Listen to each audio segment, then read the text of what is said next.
This boy weighed 45 kilograms at just 5 years old. But a visit to the doctor revealed that he was perfectly normal. This was because both of his parents were world champion sumo wrestlers. Furthermore, he had a special constitution that absorbed everything he ate and converted it directly into fat. Hearing this, his parents were overjoyed that their son took after his father, and not the neighbor. The doctor even declared that he could never hope to be thin. And with such an oversized body, he would surely have trouble making friends at school. Thachstein immediately panicked. He crushed the pastry in his hand. I don't want to be fat. From that day on, he trained diligently every day. But his weight never went down. At 7, he weighed 83 kilograms. At 9, he could swim 7 kilometers without stopping. He even took down a young alligator barehanded. But his weight remained at 120 kilograms. On the night roads, street racers sped by in a blur. Suddenly, Thachstein appeared, running crazily through the night while dragging dozens of assorted tires, shocking the street racers. Thachstein, 11 years old, 180 kilograms. In the spring, Thachstein scaled cliffs with all his might. When summer came, he would do one-handed handstand push-ups. Ready. In the fall, Thachstein lifted massive weights with just one hand. In the bitter cold of winter, as snow covered the land, he continued to train without rest. Now, the scene shifts to a very modern school. A person is seen plugging a power cord into an outlet. On the desk is a pile of various game discs. At the same time, a boy furiously mashes the buttons on his game controller, humming his favorite song as he plays. Just then, a wad of paper is suddenly thrown at his head. Seeing the boy's confused look, a female student whispers, "You should be studying. Aren't you afraid the teacher will catch you playing games in class?" Hearing this, he scoffs. "Confiscate it. You gotta be kidding. The teachers all talk. How would she know? I'm sitting in a spot protected by the guardian and ED of all the boys in this class. Behind me is Thachstein. His body is bigger than the teacher's, practically blocking the view of the other students. Thachstein, 16 years old. It's 110 kilograms. What the doctor said when he was little was only half right. Thachstein probably couldn't get thin anymore. And he truly didn't have many friends. At that moment, the PE teacher announced, "For this period, your class will be competing in discus throw. Thien Ka is here. Thien Ka is here." A female student immediately responded, "We know, sir." Just then, Thachstein arrived. The students' eyes were glued to him as if they'd just seen a celebrity. "Thien Ka, Thien Ka. Do you remember me? Thien Ka." Meanwhile, another female student, nearly losing her mind, held up a wad of cash. "Father Thien, Thien Ka, please protect me. Here's some pocket money for you." "Over here," a girl cried out with a trembling voice. Thien Ka, Thien Ka. "Yesterday, we were bullied at the school gate. Please help us scare them off." The person next to her quickly offered a game console. "Here, this is for you." Just then, someone excitedly took out an expensive snack. Thien Ka, Thien Ka, for the next test, could you please sit in front of me? This Snickers is for you." Thachstein immediately held out his hand, activating his no snacking mode. "Snickers? No need. I'm on a diet. Bring me my bitter melon and celery juice." Hearing that, the person pulled out a glass of green liquid that looked like an assault on the taste buds. Yes, boss. I happen to have some right here. Please, have some." As Thachstein was chewing on his straw, his tone suddenly changed. "You guys." Thachstein glanced around, seeing his classmates swarming him, shouting his name like fans meeting an idol. "I see you all as friends, but you treat me like your dad." Despite this, the students continued to shout, "Thien Ka, Thien Ka." In that instant, a ball suddenly slammed into his face. A noticeable scratch appeared on Thachstein's face. Opposite him, a guy with silver hair stomped on a ball. He pointed and ordered, "Hey, Fatso, you're the top dog of the 10th grade, right? How did you get this fat?" Immediately after, the silver-haired guy spoke up. "We're a little short on cash. How about you help us out?" Hearing this, Thachstein stared at him with a look of disdain. "What?" The silver-haired guy raised an eyebrow. "Give us the money. Don't you get it? What's with the attitude?" A blonde guy chimed in. "What are you standing there for? Hurry up." At the same time, students gathered in groups of 2 and 3, whispering, "Who are those two?" A student nearby frowned, observing them. "They're 12th graders. New bullies who've been causing trouble lately. I think they're from the boxing club." Hearing this, the other student grew worried. "The boxing club? Then isn't he done for?" A weak voice came from his friend. "Yeah, he's screwed." Back with Thachstein, he just let out a sigh. Thachstein turned and took heavy steps backward. He casually took the discus from a female student's hand, just as she was about to throw. The discus somehow ended up in Thachstein's hand. Before leaving, he politely asked, "Mind if I borrow this for a throw?" The female student shouted in frustration, "Thachstein, what are you doing?" Immediately, Thachstein powerfully threw the discus toward the silver-haired and blonde guys. A powerful voice declared, "They're finished." A cloud of dust rose and then slowly settled. In this moment, in the blink of an eye, the discus lodged itself into the goalpost, leaving an indelible mark. A voice rang out clearly. All the gangs around here have been completely crushed by Thinka. Witnessing this, the silver-haired guy's jaw dropped in terror. The blonde guy's face turned pale, his eyes wide with shock. Meanwhile, Thatchthien stood motionless. He picked up another discus, his eyes shooting daggers at the group. Seeing this, the silver-haired guy scrambled to his feet and fled. You just wait, the blonde guy shouted as he ran. We will be back. As soon as the battle ended, the students became even more enthusiastic. Father, father, father. To put it simply, Thatchthien had no enemies. Lonely.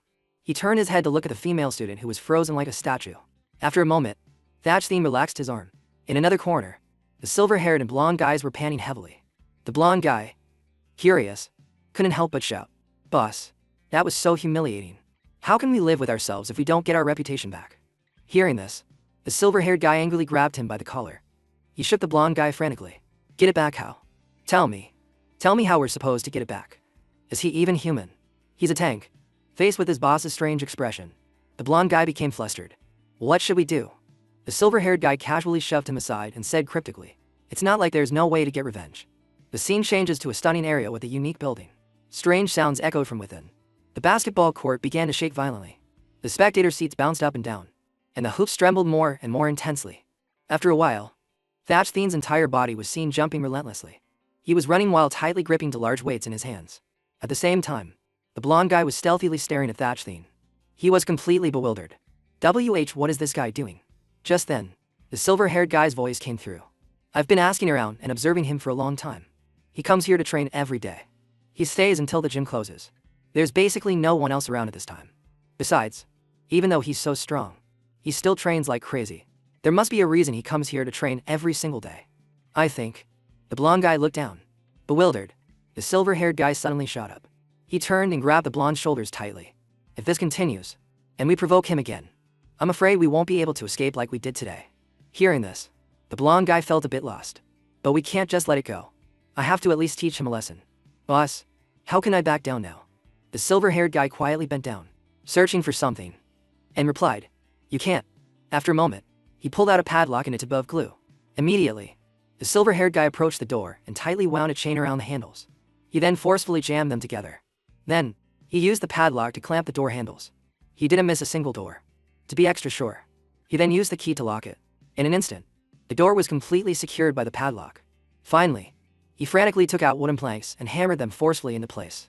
At last, every step was meticulously completed. Afterwards, the blonde guy helped by applying a line of glue. On the side, the silver-haired guy calmly took out a cigarette and lit it. He strolled leisurely down the hallway, ignoring Thatchthien trapped inside. Then, he casually tossed his half-smoked cigarette behind him.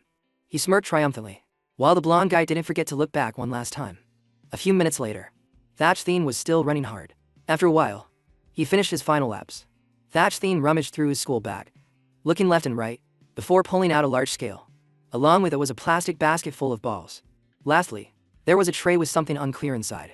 Immediately after, Thatchthien quickly pulled an object out of his bag. He suddenly took a deep breath. Thatchthien blew hard into the object. He had just inflated a children's swimming pool. He marked the water level before and after getting in. Then, he added steel balls of a fixed weight into the pool until the water reached the mark he had made earlier. Finally, he just needed to weigh the steel balls to determine his own final weight. The needle on the scale slowly began to move. He remained silent for a long time, his eyes still glued to the scale. In that instant, the needle suddenly moved faster. Finally, it stopped at a certain number. Thatchthien quickly calculated it in his head. 200 plus 21 equals 421 kanju. He screamed in despair. My God, how did I gain another 2 kilograms? Just then, a fire suddenly broke out on the opposite side. Smoke immediately filled the room.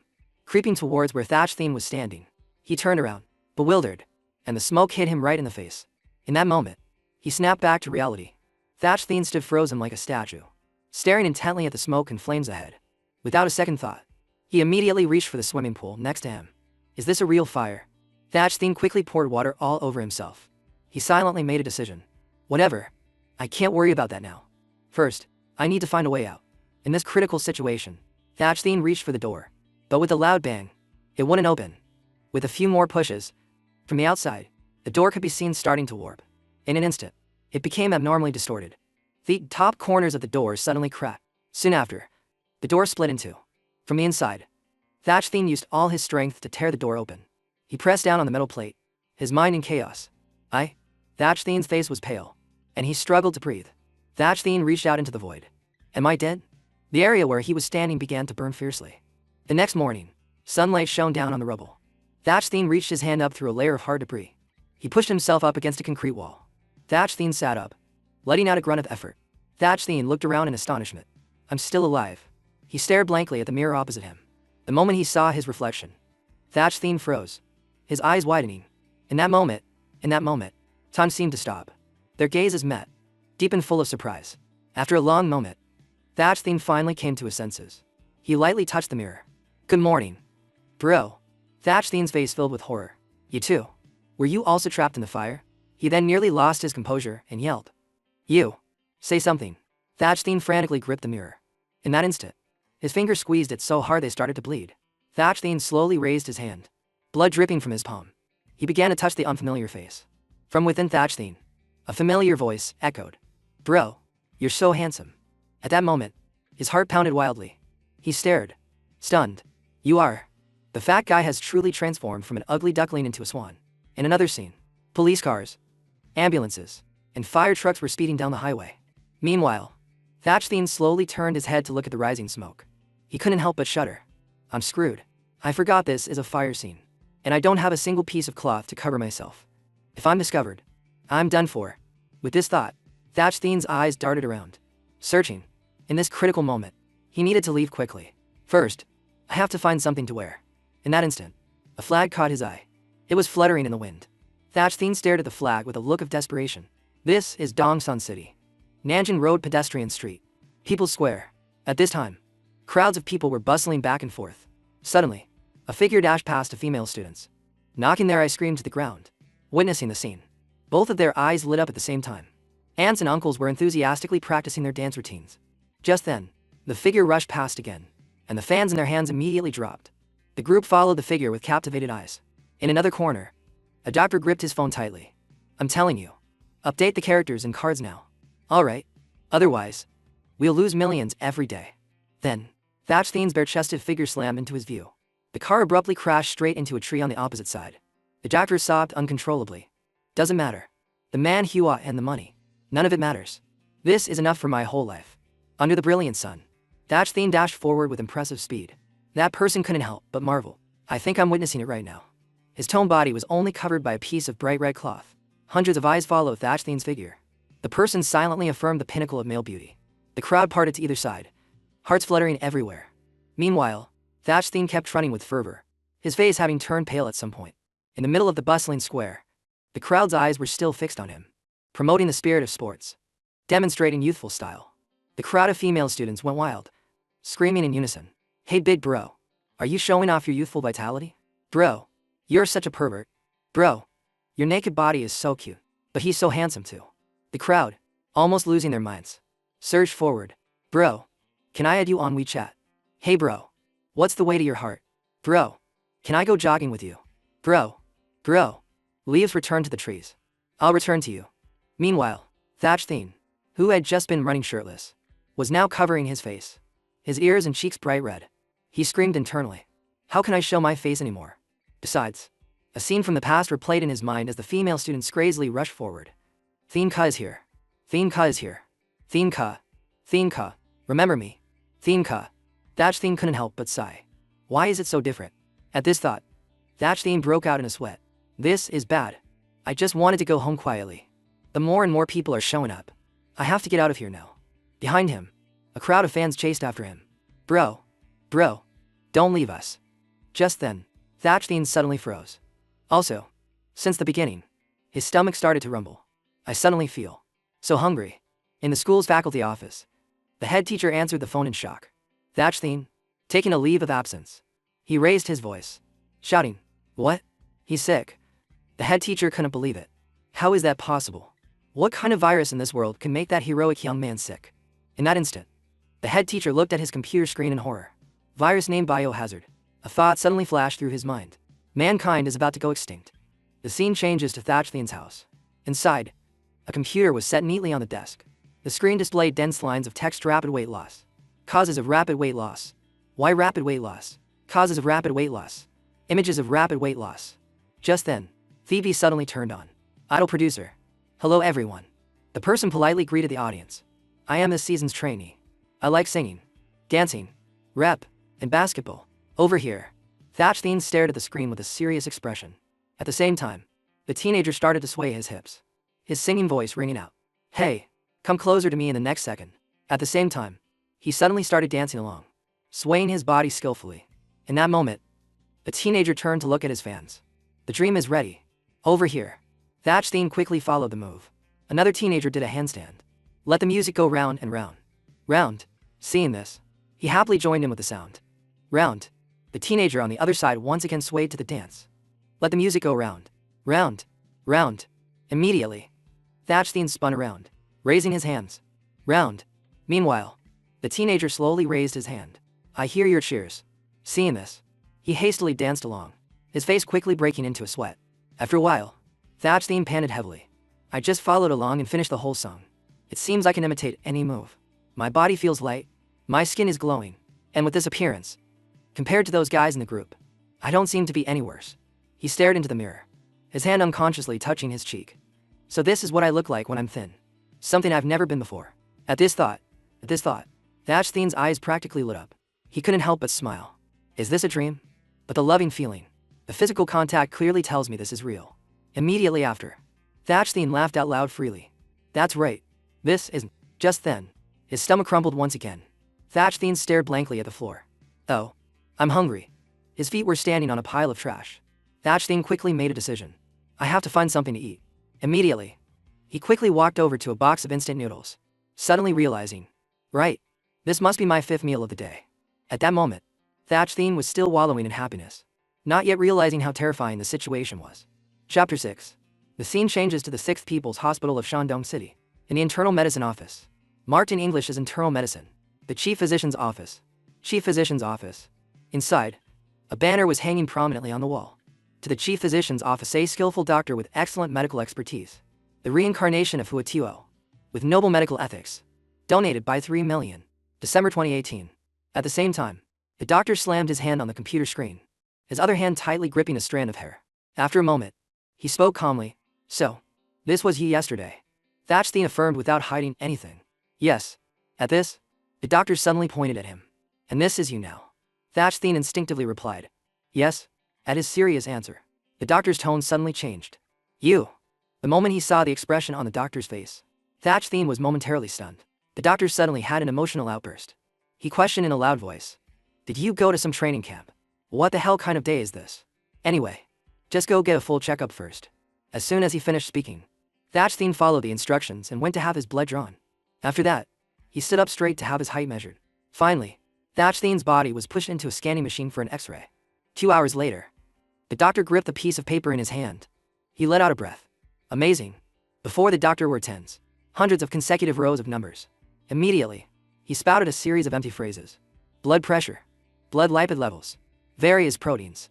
All of your indicators don't have a single up or down arrow. Hearing this, Thatch Thien's eyes widened completely. The doctor suddenly came to a conclusion. All indicators are right in the middle. He frantically pulled at his hair. If it weren't for, if I hadn't seen you get tested with my own eyes, I would think you were deliberately messing with me. I have to admit, you're not sick. Seeing his bewildered face, the doctor bluntly declared, your health is a bit fake. At this moment, Thatch Thien couldn't hide his dissatisfaction. He shot from his seat, shouting angrily, is this ultimately a good or bad thing? Healthy? What are you talking about? I lost weight rapidly, and now I always want to eat something. My tests cost 3.8 trillion dong, and all you can tell me is that I'm healthy. The doctor couldn't help but feel indignant too. How would I know? You've negated my 40 years of medical experience in just 2 hours. After a moment, he replied warily, this is already in the realm of the fantastical. I'll prescribe you some herbal medicine to take home. Half an hour later, on 10th Street in front of the hospital gate, a crowd of people was bustling back and forth.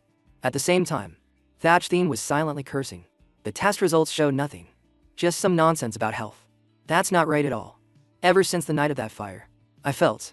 Just then, a nerve in his brain suddenly twitched. On the other side of the street corner, a female student stared at Thatch Thien with a captivated look. Hey, look. That guy over there is so handsome. The person next to her looked shy. He's looking this way. Hearing this, The female student got even more excited. I hate us looking at us. My heart's beating so fast. Her friend started to get nervous. What? What should we do? Should we go say hi? In that instant, Thatch Thien's eyes were practically glued to the cake in her hand. His mouth unconsciously opened, drool dripping down. His stomach felt like a black hole. In Thatch Thien's mind, only one word existed: food. Food. Food. Food. He stared intently at the little boy opposite him. Immediately after, Thatch Thien shifted his attention to the lollipop. In a flash, he turned to look at the young teenager. For this one, don't forget to subscribe to my channel. The glass of soda hit Thatch Thien's eyes like an invitation. At this thought, he began to tear at his own heart. Food. Food. Food. Food. Hungry. Thatch Thien was seen running frantically straight ahead. The scene shifts to a BFC stall. A place not for those on a diet. The restaurant employee smiled brightly. Welcome. May I ask you? Before she could react, Thatch Thien suddenly slammed his hands on the table. The employee stared in astonishment. So handsome. Is this Captain America? She whispered. Sir, you need. Meanwhile, Thatch Thien's eyes gradually became vacant. He summoned all his strength to reply. I need. Thatch Thien paused for a beat, then began ordering like he was chanting a spell. Give me the spicy chicken fillet, a large fries, and a soft crust burger.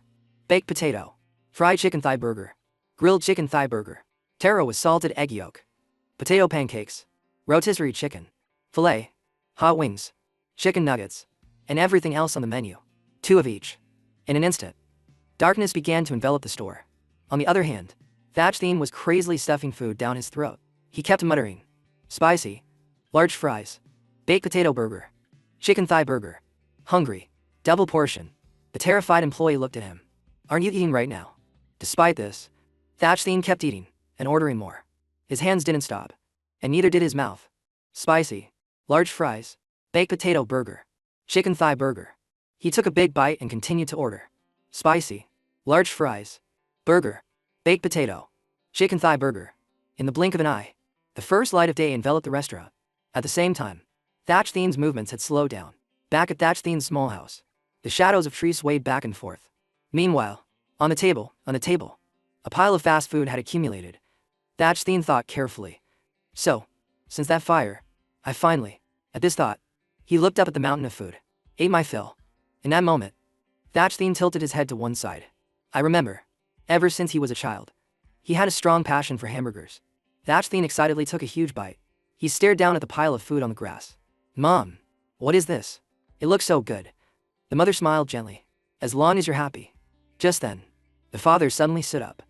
He walked step by step towards Thatch Thien. The father gently stroked his hair. Then you must remember the name of these dishes. It's called. Suddenly, he emphasized in a loud voice. Junk food. Back in the present, Thatch Thien cried painfully. From then on, I never ate it again. From then on, in order to lose weight, he shed silent tears, his heart aching with regret. I've been a vegetarian for 10 whole years. The true spirit within Thatch Thien began to awaken. His eyes widened, the corners of his mouth unconsciously curling up. Soon after, Thatch Thien looked up, his eyes clearly brightening. I really miss them. At the same time, he used his hand to wipe away the tears from the corners of his eyes. A long time later, Thatch Thien sat waiting on the floor, thinking constantly. I'm full, and I even brought leftovers home. It seems like I bought out every fast food chain. At this thought, Thatch Thien became momentarily serious. Well then, based on this amount of food, it should be enough to eat for. He immediately raised both hands and counted on his fingers. After a moment, Thatch Thien suddenly froze. He stared blankly as he came to the conclusion one day. As soon as that thought crossed his mind, Thatch Thien immediately adopted a sorrowful expression. How ridiculous. He distractedly reached for a packet of weight loss powder. Immediately after, Thatch Thien poured it into a glass jar. Thatch Thien was seen gripping the jar's handle, walking straight ahead. At this moment, he bowed his head, his mind filled with complicated thoughts. When I was overweight, I hardly dared to eat. But now, I'm thin, yet my food intake has increased 20-fold. I can only use some herbal medicine that even the doctor isn't sure about to try and reduce it. Thinking of this, Thatch Thien gripped the jar's handle even tighter. He questioned himself. Is this condition good or bad? In that instant, a sudden heat shot into his hand. Thatch Thien immediately panicked, his mouth letting out a curse. Damn, that's hot. Instantly, the tea jar shattered, and hot water splashed everywhere. Thatch Thien fell to the ground, crying like a child with his face in his hands. Suddenly, Thatch Thien's eyes shot open. That's not right. I was just surprised. I only pulled my hand back after hearing the warning sound of boiling water. But me, even with water splashing all over me, I didn't feel the heat. A beat passed, and he couldn't help but feel a shiver. What's even stranger is that I hadn't boiled it. This water. How did it boil? Chapter 8. Immediately after, Thatchthene shifted his attention to the palm of his hand. It was only my hand. He was seen tightly gripping a thermometer in his hand. Thatchthene was seen slowly placing it near the tip of his index finger. In a flash, the thermometer shattered into 100 pieces. Without a second thought, Thatchthene switched to using a meat thermometer. A mechanical voice rang out in an instant. Temperature. The temperature of your barbecue is 130 degrees. During that time, Thatchthene had taken 3 days off and conducted numerous health tests at home. Finally, he understood. His body had undergone a miraculous transformation. First, Thatchthene's height had decreased from 220 cm down to 187 cm, and his weight had dropped from 480 kanji to 60 kg. Second, Thatchthene's appetite had increased 20-fold compared to before. Third, his metabolism hadn't changed, but as soon as he ate, his hands would rapidly heat up, thereby burning the food's calories. And if Thatchthene tried not to eat, he would experience hunger, and his hands would uncontrollably radiate heat. Thus, his body would accelerate the process of becoming thin again. Instantly, the egg in Thatchthene's hand heated up and cracked. From then on, his whole body was no longer afraid of burns. He could touch fire without a scratch. Faced with this strange transformation in himself, Thatchthene only showed a blank expression. Just then, the phone suddenly rang. He was startled and looked down, his eyes glued to it. At the same time, Thatchthene was now extremely hard to support. Available balance 0.03 yuan. Debt payable this month 89.83 yuan. A week later, the school scene appears, with students eagerly entering the school. In a corner of the hallway, female and male students alike cast captivated gazes forward. At the same time, the male students gathered together. A teenager suddenly announced, "Did you know? They found his clothes in the gym. Thien Ka was injured in the fire. Then he was hospitalized for surgery." The person next to him couldn't help but feel disbelief. What? Didn't they say he took leave because he was sick? Just then, a voice shot straight into the group's ears. A male student was quietly looking down at the courtyard below, his eyes filled with contemplation. Thatchthene hasn't been here for 8 days and 5 hours. And 32 minutes. I miss him. Suddenly, he jumped, and the water bottle in his hand slipped. Before his eyes was the handsome appearance of Thatchthene. He waved his hand continuously in greeting. He couldn't help but sigh. As expected, this is what happens when someone becomes handsome. A female student followed Thatchthene's back with her eyes, her heart fluttering. So handsome. The person next to her trembled as she spoke. I am about to faint. The male student continued to recite poetry. The men are speechless. The women are ovulating. To be human is. At this moment, Thatchthene stopped, his eyes quickly scanning the group of people. Immediately after, they stared at him wide-eyed and asked tentatively, "Classmate, who are you?" Hearing this, Thatchthene almost jumped up and down. After half a day, does no one recognize me? The corners of his eyes unconsciously welled up. This is so sad. Sad enough to die. It's a mysterious feeling, like I've already died, and now no one recognizes me. Suddenly, a clear voice called out from behind. Wait, you? Upon hearing the voice, Thatchthene slowly turned around. The female student looked up at him, her lips slightly parted. Could you be him? You are? She hesitated for a moment, then continued. The person who appeared in my dream last night. Faced with the unexpected question, Thatchthene's body nearly stiffened. He lowered his head to the ground, his hand gently running through his hair. Immediately after, Thatchthene let out a frustrated shout. I can't take it anymore. I'm Thatchthene. The group was practically speechless, everyone falling into a state of confusion. He pointed at the person opposite him. Don't look like you're hearing a ghost story. Do I need to prove it? Wang Simon, you were bullied by the upperclassmen before, and you got beaten up but didn't dare to say anything. I even helped you fight back. No third person knows about this. After speaking, Thatchthene exposed another person. Lu Vai. Last week at the internet cafe, you reported the person next to you for cheating. Then at night, you were cornered at the door by 17 people. I helped you get out of it. No third person knows about this either. Without a moment's rest, he continued to roar. Try you Thatchdo. Last month on Truck Street, you were beaten by some thugs. You were so scared you peed your pants. I was the one who stepped in and chased them away. No third person knows. Faced with Thatchthene's stern words, the group was almost motionless. He once again raised his voice. Lu Tiu Hoa, the Nintendo Switch you gave me is broken. Wang Kanthe Shesi, the maid outfit you bought was snatched on the way. I was the one who helped you chase them down and get it back. Lai Thiet Yung, you still owe me 3 glasses of bitter melon juice. Say no more. After a while, the crowd started to buzz. What? Thatchthene. Another person quietly agreed. Yes, it's Thatchthene. No doubt about it. In that moment, he couldn't help but wonder. But why? The group of female students, nearly losing their minds, cheered. Oh my god. It's Thatchtheen. The person next to her was lost in a daydream. He got treated for his injuries. And conveniently got liposuction too. So handsome. Even after all that. He's still handsome. A female student pretended to fall backward. Quick. Catch me. I'm fainting. The group of female students looked up at Thatchtheen. Their hearts pounding. It's different again. Father. The male students turned away one by one. All shedding tears. No more little sisters for us. From now on, only mothers. Hey girls. So, while everyone was a little surprised, the head teacher gently patted his back. Classmate Thatchtheen was injured in a fire last week, so he had liposuction and surgery to remove excess skin. He's back now. The moment they saw Thatchtheen, the students nearly lost their minds and cheered wildly. Father, father, father. At this moment, he leisurely sat down. I'm back at school. After a moment, the head teacher took out a stack of books, his voice droning on. Now we will begin the lesson. At the same time, Simo let out a huff, his face showing a mischievous expression. He was seen lifting the laptop on his desk. Immediately after, Simo quickly pulled out a game controller. In an instant, he excitedly tapped hard on the controller. A heel suddenly appeared on the desk.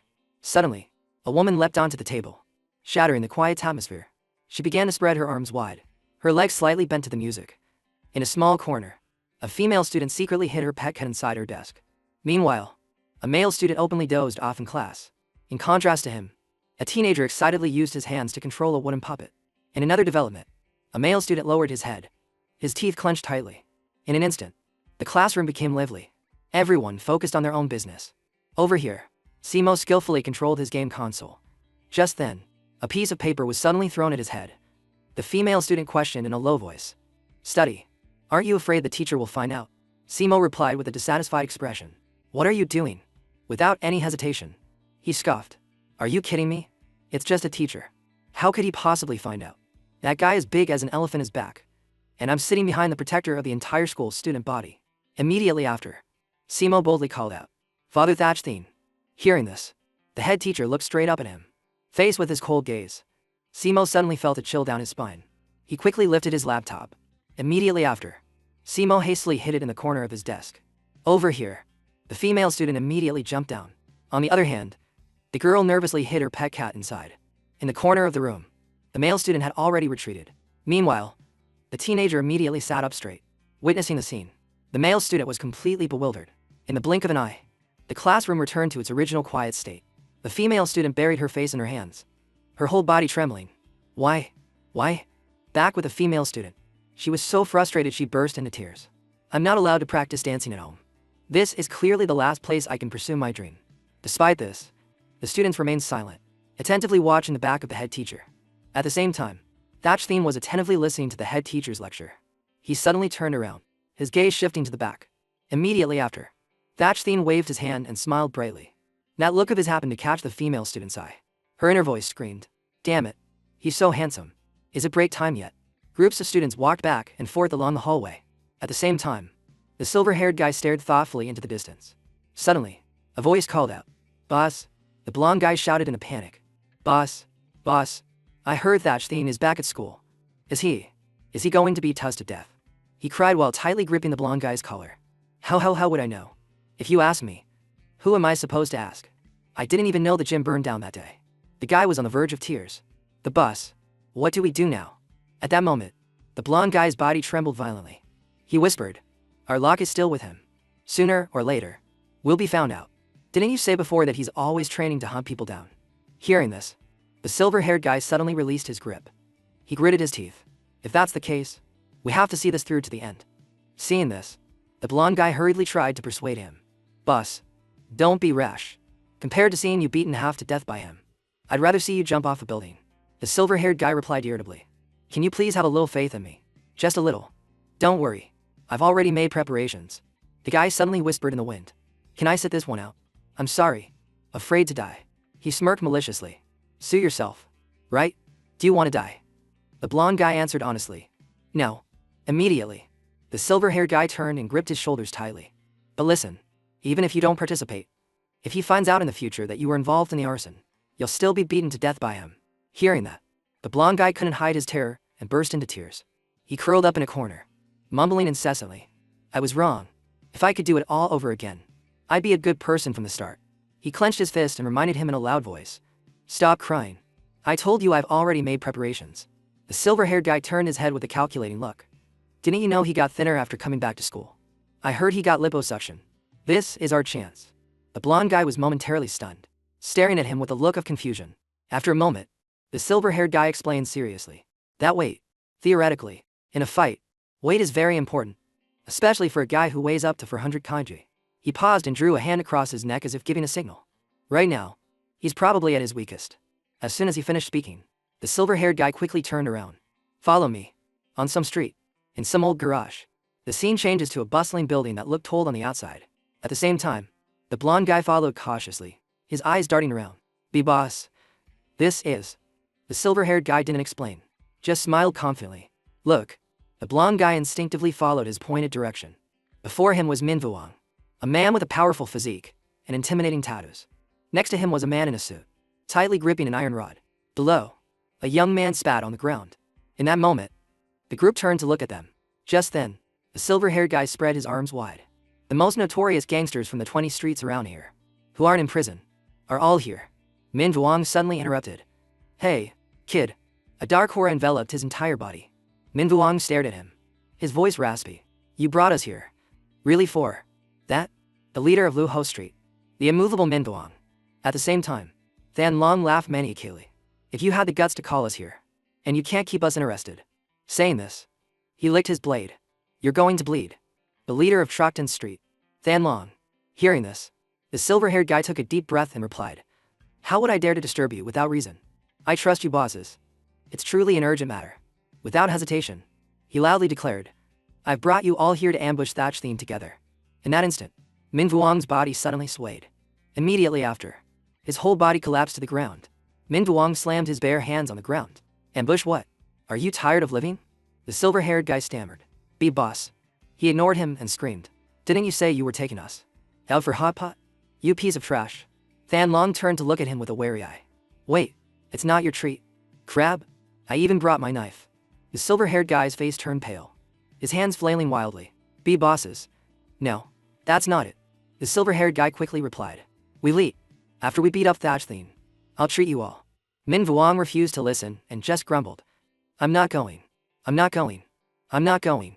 I'm not going. Immediately after, he angrily turned to the silver-haired guy. You liar.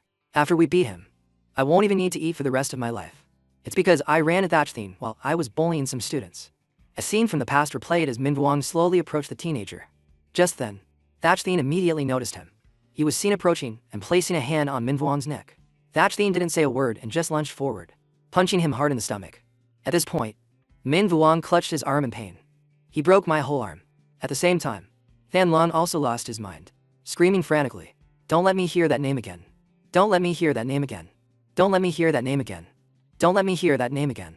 Seeing this, Min Vuong stared blankly at Than Long. Than Long. He screamed again. Why were you so reckless as to mess with him?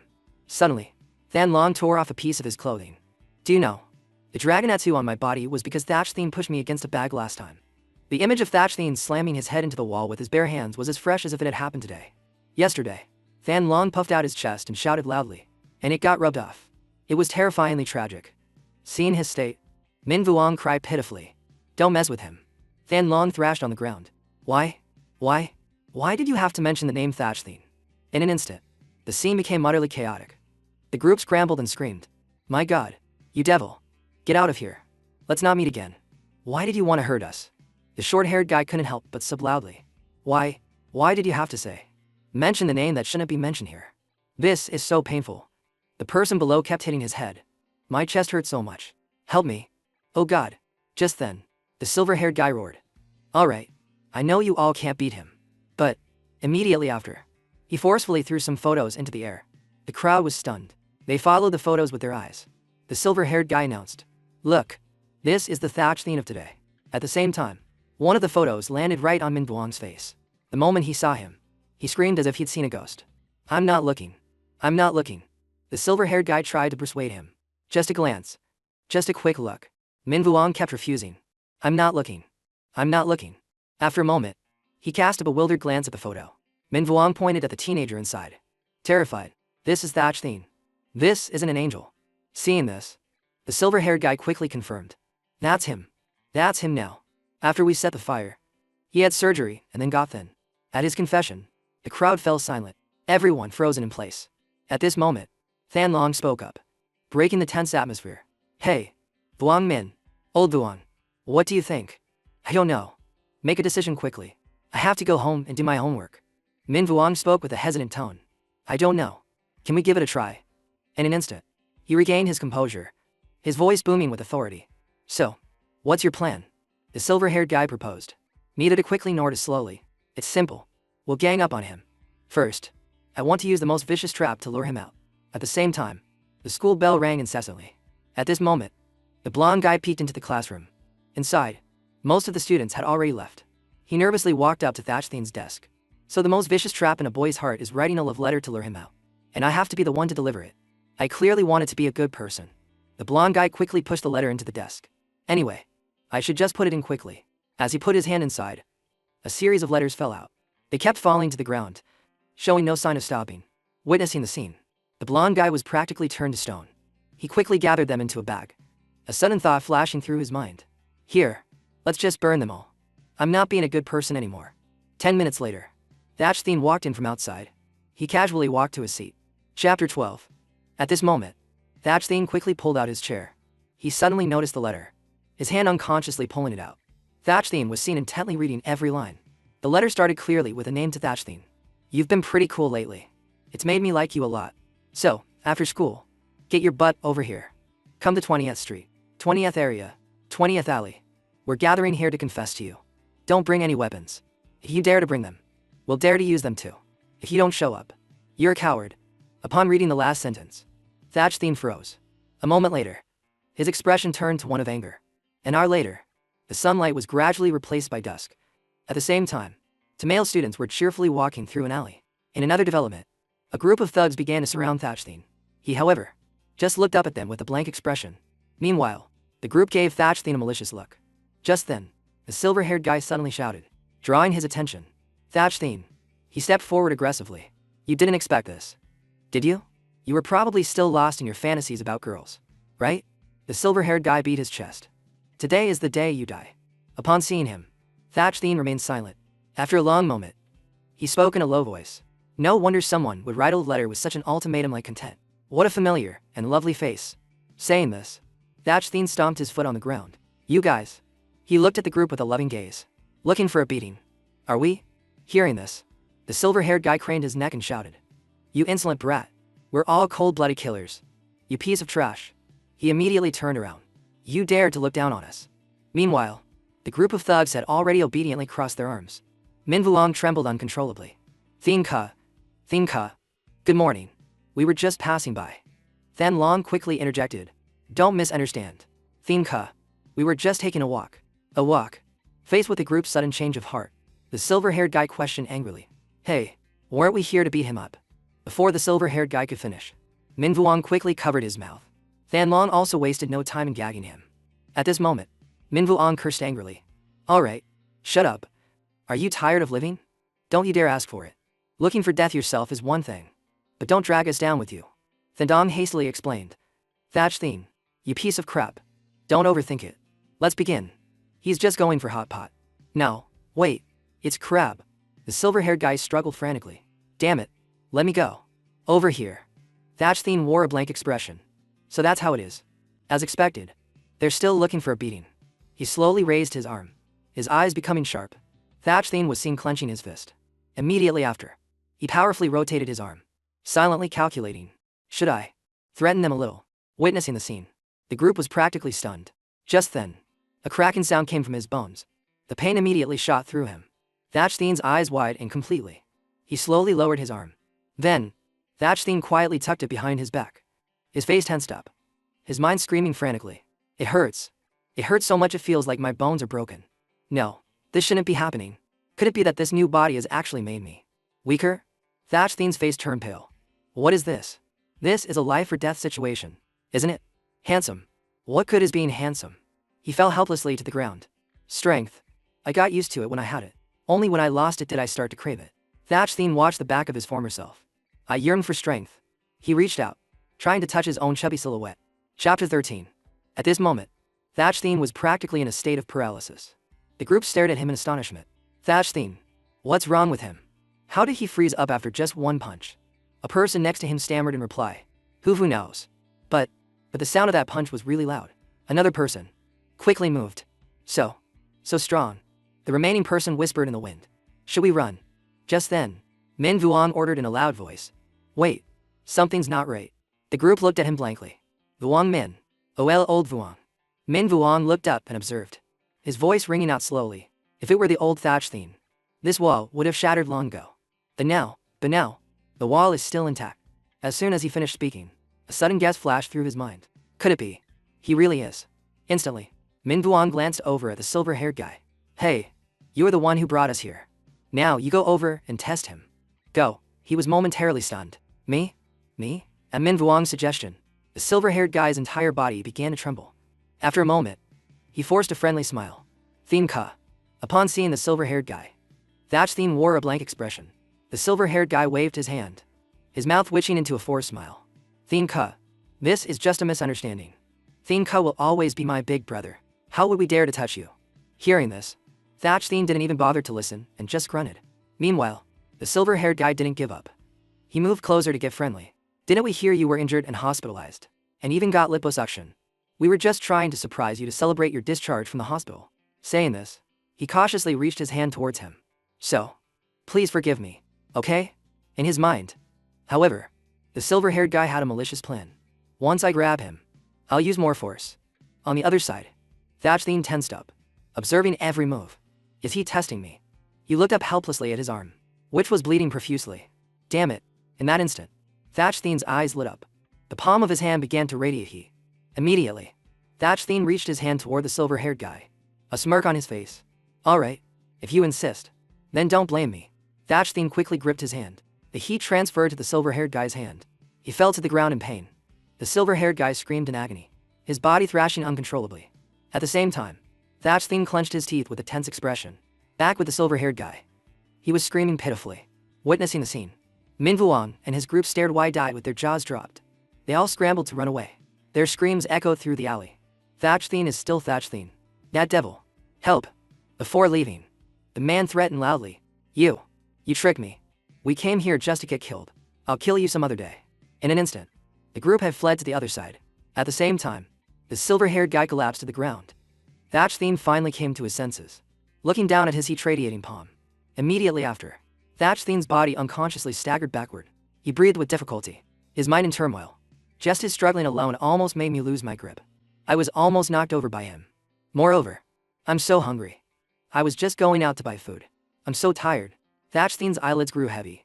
He couldn't help but feel lost. I'm this tired already? My body. What's wrong with it? Before passing out, Thatch-Thien was still worried. With this weak body, what am I going to do from now on? In a flash, his eyes closed tightly. Immediately after, Thatch-Thien fell face first to the ground. His body lay alone on the cold ground. Just then, a ray of light shone down on Thatch-Thien. A female student suddenly appeared, slowly walking towards him. He found her. The female student's eyes suddenly darkened. The object in her hand was emitting a strange light. Chapter 14. Somewhere, in some school, a very fat kid. At the same time, a man was smoking a cigarette, a malicious smile on his face. It's really hot. So, he frowned, looking down at the fat kid. Have you remembered the cool stuff we need? The boy hurriedly bowed his head to the ground. Yes, I've remembered it. The fat kid's life was a constant struggle against his fatness. After a moment, he asked hesitantly. So can you give me the money this time? Before he could finish, the man slammed his fist into the door next to him. He ordered loudly, beg us. Pig. Seeing this, the fat kid panicked and bowed his head. I'm begging you. Big bro. Don't hit me. This was the fat kid. Because he was fat. He had been bullied at school for 3 years straight. At this moment, the fat kid gently pulled out his wallet. The wallet was already thin. The moment he saw it, his face turned pale. The fat kid looked down helplessly at the remaining money. It's only the beginning of the month, and my living expenses are already less than 300 yuan. This month will probably be very difficult. Just then, a teenager suddenly held a knife to the fat kid. Hand over the money. The fat kid's heart pounded in panic. No. This is bad. He pleaded earnestly. Please don't. This is all I have left. He looked at him with a cold gaze. Who cares? I need to go eat crab. Hand it over obediently. Saying this, he pressed the knife closer to the fat kid. Or else. A few minutes later, Thatchthene swung his arm, and the teenager's entire body was sent flying. Without any mercy, he helped him stretch his limbs. After a moment, Thatchthene calmly threw the teenager to the ground. At the last moment, he slammed his head into the wall with his bare hands. At that moment, the fat kid's eyes lit up, his face filled with admiration. A few minutes later, Thatchthene sat motionless, while the fat kid kept fidgeting. After a long moment, he spoke in a weak voice. "Big bro, thank you for saving my life." Thatchthene replied unfairly. "I was just passing by. Besides, I should thank you too. You've answered a nagging question I had." Immediately after, he poured out his thoughts. The manhwa I'm reading has a very fat main character. He even gets bullied by others. I couldn't understand it at all. Couldn't empathize. Saying this, Thatchthene suddenly turned to the fat kid. "But you've successfully shown me an example of someone who is both fat and bullied." "Thanks," he shouted helplessly. "I don't want to be bullied either." After a moment, the fat kid spoke with a choked voice. "So what do I have to do to be like you, boss, and not get bullied? I've been bullied so much that I don't even have money for food this month." Faced with the unexpected question, Thatchthene didn't reply. The space fell silent. After a long moment, he spoke, breaking the quiet atmosphere. "I've thought about it too, and combining it with my own experiences. I think," Thatchthene suddenly came to a conclusion, "it's because you're not fat enough." Hearing this, the fat kid's jaw dropped. His real weight and fighting power under the setting sun became even more convincing. With just one sentence, Min was conquered. "Yes, this is truly the truth." Thatchthene solemnly made a proposal. "So, this month's food money, I'll help. You pay for it. Following my eating plan, you can get fatter and stronger." The fat kid's eyes welled up with tears, his heart filled with emotion. "I'm not fat enough. I'll spend my whole life trying to get as fat as the boss." The next month, the fat kid ate until now, unable to enjoy delicacies because his money was stolen. But the strange thing was, every time they ate with the boss only ate vegetables. A month later, his weight hadn't changed. But the boss said, "You've gotten stronger. Go call out the people who bullied you." The fat kid agreed, quickly regaining his spirit. He faced the group of bullies, his voice trembling but his eyes firm. "Come on. I've been bullied by you guys so much that I don't even have food to eat. From now on, I won't give you another penny." The man shouted angrily. "You pig, you called us out just for this. You look pretty healthy this month. You don't look like someone who has no food. Not giving us money anymore. Are you looking for a beating?" The henchman frankly tried to stop him. "Boss, wait." The other one hurriedly grabbed his arm. "Boss, don't get worked up. Look at the person behind him." The group immediately shifted their attention to Thatchthene. The moment he saw him, the man instinctively became fearful.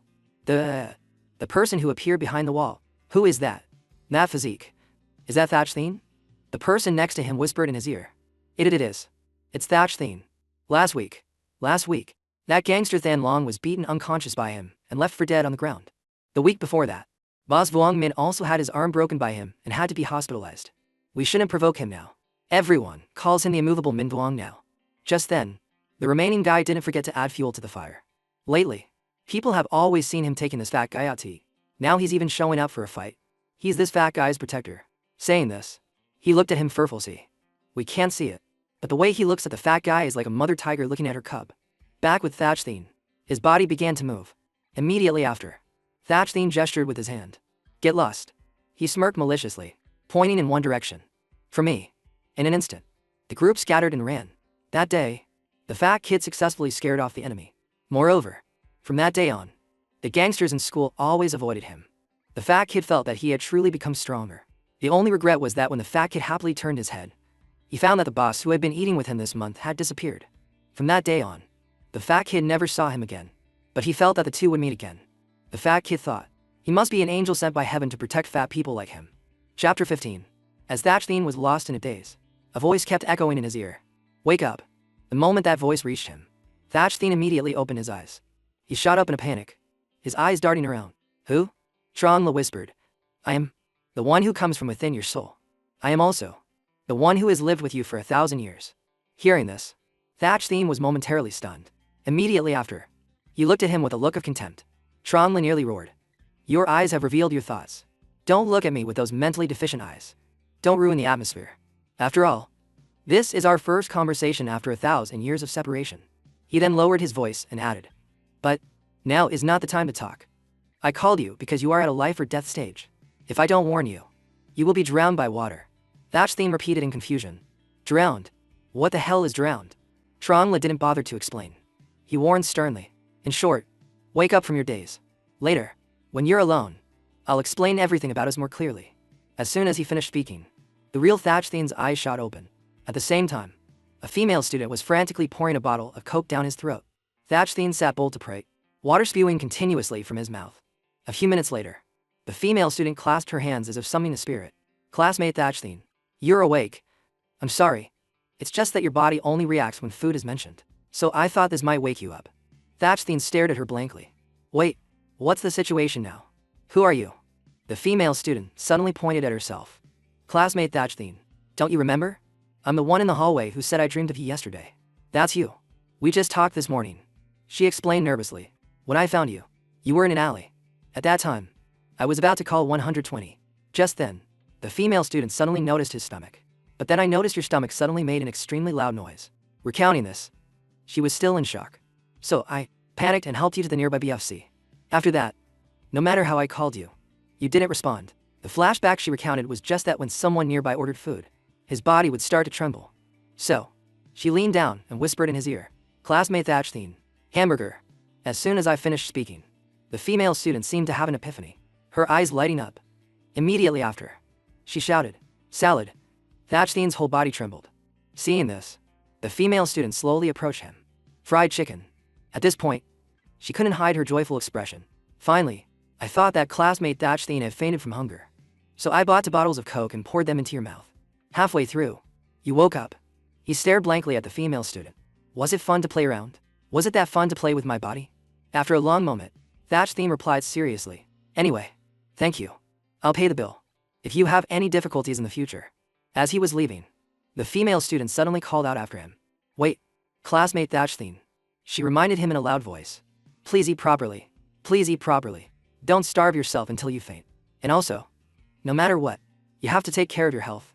Hearing this, Thatchthine's cheeks and hands blushed unconsciously. After a moment, the female student couldn't contain her excitement and held her phone out to him. Also, add me on WeChat. And so, that evening, Thatchthine finally returned home. And at the same time, he didn't forget to bring a large amount of late-night snacks. He kept thinking about the dream he had before waking up. He felt that this matter wasn't over yet. Suddenly, his chest burned. Instantly, Thatchthine's entire body erupted in fierce flames. In the thick smoke, Trongla suddenly appeared. Trongla looked at Thatchthine with a cold gaze. He furrowed his brows, his eyes showing clear vigilance. All right, you've appeared. Thatchthine unconsciously stared at him. And in this situation, too, it's just like a classic scene from the internet. Even the hair color is the same. At this thought, he was so angry he bit his lip. Playing tricks. Immediately after, Thatchthine reached for a stick and gripped it tightly. He angrily pointed the stick at Trongla. What the hell are you playing at? You've got 3 sentences to explain everything. I've fought everyone, and I don't mind fighting some weird stuff to gain experience. Hearing this, he was stunned and pointed at himself. Who am I? Then, Trongla quietly looked at Thatchthine with his deep eyes. From fire I came. From fire I love. Now, I am by your side once more. My name is Trongla, also known as Truck Dung. Sleeping deep within your soul. I was your partner 1,000 years ago. Thatchthine was nearly out of his mind at this point. He angrily gripped the wooden stick. 3 sentences are up. But you still haven't explained what the hell you are. Faced with Thatchthine's unusual expression, Trongla was stunned. He suddenly sighed. Impatient. Crazy. This point is very similar to your past life. Let me get to the point. 1. I am a soul fragment. I'm a small piece of your entire soul. Therefore, all those days you were dancing in front of the mirror, I saw everything. At the same time, Thatchthine's eyes widened in astonishment, his body beginning to burn. Trongla smiled lightly and gave a peace sign. 2. The changes in your body right now are my doing. The more Thatchthine listened, the more furious he became. At the end, Trongla emphasized each word. 3. I am indeed your partner, but not in this life, but when I was alive. Saying this, he suddenly moved closer to him. In your past life, you were my woman. Little boy. Instantly, Thatchthine swung the wooden stick hard at Trongla's face. Outside, the house shook violently, the sound echoing deafeningly. In a flash, Trongla appeared with a bruised face. He hurriedly spoke. What are you doing? Stop. We can talk this out. At the same time, Thatchthine suddenly looked down at his palm. He looked up at Trongla and smiled maliciously. As expected, hearing those 3 blunt sentences was a bit of a shock. So I unconsciously, Thatchthine spoke in a calm tone. So, I can punch through walls now. He quickly advised. Cut him down. You've gone to the dark side. At this moment, Trongla couldn't hide his frustration. He emphasized each word. I had to endure great shock too. I had just woken up to find out you were a boy. Back then, people called you little sweetie all the time. And in this life, you've become a boy. Thatchthien froze, his pupils constricting, his brain feeling like it was drained of blood. Lil sweetie, that name. I feel like I've heard it somewhere before. At this thought, he practically snapped awake. I remember now. The memories. In the depths. Those long, drawn-out scenes. In that instant, Thatchthien suddenly appeared in a fragment of memory. At that time, Tronla was smiling with an excited expression. Little sweetie, I'm going to manage the tribe. I'm off to work. This is the tribe's breakfast. I left it by the bed for you, my dear. After that, he took out a pile of pure gold, his mouth boasting nonstop. Wait, I've also given you this month's salary. Wake up early, okay? The woman suddenly stirred. She shouted in dissatisfaction. Get out. You're so annoying. Get out. Despite this, Tronla wasn't annoyed. He just smiled sheepishly. Yes, I'm going now. Your personality is so cute. As soon as he finished speaking, Tronla hopped on his feet and quickly went outside. Inside, the woman still had her eyes tightly shut. Just then, she peeked open one eye. After confirming that Tronla had left, the woman leapt out of bed. From inside the closet, Q-Team flung open the door. The woman's eyes sparkled, the corners of her mouth unconsciously curving up. Well now, Q-Team, that stinky man is finally gone. He smiled with an excited expression. Darling, I miss you to death. Immediately after, Theme rushed into a tight embrace. At this moment, Q-Team made a suggestion. Later, let's use his money to go shopping. Okay? The woman agreed without a second thought. Of course. Darling, I just want to be with you. In that moment, the two lovers were wrapped up in each other. Witnessing the scene, Thatchthien frowned deeply, his mouth agape. Back in reality, he was practically stunned. This is a memory of a past life, and I'm even looking back at it from a third-person perspective. Seeing this, Tronla chimed in. What? You remember now? You remember some things about Q-Team. Although the memories of your past life have nothing to do with this life of yours. Thatchthien stared at him. I suddenly feel for him. He's a bit pitiful. Tronla spoke in a low, slow voice. Let me explain. After you lost weight, your hands would sometimes radiate heat, even smoke. This is because your body has my fire of life. He looked straight into Thatchthien's eyes. His own complex. I am also considered one of the longest practicing fire-based cultivators in this world. Known as the fire god. So the prize for your life, right? One day, nearby there was a mountain called Sandbang of Northshu. Rubble fell from the sky. In that instant, a man accidentally bumped into Tronla. The moment he saw him, he screamed in a panic. Fire god, Lord Fire God. Hearing this, Tronla questioned in dissatisfaction. What's with the panic? Why panic to the point of breaking 2 of my ribs with your head? It's just falling rocks. Don't move. You guys, get behind me. Up. As soon as he finished speaking, he unhesitatingly raised his hands high. The rock continued to fall, while Tronla kept screaming. Amidst the chaos, the group had scattered and run. Immediately after, the rock crashed down on Tronla. One of them showed pity. Great Lord, Lord Fire God. The Great Lord is dead. The person next to him questioned softly. Why didn't the Great Lord run? Why was he so foolish? My people. The remaining person complained. The person who just told us not to move. Tronla died just like that. On the way back, he kept complaining. The rock was too big. Before he died, Tronla was carried back by the tribe. After that he fixed his fire of life and his remnant soul into his wife's soul. The moment she saw Tronla, the woman instinctively flinched. He drew closer to her. Wife, don't forget. At this moment, Tronla pleaded earnestly. Live on. After I die, you must burn yourself. According to the state of Tronla's fire of life, as long as she let the fire burn her, not only would she be unharmed, but it would also allow his remnant soul to absorb energy and awaken. That way, he could continue to love Q-Team. But she didn't understand his last words at all. 3 months later, the woman's face became gaunt. She was eating Ravensway. This fire of life of Tronla could burn anything, but it needed a constant supply of fuel. It could even absorb the host's energy. If there was nothing left to burn, it would burn the heart and lungs. Over here, a farmer looked at her in confusion. Who is that person eating like they're starving in the fields? The person next to him replied immediately. The fire god's wife. The other person repeated blankly. Fire god? The man quickly explained. The guy who liked to show off last month and got crushed by a rock. At that time, resources were so scarce that Q-Team didn't last long and died. Starved to death. An unfortunate end. At the same time, Thatchthian stood frozen. That's unexpected. He looked up at Tronla with pity. Anyway, don't be too sad. She never loved you. He seemed not to hear. His lips slightly parted. But I miss her so much. She had a very beautiful body. Hearing that, Thatch Thien's eyes widened in warning. Are you crazy? Don't say that while getting close to me. Trong stopped, made a noble hand gesture, and bowed his head slightly. My apologies. That was the person from several centuries ago. It has nothing to do with you anymore. From then on, for several thousand years, no matter how the world changed, you were never once burned by fire. How unfortunate. At this point, he suddenly smiled. Until recently, you were finally burned by fire. Congratulations. Thatch Thien stood frozen, his eyes wide. Hearing these words makes me want to beat someone up. What should I do? Trong bluntly declared. In short, I've woken up, and the fire of life in your body has been ignited. He explained softly. That's also the reason your body has undergone unusual changes. Simply put, your body is the stove, and my fire of life is the flame. Every word of Trong echoed in his ear. The smoldering heat comes from your hands. And the fuel. At the end, he gave a short summary. Is your body. Thatch Thien froze for 2 seconds. Then ran. He roared. Is there no way to shut down this broken stove? He just smiled faintly. If I dared to let it remain, then of course there's a way to control it. Hearing this, he nearly regained his senses. Trong suddenly said with an innocent look. But, I forgot. I'm just a remnant soul. After several thousand years, I've forgotten many techniques. Thatch Thien froze, his eyes meeting his. Immediately, he lunged forward and grabbed Trong by the collar. Then what the hell are you talking about? He screamed in fear.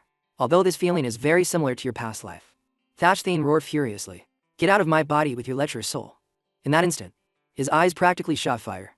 Suddenly, a rumbling sound from his stomach reached Thatch Thien's ears. He suddenly clutched his stomach and rolled on the floor, screaming frantically. Damn it. Thatch Thien lay on his back, staring at the ceiling. The rumbling from his stomach reminded him it's mealtime. Since coming home, I haven't eaten anything for 2 hours. So in the end, the most tragic thing is that hunger and the truth have come to strike me at the same time. Before me is a sea of blackness. It seems I've fainted in front of this bastard. At this moment, Thatch Thien quickly took out his phone. He swiped quickly through his expenses. Finally, Thatch Thien stopped at the final balance. His face turned pale. What? More expenses than income. At this time, what bad luck. In this dire situation, Thatch Thien spoke in a weak voice. Fire God. Fire God God. Trong was momentarily frightened. What? You still want to hit me? He angrily retorted. Hit you my ass. I'm so hungry I can't walk. I'm about to starve to death. I'll clean up the leftovers. The leftover food on the table. Bring it here. I've peeled a bunch of fruit, and there's a lot of food. Bring me those bowls. But, I love them to death. After a moment, Thatch Thien was ravenously eating the noodles in his hand. After an unknown amount of time, a pile of plastic containers had accumulated on the table. At the last bowl of noodles, Thatch Thien excitedly slammed his hand on the table. He threw his head back and let out a spicy breath, laughing heartily. I'm alive. It's truly addictive. I never thought spicy soup could be this delicious. And it's so oily, so salty, so high in calories. It's really a straight path to my stomach. Trong stood to one side, watching intently, his expression indescribable. You look very engrossed. Is it really that good? Thatch Thien patted his stomach and declared loudly. This life of mine was saved by spicy soup. Also, if I had starved to death, then my death would have been on your hands. He was startled and flustered, waving his hands as if being falsely accused. Team, it wasn't my fault. I really. Hearing this, he let out a heaven-shaking roar. Don't call me by that horrifying nickname anymore. Hey, Thatch Thien began to negotiate. I'm begging you. In this life, we're not a couple. Can we just be brothers? Or father and son is fine too. Just don't call me to you team anymore. I'm the father. You're the dog's son. You say it once. I'll say it once. Hearing this, Trong fell silent, not responding. He nodded seriously, raising his hand to make a pact. All right. Good brother. At that time, Thatch Thien had spent an hour dumbfounded in the corner, trying to process this massive amount of information. Trong approached. You. He helplessly waved him away. You're annoying. Get away from me. Thatch Thien's appetite was 20 times that of a normal person, even if each meal was only 7 yuan. At this rate, his food expenses would exceed 10,000. And Thatch Thien's father, a sumo wrestler abroad, was very strict with his financial management. The reason of needing money for food would simply not be believed. At this thought, he burst into tears like a child. Money. Food. Money. Future food money. It seems I can only rely on myself. Thatch Thien suddenly had an idea. Being a food blogger might work. But before I embark on this path, he snapped back to reality in an instant. I don't know how to handle my next meal. I can't believe that with food being so abundant today, I almost let myself starve to death a few hours ago. Just then, the phone suddenly lit up. Trong curiously approached. You have a glowing box on you. He quickly grabbed the phone, his eyes practically glued to the screen. Inside was a message from the female student. Classmate Thatchtheen. Are you there? Do you remember me? I'm the Coca-Cola girl from that day. We exchanged phone numbers at coffee this morning. Can I ask you for a favor? Tomorrow. Can we talk more in detail? I'll pay you and treat you to meals. The moment he read the last line, Thatchtheen's face froze. His eyes lit up. His heart couldn't help but rejoice. Treat me to meals. Without a second thought, Thatchtheen quickly replied. Help? I'll help right now. Quick. Take me out to eat. Seeing him dash off like the wind, Tromla hurriedly called after him. Hey, where are you going? Thatchtheen replied calmly. To find a way to survive. The scene changes to a restaurant with an ancient style. At the same time, the female student and Thatchtheen were seated neatly at the table. Thatchtheen said. He was Ravensweet chewing his food, his mouth constantly munching. Sorry for asking you out so late. I'm on the verge of death. She was momentarily startled. Huh? Life and death? On the verge of death. The female student puffed out her chest as if she was about to say the most important thing of her life. In short, I'll be direct. Hearing this, he turned to look at her with a serious expression. Tell me, who's bullying you? The female student quickly proposed. Classmate Thatchtheen, can you come work at my place? At the invitation, Thatchtheen was stunned. She spoke in a continuous stream, as if afraid of being interrupted. My family owns a gym. Classmate Thatchtheen, I had this idea after you came back to school. So, can you come work at my place for a while? And take some promotional photos? Fearing Thatchtheen wouldn't understand, the female student hurriedly explained. It's the before and after weight loss comparison hype. I can give you anything. He quickly replied. No need for money. Just covering my meals is enough. She frantically waved her hands. But wouldn't that be a disadvantage for you? Thatchtheen confirmed once again. It's fine. Don't worry about it. Chapter 19. 9th, the scene changes to the Change Yourself gym. Thatchtheen's chubby appearance was displayed prominently at the entrance. The cover also emphasized. The brave man who dares to face his own weight. Change Yourself gym, where getting a membership will make you thin. On the opposite side, a crowd of people rushed forward, each one scrambling to get in. The female student stared at the crowd in astonishment. So many people. It seems like all the girls in the world have gathered here. Her eyes widened unconsciously. I've never seen so many people come here. And looking closely, less than half of them are asking about that. The female student glanced around. The rest of them are all drooling. At the same time, a girl shyly proposed. Sir, can you be my personal trainer? He replied like a machine. I'm not yet at the level to be a trainer. But if you sign up, I'll try my best to help. Boxing. Upon receiving the answer, she quickly dashed towards the female student. The girl slammed her hand on the counter. Sign me up for a 3-year membership. Back with Thatchtheen, a woman suddenly interrupted. That is, can I touch your chest? She explained shyly. I want to understand the effects of working out a bit. Thatchtheen lowered his head to observe the woman's every gesture. Immediately after, he bluntly placed her hand on his chest. At the unexpected action, the woman's cheeks turned bright red. Meanwhile, Thatchtheen wore a stoic expression. In his mind, a voice echoed like a memory. I've experienced this familiar feeling many times before. Just like when the boys at school would pounce on me and call me father. Thatchtheen thought to himself. This is a little lighter. But there's not much difference. At that moment, the woman frantically ran to the female student. 5 years. Premium membership for 5 years. The previous day at the Brave Society hot pot restaurant, the female student shot up from her seat. Boss, what do you want to eat? We got over 300 new members in just one morning. We can even eat cold. Hearing this, Thatchtheen carefully flipped through the menu. Immediately after, he spoke in a calm tone. Then, let's have 5 orders of each dish. Her eyes widened. Huh? You're eating that much? Do you want to get fat again? The female student painfully took out her wallet. But, I guess I have to take care of this money tree. Even though it's a bit expensive. I'll pay. Thatchtheen's mind silently prayed. If only I could go back. That would be great. He explained in a low voice. It's a lot so I can pack it to go. After a moment, Thatchtheen made a condition. Also, I hope that for dinner, when there are fewer people, I can be alone in the training area. I need to train my body a bit. Saying this, he once again stared intently at his irradiating hand. Having solved the first survival problem, the next step is to figure out how to get stronger. I have to take the initiative. Thatchtheen, a high school student, was said to be in a league of his own when it came to fighting. First, Thatchtheen was so fat that no one could defeat him. Second, it was rumored that the main character wasn't a student, but the school's dean. A female student lowered her head, panting heavily. Sir, please forgive me. She pleaded earnestly. I was late because I was studying for an exam late last night. The head teacher suddenly cut her off. No. The female student looked up blankly. Huh? He requested in a low voice. Don't move. The head teacher was seen kneeling down and adjusting the female student's collar. Your collar is crooked. No matter how anxious you are, you must still dress beautifully. Only then can I let you in. He pushed up his glasses. Late is late. What needs to be remembered must be remembered. But no matter what, don't stay up late anymore. You all are my most beloved students. Lampethine, 28 years old, Dean of Discipline, speaks cautiously. Upon receiving forgiveness, the female student quickly ran to class. At this moment, the head teacher suddenly turned back. All right, next person. This student. Step forward. He questioned sternly. It's 10 o'clock already. You're late. And also, your right hand. What happened? The silver-haired guy acted annoyed. Stop nagging. Let me in. I fell and got hurt.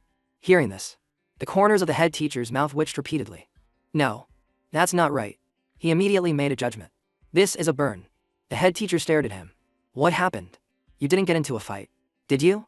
No matter how I look at it, it seems someone has hurt my beloved student.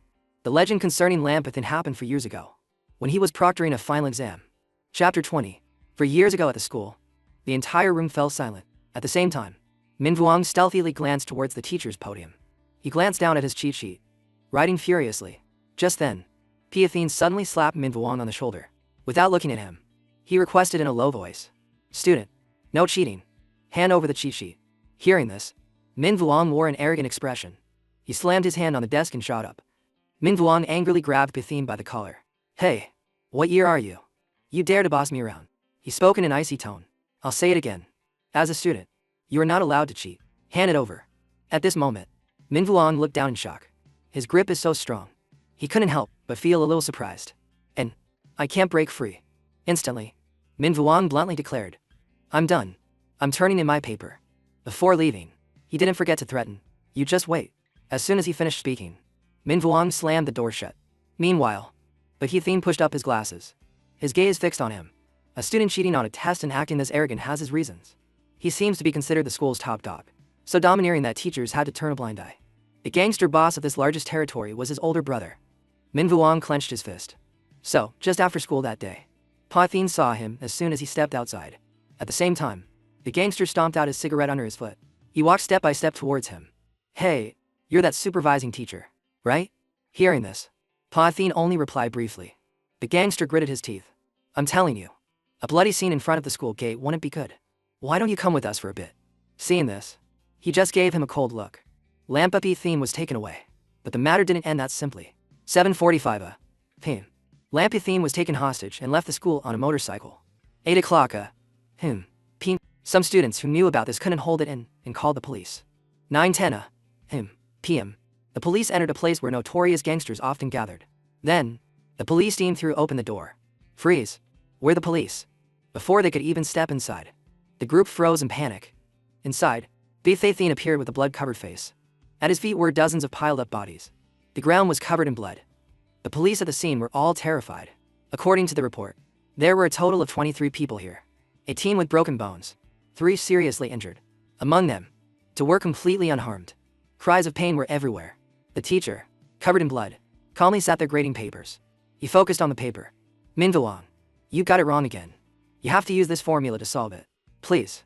Next to his feet, the student who hours ago had said he would get revenge on the teacher was now trembling. He was shaking uncontrollably. Yes, yes, yes, yes, I will definitely study properly. At the same time, the police team was practically speechless. At this moment, Lampethine slowly turned his head. He smiled coldly. The police. You've arrived. Sorry, I was just threatened by them. I couldn't help but go a little overboard. From that day on, Lampethine became a legend. Back at the Change Yourself gym. Inside, Lampethine was frantically punching a punching bag. Pausing for a moment, he panted heavily. Immediately after, Lampethine swung his fist again. At the last moment, he sent the punching bag flying with one blow. Chapter 21. The silver-haired guy was so scared he bit his tongue. This is bad. This guy. He's strict. He's violent. Lampethine's arm suddenly shot up. That's right. I remember. He slowly squeezed the silver-haired guy's shoulder. You're in the 12th grade, right? His face grew even paler. There's basically no way in. In this desperate situation, he had an epiphany. Wait. The silver-haired guy clasped his hands in joy. But isn't this a good thing? I can get him to stand up for me. He then stammered. Sir, do you remember a person in the 11th grade named Lampethine? Lampethine heard this and raised a curious eyebrow. He pushed up his glasses. Class 11A. Not very familiar, but I have a slight impression. He conveniently described him a little. He's chubby. A sly grin immediately spread across the silver-haired guy's mouth. This is going to be good. He pretended to be embarrassed. No. No. I was just asking. The silver-haired guy recounted tearfully. My hand was indeed burned. It was by a bastard with the same name as him, but a completely different body. He even covered his face and cried for more convincing effect. He scared me, pretended to shake my hand. I don't know what he was hiding in his hand, but I was burned to the point of fainting. It was so scary. Just thinking about it makes my body tremble. I'm so tired. To this day, I haven't been able to do my homework. Lampiathine somehow managed to catch a few words like pitiful, weak, don't want to do homework. In the end, he let it go. All right, don't do your homework for now. I'll talk to your homeroom teacher. Go to class. The silver-haired guy, having passed the gate, ran off triumphantly. But after just a few steps, Lampiathine's voice suddenly rang out. Also, he instructed him with a dark expression. Help me find where that kid is. Elsewhere, Thatchthine was panting continuously. Trongla observed with satisfaction. See, this is your current physical condition, he declared confidently. Extremely healthy. No back pain, no leg numbness. Even after punching a few hundred times, you're not out of breath. This is the unreasonable part that my fire of life has burned within your body. Then Trongla gave a thumbs up. My love, among people your age now, your physical fitness is extremely outstanding. Contrary to that excitement, Thatchthine just frowned with worry. He thought to himself, to adapt to going to work, I took a week off, and I also used everything in the gym. After that, no matter what kind of test I used, it all led me to one conclusion. Nearly half of his face darkened. I'm done for. He fondly remembered his former self, who could send people flying with a single blow. Thatchthine grabbed his opponent's shirt. Stop joking. Originally, this punching bag, I could have torn it with one punch. Trongla was pushed down and beaten relentlessly. Calm down, my love. Bro. Good brother. But when you were weak, you became handsome. That afternoon, Deepnathine stood in front of the building named Change Yourself Gym. He placed his hand on the glass door and pushed it gently. Thatchthine inside was still unaware. From now on, I can only rely on constant training to get stronger. He struggled to place the dumbbell back on the rack. His palm slowly relaxed and moved towards another dumbbell. With all his strength, he tried to lift it with just one hand. However, he couldn't hold it for long. This weight, I can't lift it past my shoulder. This is my limit. Thatchthine grew even more desperate. I'm too thin. This thing, if it were before, he used to be able to run while lifting dumbbells with both hands. My body weight is too light, even if I look good on the outside. Thatchthine gently lifted it to his surprise. Thatchthine's eyes widened as he looked at the teacher. He also turned and gave a friendly smile. Hello. Also, so weak. While chatting, Thatchthine did a few moves. You don't look like a hooligan. He kept that innocent smile on his face. You are Thatchthine, right? Thatchthine was very cautious. Yes. Why? Who is this? How do you know me? Teacher didn't answer right away but put the dumbbell down. Then he suddenly clenched his fist with force. Well then, the punch flew without any warning, startling him. But Thatchthine still managed to block it with his hand instantly. Not bad. He then force pushed him back several meters. His palm also turned bright red and trembled uncontrollably. A second later, his bones and flesh felt as if they were shattering as they cracked loudly. The opponent, however, very leisurely retracted his hand. Nathan carefully assessed. He blocked it. That move should have directly broken his nose. His reaction is very fast, as expected of an experienced person. Sweat poured down his face like rain. What is this strength? To be able to strike like that in an instant. My palm feels like it's been punched through. His hand was so numb it was trembling uncontrollably. I've lost all feeling. Thatchthine asked loudly. What's your name? Why are you here? In response to his question, Piathine leisurely pulled off his tie. Me? I am the retribution for you injuring others. A slight misunderstanding made him scowl. Is that so? Then I seem to understand. So this guy is one of their accomplices. His attitude also became more serious than before. Then I have nothing more to say. Trongla hurriedly appeared with the intention of stopping them. Hey, you wait. The words he intended to say stopped. And his hand also lowered. He took a breath and then put a flame into Thatchthine's hand. Forget it. Let me help you.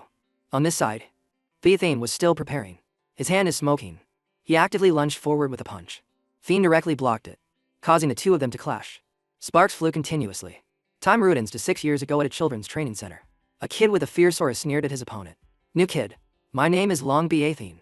13 years old. I'm the oldest here. When the coach is busy, I'll ask new kids to train with me. He declared loudly.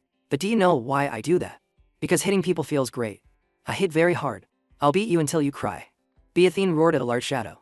Hey. I'm talking to you. Are you listening? You new kid. You think you're so great just because you're a little fat. Thatchthine, with a body several times his size, just looked down silently. Your name is Thatch Thien, right? In the end, that kid couldn't even touch a single hair on him. The kid then went to get his black belt older brothers. And the result was not surprising. He was still knocked out by him with a single blow. Boring. Why are you so weak? Back in the present, his body was trembling all over as if it was about to give out. In contrast to that condition, Thien didn't have a single injury. He casually praised his opponent a few times. Persistent. You've held on for 10 minutes. Right? You're still standing. Thien continued. I'm starting to admire you. But he curtly cut him off. Shut up. Thatch Thien frowned in annoyance. Being chased and beaten by some nameless guy. Beaten over, and then praised. You want to provoke me, but I know how to keep my cool. The first punch he threw was very powerful. Before, you traded a few punches with me. You also retaliated, but not fast enough. But after that, as soon as my fist got close, you immediately retreated to dodge. The smoke that Trong-la had imbued began to rise in his palm. After being ignited, it erupted into a small flame. Thatch Thien said angrily, looks like your burn isn't light, you four-eyed loser. At this moment, a few thoughts popped into his head. It's strange. There's wind everywhere, but there's a feeling of excitement from finally finding an opponent. Thatch Thien decided, let's see which of us falls first. He didn't mind accepting the challenge. Then let's try. As soon as he finished speaking, the room door was flung open by a girl. She asked worriedly, is someone fighting in here? I heard the noise and came running. When she saw Thien and Thatch Thien, she screamed loudly. She covered her mouth in surprise. The Dean of Discipline, crazy lamb. He also didn't expect it. A uniform. You're a student of this school. Also, what did you just call me? Her voice was flustered. What are you doing? Classmate Thatch Thien is so handsome. Why are you hitting him? After hearing that, it was like a thunderclap to Thien. Him? Classmate? Only now did he realize the truth in astonishment. A classmate. Half an hour later in a family restaurant. The two students were sitting while the teacher was standing. Thien properly bowed his head and said, I'm sorry. He directly admitted his mistake to them. It's all because I easily trust others. It's my fault. She huffed. That's right. You should reflect on it. But Thatch Thien just called out. Sir. He asked seriously. You hit me 26 times. Can I hit you back now? She didn't expect the question and let out a loud cry. Thien sighed and nodded in agreement. All right. His hand quickly poured a jar of pepper and stirred it all together. Then he brought the bowl of food in front of his opponent. Thatch Thien smiled slyly. Eat up. I specially concocted this delicacy for you. Eat it all for me. Don't leave a single bit. However, he didn't hold a grudge for long. Forget it. I've suddenly lost a lot of weight lately. Almost everyone doesn't recognize me. It's inevitable to be misunderstood. Not being recognized is also an unavoidable thing. I forgive you. Thien really ate that thing, causing her to panic and try to stop him. Sir. A certain emotion rose in his heart. Actually, this is the first time I've met such an evenly matched opponent. At my age, this experience is very magical. I don't know if I'm happy or angry. But, at the moment I was hit, my heart really did beat faster. That night, Thatch Thien carried a bag of food and closed the door to his house. He waved his hand to shoo Trong-la away. Good night. If you dare to come sleep with me, I'll beat you. You can choose to sleep in the kitchen. But he suddenly grabbed Thatch Thien. Hey. Wait. Trong-la looked very serious. I have something important to say. A little curiosity made him turn to listen. The afternoon's events were recounted. Your hands. You were able to produce fire during the fight, right? This was the first time I experienced that feeling in many years. Trong-la affirmed. From that, I learned that I can recover some of my abilities and memories. I realized things. He held up one finger. First, I remember how to restore your body to its original state. It's difficult to execute, but it's better than nothing. Then he also warned. Second, that teacher, and that girlfriend of his. Thatch Thien's eyes widened and his mouth dropped open in shock. They both have problems. Trong-la rubbed his temples to remember. That girl. On her person, she has something that mortals shouldn't have. And that teacher. His aura. I still remember it now. I always remember it. Just now, when we were eating, I happened to overhear his whisper. At that time, Thien was indeed muttering something very quietly. He, who was next to him, happened to notice the suspicious action. Thien blamed himself. Thien, you're still so hot-headed. Still so impulsive. You're not worthy of being human. From that, Trong-la concluded, the aura on him is not human at all. Thatch Thien was still confused. What do you mean? Trong-la smirked mysteriously. Interested, aren't you? Do you know that there's a world-shattering secret in this world? He uttered each word in surprise. A world-shattering secret. The opponent replied seriously. Yes. Trong-la's distant past resurfaced. Before I was born, although I was titled a god and managed thousands of people, I was not satisfied. I was full of curiosity about the world and the unknown. When he turned around, he saw a woman gently approaching. She whispered something to him and pointed to the distance. With that, he happily left. So, finally, with my own encouragement, I created a fire carpet, went out to explore, and was gone for 3 years. Thatchthien was even more incredulous after hearing it. 3 years? Weren't you afraid of being tricked by the people in the village? He suddenly said loudly. After that, I finally returned, and at the same time, I also discovered a world-shattering secret that would scare you if I told you. The emotional shift was too fast for Thatchthien to keep up. As he burst out, he made a spherical gesture. I just kept going north, without turning back, and eventually ended up back where I started. This world, it's a globe. Thatchthien's whole body turned to stone. He himself was at a loss for words. Then he hurriedly bent his legs and ran into the house. Thatchthien quickly pulled a book from a shelf. The geography encyclopedia was thrown straight at Tronla's face. Is this what you wanted to say? He held his head. Aggrieved. My love. Not interested. He snapped back. Damn it. I'm going to bed. As soon as he turned his back, Tronla put on a mysterious look. Then I'll get to the point. The story of his journey continued. That year, because I had brought in my horizons on various tribes and plants, Tronla personally tried several types of herbs. I've compiled them and written out 7 types of medicinal formulas. Even the worm was terrified by his smile. Made to nourish gods and raise ghosts for use. Now, I remember one of them. He stated his conclusion. I am a remnant soul. If I can make this formula, perhaps I can remember more memories. Or maybe finally regain my memories and learn how to use the flames. Thatchthien immediately demanded. The recipe. What's the recipe? Tell me. I'll write it down. He listed them out: ginger, garlic, star anise, chili peppers. He quickly wrote it down with suspicion. The more he listened, the more it sounded like ingredients for hot pot. Tronla continued. That's right. You see, that's another matter. It's exactly as it sounds.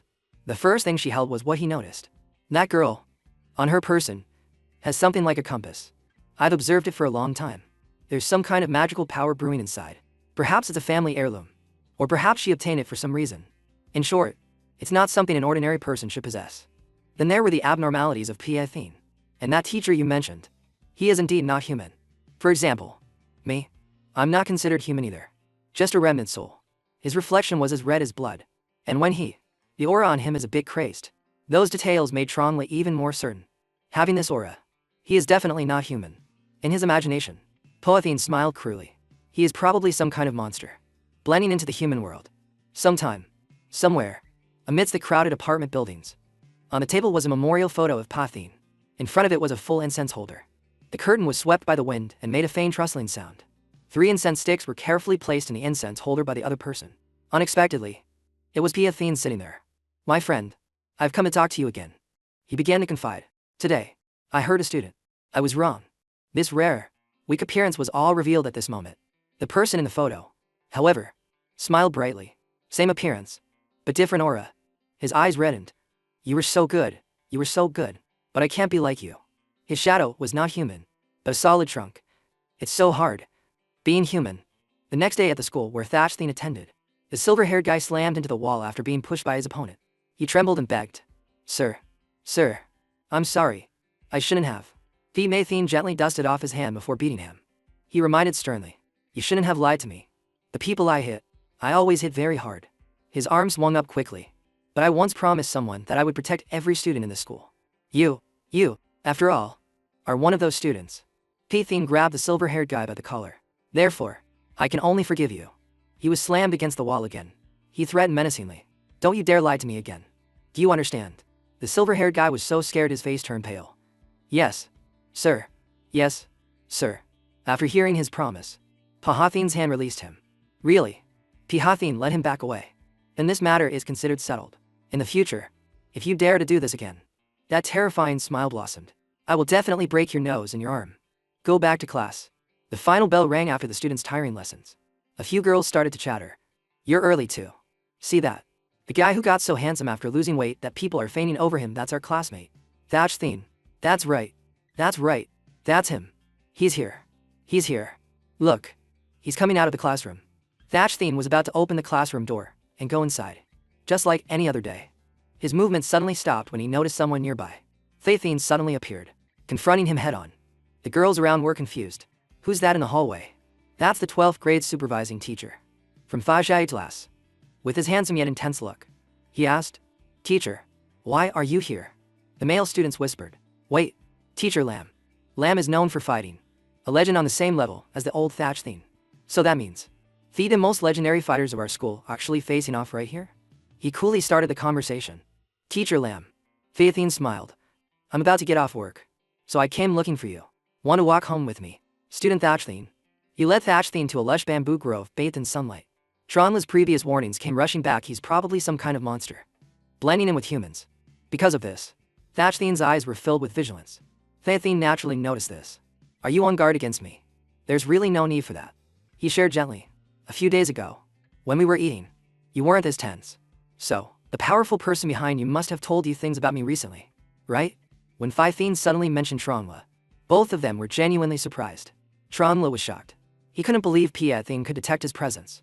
As for Thatch Thien, he admitted it outright. Yes, that's right.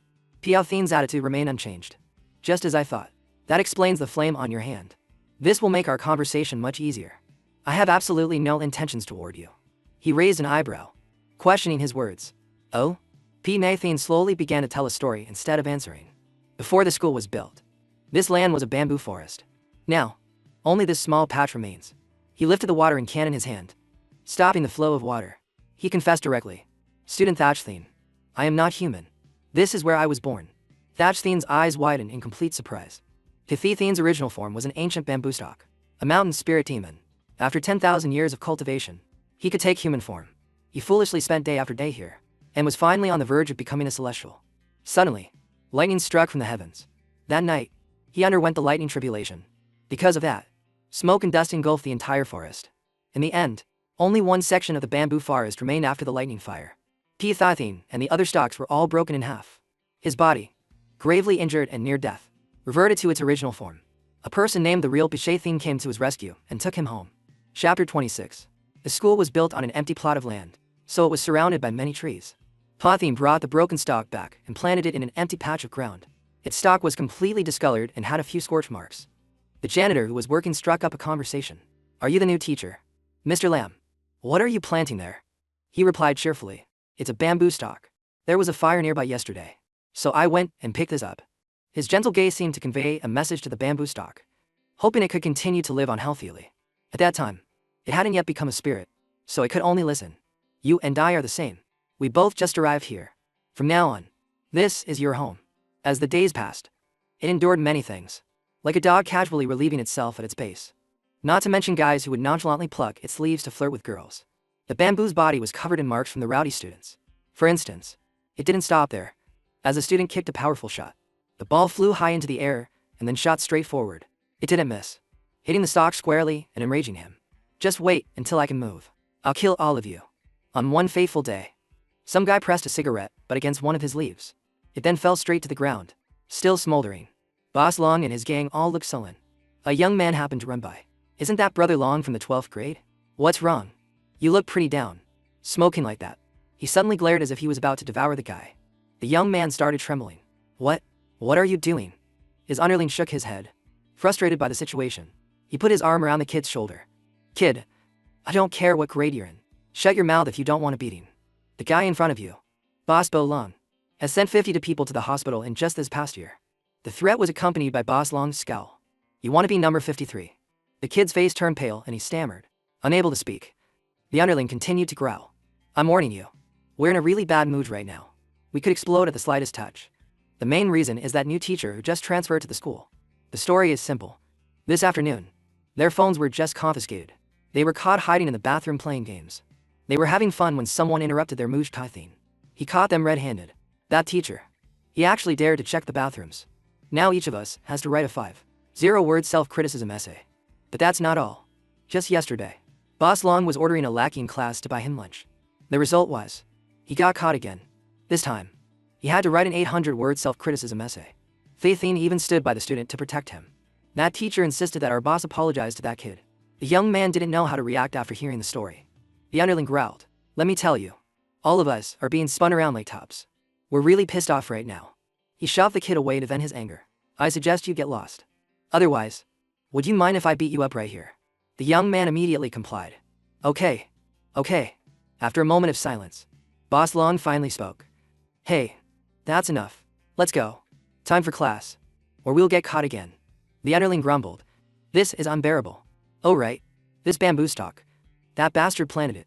Didn't he? His menacing threat made the small bamboo tremble. Next time, I'll water it with a little something. That day, Theophane came to check on the garden as usual. He thought to himself, how did it end up like this? It's all gloomy and withered. Hearing this, the bamboo stalk spent up emotions. Suppressed for so long, began to surface. It finally couldn't hold back anymore and yelled, "Hey, you brat. I'm seriously injured right now. I shouldn't even be talking. But I have to speak up now, so I don't damage my cultivation any further. Move me somewhere else. Now, if you don't, tomorrow, your students will scald me to death with boiling water." He exclaimed in shock. What? What was that sound? From the bamboo. You're talking? It continued to shout in a piercing voice. Not only can I talk, I can be your daddy. Being found by a good-for-nothing like you is the worst luck in 8 lifetimes. Are you crazy? If you're going to take me in, you should plant me somewhere with other trees. I'm the only bamboo stalk here. You're obviously trying to get me killed. I'm about to go bald from all the people passing by and messing with me. The bamboo stalk continued to complain. Besides, most of the people tormenting me are your students. It told him about the students' behavior. I've been burned by someone's cigarette butt. Someone used me for martial arts practice, kicking me over and over. Another one mistook me for a bed, using me as a chair to sleep on until my body was bent. It cursed angrily. Just how many brats have you pissed off? You torture your students, and then they come and torture the plant you planted me. It's a vicious cycle. Gathene recovered a bit. What? So that's how it is. You were being. Wait, so what exactly are you? I think I saw your mouth just now. Now the bamboo stalk had a chance to introduce itself. Me? I'm just a wood demon, a bamboo spirit, struck by lightning, and now I'm recovering. An evil smile appeared on its face. Oh right. How should I put this? I also have to thank you for saving my life. In a few more days, I'll be able to take human form. When that time comes, why don't you let this great one help you? It also added a warning. Let me tell you, there isn't a single good thing in this school. Your students hold a grudge against you. I've been watching secretly. Everyone is plotting something bad against you. No one is grateful to you. They're all just waiting for a chance to get revenge. It's not just the boys. The girls are gossiping too. And even those who aren't involved don't understand you. They all criticize you behind your back. The bamboo stalk eagerly suggested. So, get me out of here first. Once I've recovered, I'll help you kill them. One by one. How about it? Padathine quickly signaled for it to stop. Wait. He grabbed the stalk tightly and shook it. Don't you dare harm those students. It screamed in panic. What are you doing? Let me go. Padathine hurriedly used a shovel to dig up the plant. No matter what, I have to get you out of here. Then he ran off with it. It's too dangerous for you here. For both you and everyone else. He thoughtfully recounted the rest of the story. From then on, I was forced to be planted at his house and lived there for a while. It was an unforgettable time. The bamboo stalk was placed in the corner of the room while Padathine sat working at his desk. It asked resentfully, "Hey, why didn't you let me beat up those students?" This question made him stop his work and pay attention to it. Padathine smiled gently. Because they're at an age that I also went through extreme. Gullible, impulsive, and confused. There was no resentment in his words, but also because of a lack of knowledge. I ended up on the wrong path. He leaned one hand on his chair and confided. And I want to be the ferryman who guides them. Some paths look very wide at first, but are actually very narrow later on. Padathine said optimistically. And there are paths that, with a little hard work, will be paved with flowers. Hearing this reasoning shocked the bamboo stalk 100 times over. He then turned to it and said, "By the way, I think you're also very impulsive. How about I treat you like a student? Want to talk?" It shyly and hastily refused. You, are you crazy? Why are you suddenly talking about me?" Padathine's voice grew quieter. From then on, for about half a year, I stayed quietly at his house. During the day I cultivated. At night he talked to me, and the days drifted by. The days were so peaceful that I forgot. Thatchtheme was curious to know the hidden meaning behind those words. He gritted his teeth with resentment. I forgot that I was still alive. That is an incredibly dangerous thing. The beginning of a spiritual entity, especially after being wounded by lightning, is when it's at its weakest. It's also the time when cultivators covet it the most. He covered half his face with his hand, trying to calm himself. I shouldn't have stayed at his house. On a beautiful morning, the sun shone down gently from above. The bamboo stalk was placed across from the dining table, on which sat a plate of delicious watermelon. It called out and requested, "Hey, if you water me with watermelon juice, I'll be able to taste things like a human. So save some watermelon for me." Padathine smiled and agreed immediately. Okay. Suddenly, there was an urgent knock at the door. He put down his slice of watermelon and went to open it. Coming. Waiting for Padathine outside were Boss Long and his 2 underlings. One of them smirked and said, "Hey teacher. Good morning." He was frightened by their appearance. What are you? No, wait. The noise outside caught the bamboo stalk's attention. What's wrong with their eyes? They said nothing and violently shoved Piathine into the house. Chapter 28. The student's eyes were filled with murderous intent. His fists already clenched. Backtracking a bit. Anyone who wanted to use the bathroom was locked out. Boss Long had taken it over to smoke inside with his underlings. He muttered, I'm about to lose it. This semester. That damn teacher has busted me for everything. I've been written up 3 times. At this rate, I won't be able to graduate next year, and I'll be stuck here. The guy next to him was in the same boat. Me too.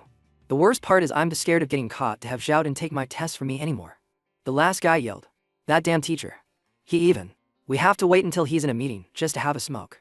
The bathroom door is shoved open without any courtesy. The 3 inside jumped. A normal person's reaction. The young man was wearing the school's uniform and had a mysterious smile. Boss Long silently sized up the newcomer. I've never seen this face before.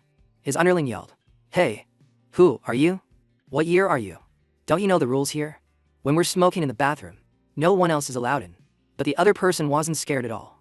In fact, the corner of his mouth lifted into a smirk. This made the underling even angrier. Hey, our boss is pissed right now. You little punk. In a fit of rage, he charged forward. You want a beating? The other student stopped him with just one finger. That light as a feather touch made him freeze. Sweat pouring down his forehead.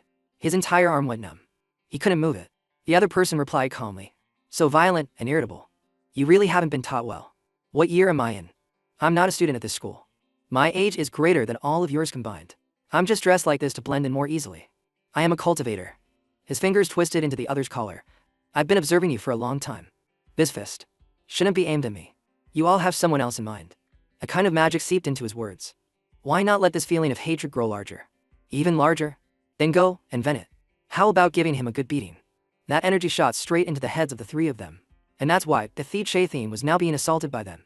Their feet stomped down hard, pinning his hands. I'm gonna leave his shoe print on his face. He still tried to reason with them. Hey, what are you doing? The guy growled in response. What are we doing? Teacher, I've wanted to beat you up for a long time. They squeezed his neck tightly. Why do you have to get in our way? Why do you want to change our way of life? He struggled to get the words out. Because I want. They punched him square in the face. I don't care what you want. The guy's eyes were filled with hatred. You could have just left people like us alone. You'd be happy, and we'd be happy. Everyone could live in peace. Wouldn't that be better? The reason stuck in Piathine's throat was because I want to teach you. The bamboo stalk cried out helplessly from the corner of the room. Hey, stop it. If you keep this up, he'll die. Piathine's body trembled as he tried to persuade them. It's because I've seen a path that is wider and happier. The bamboo stalk fell into a panic, its eyes wide as it watched the scene unfold. His eyes began to close. I must show you, and that bamboo plant. His arm went limp before he could finish his last wish. A blinding light suddenly erupted in the room, shattering the glass windows. The 3 students were thrown straight out of the building because they deserved it. The loud noise woke Piathine from his unconscious state. A familiar voice rang out. Are you awake yet? Can you hear me? Lie down for a bit longer. You'll be fine.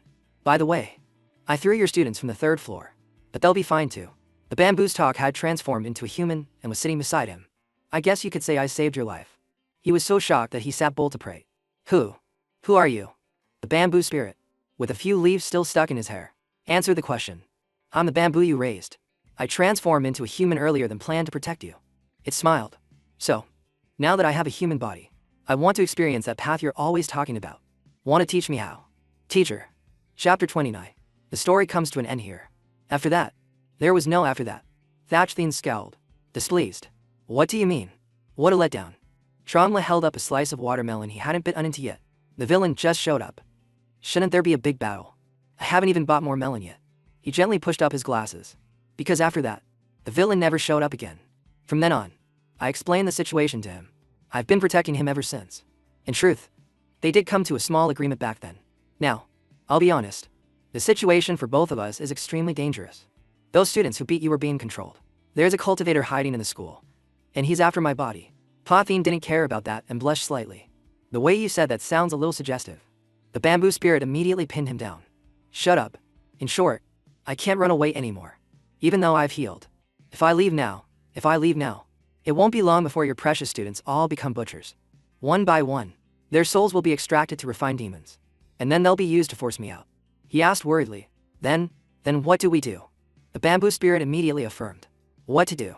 Of course. We stick together like shadows. Not a single step apart. I must be by your side at all times to protect you. And we can't attract anyone's attention. If that's the case, there's only one way. He came up with a great idea. How about this? I can conveniently protect you while also experiencing that path he mentioned. Want to try teaching me? Teacher. In the end, what he became was the pointer for the blackboard. This word, desire, means hoping to obtain something one shouldn't. Remember this, it's a key point on the test. The students in the class had strange expressions on their faces as they learned it. Thethine pushed up his glasses as usual. The students below whispered, "Hey, see that? The pointer in his hand. That's the bamboo stalk he planted before. He dug it up from behind the mountain, took it home, and in the end, made it into a pointer. He blatantly uprooted it. He's always at school. Before, when he shooed us away, I thought he was some tree-hugging environmentalist." The bamboo also reminded him, "Hey, be gentle." But Pythine snapped, "Shut up. Pointers can't talk." He hesitantly concluded the arduous story. That was 36 years ago. Since then, I've been a teaching pointer. Theothene casually added, "But it really did work for monitoring and preventing things." He dejectedly refused. All right, stop talking. The more I hear, the stupider it sounds." He suddenly flew into a rage. But this plan had a flaw. I was used for a full 36 years and broke 5 blackboards in the process. As a result, because the precautions were so strict, there were no openings. I protected him until he retired, and the villain never even showed his face. Thatchthene silently assessed. This guy probably likes being a dramatic character. Trangle, beside him, also grimaced. This kind of story sounds like it's building up to a final battle the night before, but then it just fizzles out. It's so unsatisfying. A gentle breeze blew by, carrying a few bamboo leaves with it. In the end, everything was very peaceful. And then, a mild stroke. A few years ago, that teacher passed away from an illness. You could say he died young. Since it was afternoon, the sky turned a golden yellow. In the end, he hoped that the glasses were gently removed, would continue in his footsteps here. The real Pythene, on his sickbed, urged him, "Brother Truck, you will surely live longer than me. I probably can't accompany you any longer. Would you like to try being a teacher?" He looked nostalgically at the keepsake. "So, in the end, you became a teacher." "That's right. These glasses were left behind by him. I suppose I've been with him, protecting him, and also continuing his life story." After sharing, Gathing put them back on. "I've told you all my memories. I'm still continuing to be here. 1. To fulfill the last wish of the deceased. A few years ago, I submitted a fake resume to the school. But because I had listened to 36 years of lectures, I have no problem teaching." The topic shifted. "Also, thinking about the culprit from that year. After so many years, my intuition tells me he's still somewhere, watching me. Student Thatchthene, I called you out here just this once, to tell you everything, and also to ask you a favor. The fact that I'm not human, please don't tell the other students. Can you do that?" Thatchthene was silent for a few minutes. Then he suddenly smiled brightly. "Let's just say, a supervising teacher who's a demon, and this fat guy gaining 5 kilograms. Both can surprise me quite a bit. It's not worth mentioning. I won't tell anyone." A look of joy spread across Bethen's face. He thought all these words to himself. "Honestly, hearing your story, I'm not scared at all. On the contrary, I feel a sense of warmth. Your experience isn't any different from a human's. There are tears and laughter. So, nothing is impossible." The two below continued their exchange. "Also, teacher, please help me with something. If you're a type of plant, then can you tell me where to find the ingredients for this prescription? Let me see." The vision gradually narrowed in someone's eyes. The cultivator, Rui Tin, was actually observing them from above, always waiting for an opportunity. The next few days passed peacefully. So after talking with the teacher, everything went back to normal for me. Thatchthene sat in a restaurant, devouring bowl after bowl, hungry. Next, he went to the gym, making all the girls swoon, helping out at the gym. He also got attention at school.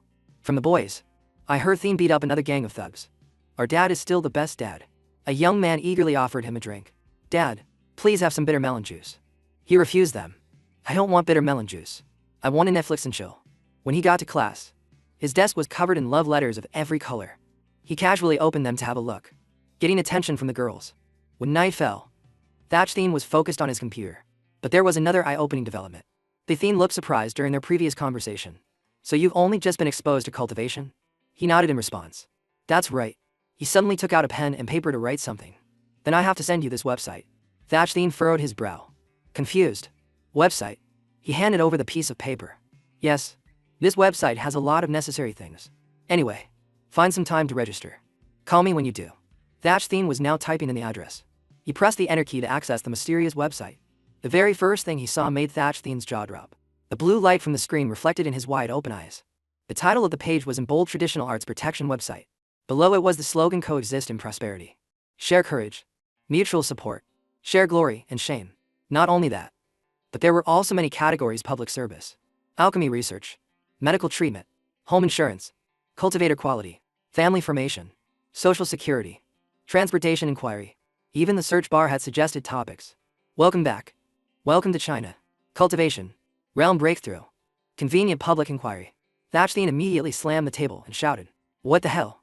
He quickly picked up the phone to call. "Hello, teacher? What kind of state do cultivators in this era live in?" Thatchstein on the other end of the line said cheerfully. "You opened the website, didn't you? Well then, there are about 1.2 million of us." The phone almost slipped from his hand. "Huh?" The voice continued from the receiver. "In this world, people with extraordinary abilities exist, including," he explained further to Thatchstein, "telekinesis, controlling water and fire, making poisons, monsters becoming gods, soul snatching, all sorts of cultivation types.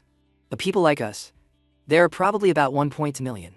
His explanation became more and more mysterious. "They are all called," he was unconsciously drawn in. "They are called." Thatchstein's punchline shattered the illusionaires of traditional handicrafts. He continued calmly. "That's right. These are all considered intangible cultural heritage. So there's a specialized website for these disciplines. In short, some seniors created it to prevent them from being lost to time. I heard the government was even involved." Thatchstein couldn't believe it and yelled, "Lost to time? What the hell?" Thatchstein gave an example. "Look, nowadays, a sniper rifle's bullet speed is 1.0 meters per second, and most cultivators can't dodge it. A mortal with a gun can take them down in one shot. And those renegades who use their powers for illegal activities, quite a few are shot and killed every year. Also, anyone who does things against the rules will be protected. According to reports, my educational methods have been criticized quite a few times over the years. There used to be some who practice the old ways. In this environment, many cultivation methods are both energy-consuming and fruitless. For example, Wang Shi spent 20 years carefully cultivating poison goo, but the results were not good. The very next day, his wife scolded him for not having a proper job, and they just got poorer. The end of that story was harsh. In the blink of an eye, the neighbor's kid dropped out to work in the city, and soon bought a multi-story building, a spacious building. After a while, gradually, no one learned it anymore.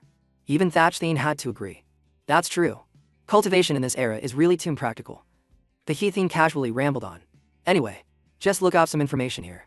It won't hurt. Later on, there will be someone to guide you to interact with other fellow Taoists. Every year, there's even a cultural event organized to strengthen the bonds between fellow Taoists. Things like tourism, gatherings, matchmaking, youthful confessions, and lectures. Hearing this dream, his face darkened. This is getting more and more unrealistic. Thatchstein suddenly mentioned something. "Oh right, you can also receive monthly supplies of cooking oil and rice." Thatchstein immediately paid attention to that. "Wait, how much can I get? I'm asking you. Teacher, how much can I get?" Following the teacher's instructions, he created a profile-type transmigrator. Ability awakening. Below, there was a question: describe your ability. Please refer to a literary work that most closely corresponds to your state and fill it in the appendix. Both hands emit heat daily. Beside me is a ghost who calls himself the fire god, who has slept for thousands of years and has just woken up. He immediately turned to Astrongla. "Haven't you started learning how to read web novels these past few days? There's a novel about a young punk with a ring, and inside that ring is some old guy. What's his name? I need to fill it in on the form. Hurry up. We can get free food." For real. A few more days passed. And then, after filling out the form, for a long time after that, I didn't notice anything. I didn't get any response. But on another front, something big did happen. Thatchstein arrived at school with an even more dazzling aura than usual. He pulled out his chair and gently sat down in his seat. His eyes glanced down under his desk out of habit. "Thanks." His rummaging hands seemed to have found something. When he opened it, the object in the box was so dazzling he had to cry out. It was clearly a very valuable silver ring. This is... Thatchstein immediately shot up. "Who sent this? Sending letters and stuffing them in my desk every day is one thing. But now they're sending gifts. And valuables, too. This person must be loaded. This is too extravagant." The students in the class all had 3 words on their faces: so envious. The silver ring even had exquisitely carved English letters. And then, the very next day, Thatchstein pulled out a new item. On the 3rd day, it was a very large heart-shaped box of chocolates. On the 4th day, that person gave Thatchstein a whole 3 rillion. On the 5th day, he was even more astonished because the gift was from an expensive luxury brand. In summary, after 5 days, his desk was overflowing with no empty space. Sweat poured down his face like a waterfall. This is too much. He immediately thought of one person. It's all so random. It seems like they're trying to figure out what I like. Also, the gift giver didn't sign their name, so I can't return it. They want to serve the people without leaving a name. That day, he brought the box of love letters home and dumped them out. Tronle asked, "What are you doing?" As he sifted through them, he replied, "I'm looking through every single one." They were all full of sweet words. "My dearest Theen, by the time you read this letter, you owe me a hug.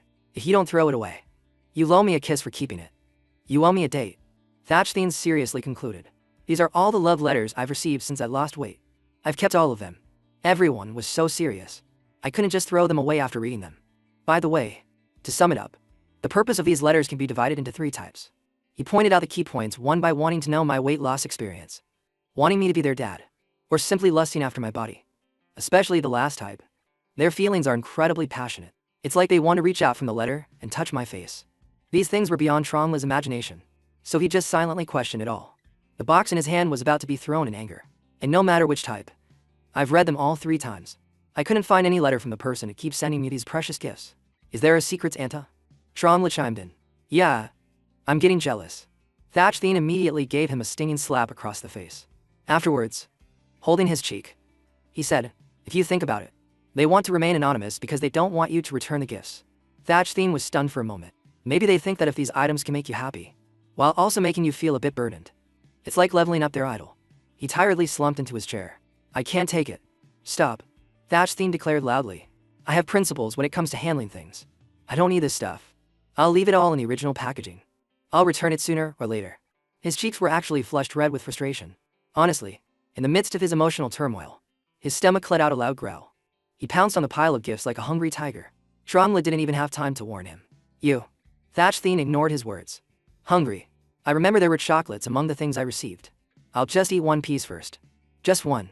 Chapter 32. The sunlight from the window disturbed the sound sleeper. A few days later, things got even more complicated. The phone on the bed buzzed incessantly from a call. Unknown number. Half asleep. Thatch Theen reached for it.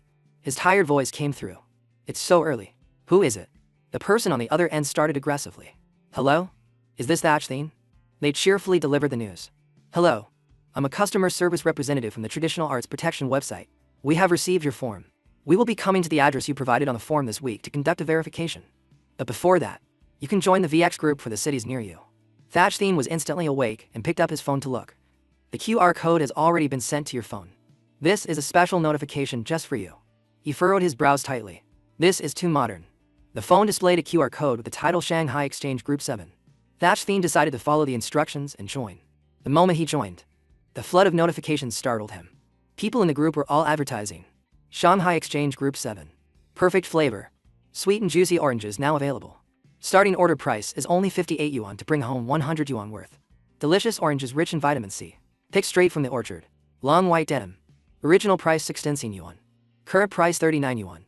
Comes with a free high-quality denim belt. Soft and comfortable. Great experience. 3D tailoring. Slim. Wearing it will reveal your curves. Suitable for all occasions. Free shipping. How to buy. IP. How to make money fast. Even while lying down. Thatch Theen's jaw dropped in astonishment. The conversation suddenly exploded. What kind of group is this? He had just recovered when his phone buzzed again. This message came with a red envelope. "Let's work hard today too. Wishing you wealth and prosperity. Great fortune and luck." People in the chat responded excitedly. "Morning. Chief True. Morning. Ancestor True. Chief True is so generous. Thanks. Boss." He immediately noticed that person. Someone's talking. "True. Ancestor." The mysterious figure laughed heartily. "It's a new day. This world is dog eat dog. Let's all work hard together. A toast to our friendship." The others quickly started flattering him. "I'll share some experience I've recently accumulated. Cultivation experience accumulated by Ancestor True." "Thank you, Ancestor True." A role model for the cultivation world. A folder named Precious Books was sent by the mysterious figure. "Thanks, Chief True." Thatch Theen grew a little curious. Precious Books of the Immortals? The first thing that caught his eye was the bold text "How to make money on WeChat," followed by the table of contents. He didn't need to scroll any further before slamming his phone on the ground. The anger welling up inside him made him clench his teeth. Nevertheless, Thatch Theen politely sent a few messages. "Amazing. Amazing. I'm leaving the group now." The person named Chief True shifted their attention to him. "This is... Wait, a new person." After resolutely leaving, Thatch Theen continued to receive notifications. The mysterious figure sent a friend request. Chief True knows you. Through the Shanghai Ability Group 7. Hi newbie. Are you from the same city as me? I'm in SH City. Do you want to make money together? I've already made over 10,000 this month. I'll give you 3% of the profits. His face scrunched up. That guy added me as a friend. He rudely sent a reply. Get lost. Wait, isn't this a cultivation group? The mysterious figure casually admitted. Of course it is. He typed another message. So, before he could finish asking, the other side explained. But, cultivators are all so poor they can barely survive. So gradually, everyone went out to earn a living. Thatchthien silently guessed. This is toxic. His texting attitude softened. So you really are some kind of ancestor. The person replied cheerfully. What ancestor? I'm not that great. They just call me that because I make a lot of money. Then Chief True reminded him. Listen up. Newbie, the richer you are, the more people will respect you. That's the unwritten rule of the cultivation world. The anger inside him was about to erupt, and he didn't want to get involved any further. He decisively refused. I think I should still leave the group. Leaving. Chief True hurriedly tried to keep him. Wait. Oh right. Newbie. What do you do? He immediately set a boundary with the person. Stop with the sales pitch. I'm not changing careers. I'm a student at SH number 1 high school. 11th grade. Chief True suddenly had a very strong reaction to that sentence. The message was also filled with surprise. We're classmates. Really? Trust me. You'll understand. Our class has a student named Thatchthien. Do you know him? Chief True affirmed. That's right. He's the leader of the Theendine Temple support group. This time, it was Thatchthien's turn to be so shocked that his hands and feet trembled. You can. The other person continued to brat. Really? I've always been following student Thatchthien. I even take candid photos of him sometimes. Let me send you one. His mouth hung open at those words. Chief True was even very proud. Moreover, I've been giving him gifts lately. I've been secretly giving them every day for a week now. I like him a lot. I'm being so considerate and caring. Do you think we could become friends? Newbie. Thatchthien's whole body trembled violently. His limbs stiff. Unable to reply. Chief True started to confide. But, hasn't student Thatchthien lost weight recently? When he's skinny, he's not as cute anymore. I hope he can gain a little weight. The person who had been scaring Thatchthien all this time was enthusiastically typing. Daihung sat on her bed. Behind her were plastered photos of him from fat to thin. She smiled happily. Oh right. What year are you in? What class? The view shifted towards Daihung. Some people like the rich. If not the rich, they'll like something else. Some people like handsome guys. Daihung shyly confessed her feelings. And some people like fat guys. I have someone I like. This is a little secret hidden in a young girl's soul. Her story began. The girl named True Daihung was a very ordinary girl when she was very young. True Daihung's math test, with a big fat 0 circled. Next to it was a very thick book. 5-3. Middle school entrance exam. 3 years of mock tests. She picked up her pen and wrote something aggressively in her notebook. Her father walked in with a stick. Daihung, stop it. When she saw him, she screamed. Dad. Her father's booming voice replied. Daihung. Daihung said resentfully. You jerk. Are you finally going to beat me because of my grades? Her father just raised his hand threateningly a few times. Dad. How could I? You've clearly never passed a single subject from childhood until now. Moreover, it's not just you. Dad has never passed a single subject from childhood until now either. He sat down and reminded her. Give up. Not being academically gifted is our family's talent. We simply don't have the aptitude for studying. The main reason is the character pass on the headband you're wearing is written wrong. Daihung froze for a moment, her brain slowly processing the situation. Then she quickly took off the headband. Her father smiled mysteriously. But studying isn't the only path. Today, Dad will tell you our family's secret. The stick he carried was actually a secret place to hide things. He took out an old book titled The Mysteries of Feng Shui Yin and Yang in 15 characters. The stick turned into a flag that fluttered with the aura he emitted. Her dad declared decisively. This book is a manuscript passed down from the Western Zhou dynasty. If you learn it, you can read fortunes anytime, and they'll be extremely accurate. This flag is very eye-catching and powerful. Once you've memorized it and mastered the contents of this book, you can set up a fortune-telling stall across the street. He proudly asserted. This is the profession our ancestors left for our family. I have the nickname True the Great Fortunatorly. I've even read the fortunes of great figures. Even if you're not good at studying, you can become rich through your own efforts. Her dad muttered to himself. Also, you can't divine lottery numbers. If you do things that go against the laws of nature, you'll be protected. Retribution. Daihung on the side was crying. I want to pass. Her face fell, seeing no hope. But a second later, she had an epiphany. Wait, that's not right. If I just want to pass.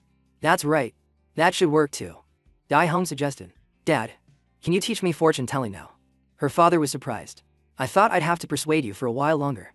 On the day of the regular exam, a few coins fell onto Daihung's desk. She began to chant. First, look at the fate chart. Second, meeting point. Second, look at the major periods. Third, see prosperity and decline. Fourth, see life and death's advance and retreat.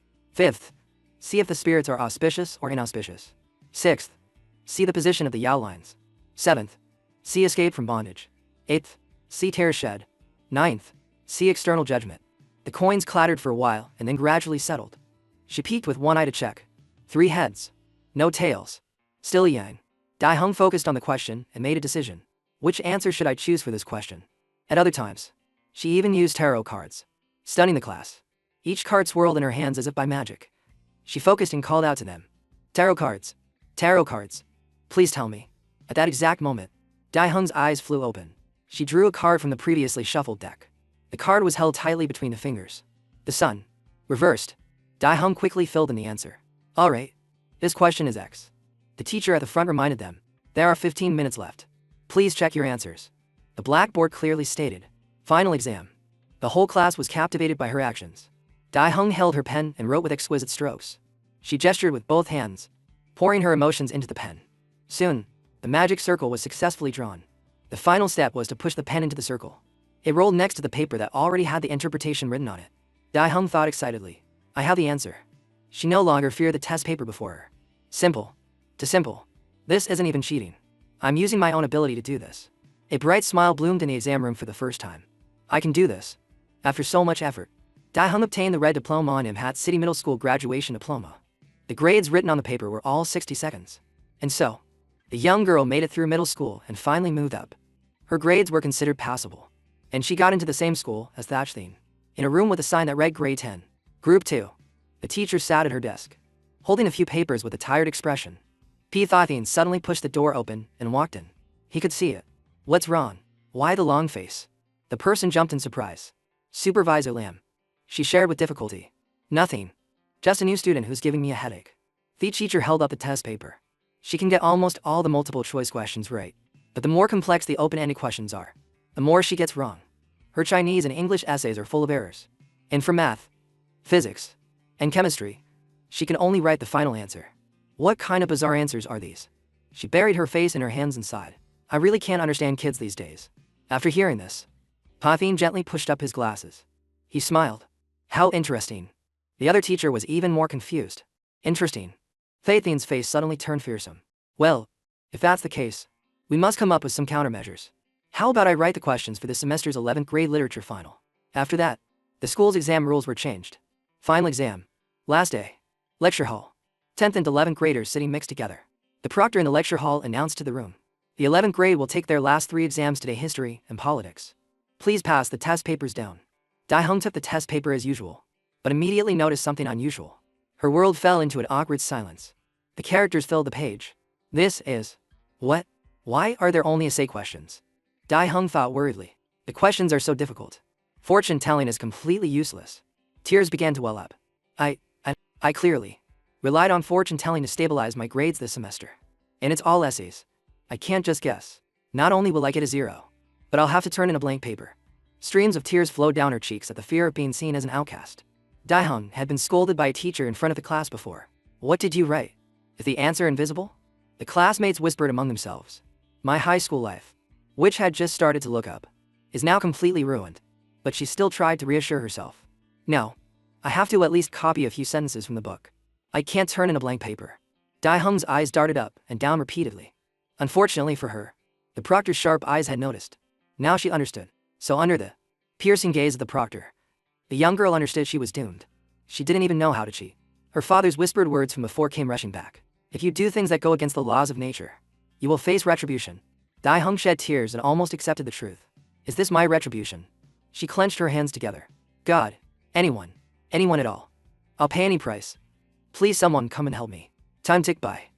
The clock hands making a few more rounds. At one point, Thatchthien burst through the door. His large body brushed past her. Sorry teacher. I'm late. Daihung, who was silently sobbing, was drawn by the voice. Her eyes suddenly widened in surprise. Thatchthien transformed into an angel with wings, descending to the mortal world. Daihung had to use the most exquisite words to describe that moment. When the person in front of me sat nearby, The four corners of the girl's world. The entire room went dark. It was a shadow like a mountain. She was dazed for a moment. Her reflection in his eyes. The broad back in front of me. Dae-hung slowly raised a hand. Made it hard to resist the urge to touch. Her finger lightly touched Thatch-Thin's back. When she let go, the layer of flesh bounced back on its own. A wave of emotion washed over her after she was sure it was real. Dae-hung's eyes glistened, and even more. Just like a real father. A sense of security that puts one at ease. At that moment, a warm ray of sunlight shone into her soul. The young girl thought, while cheating with all her might. Dae-hung's life also changed. From then on, the young girl's grades no longer passed. But she vowed to study seriously. No more cheating. But besides that, the unexpected encounter that day. That white figure in front of her was forever etched in the young girl's mind. That broad back made her happy. The young girl began to develop feelings for him. The young girl began to investigate him. The young girl had someone she liked. Chapter 35. That's what Dae-hung just shared. So that was our unexpected encounter. The encounter between me and student Thatch-Thin. Each of her messages seemed to bloom like a flower. From that day on, I started to have feelings for him. He was truly like an angel sent down from heaven. A Prince Charming who came to rescue me. Thatch-Thin's face on the other side was so grim it was hard to look at. He secretly vowed to himself. From now on, if I'm late for an exam again, I'm a dog. Dae-hung actually hadn't finished her story.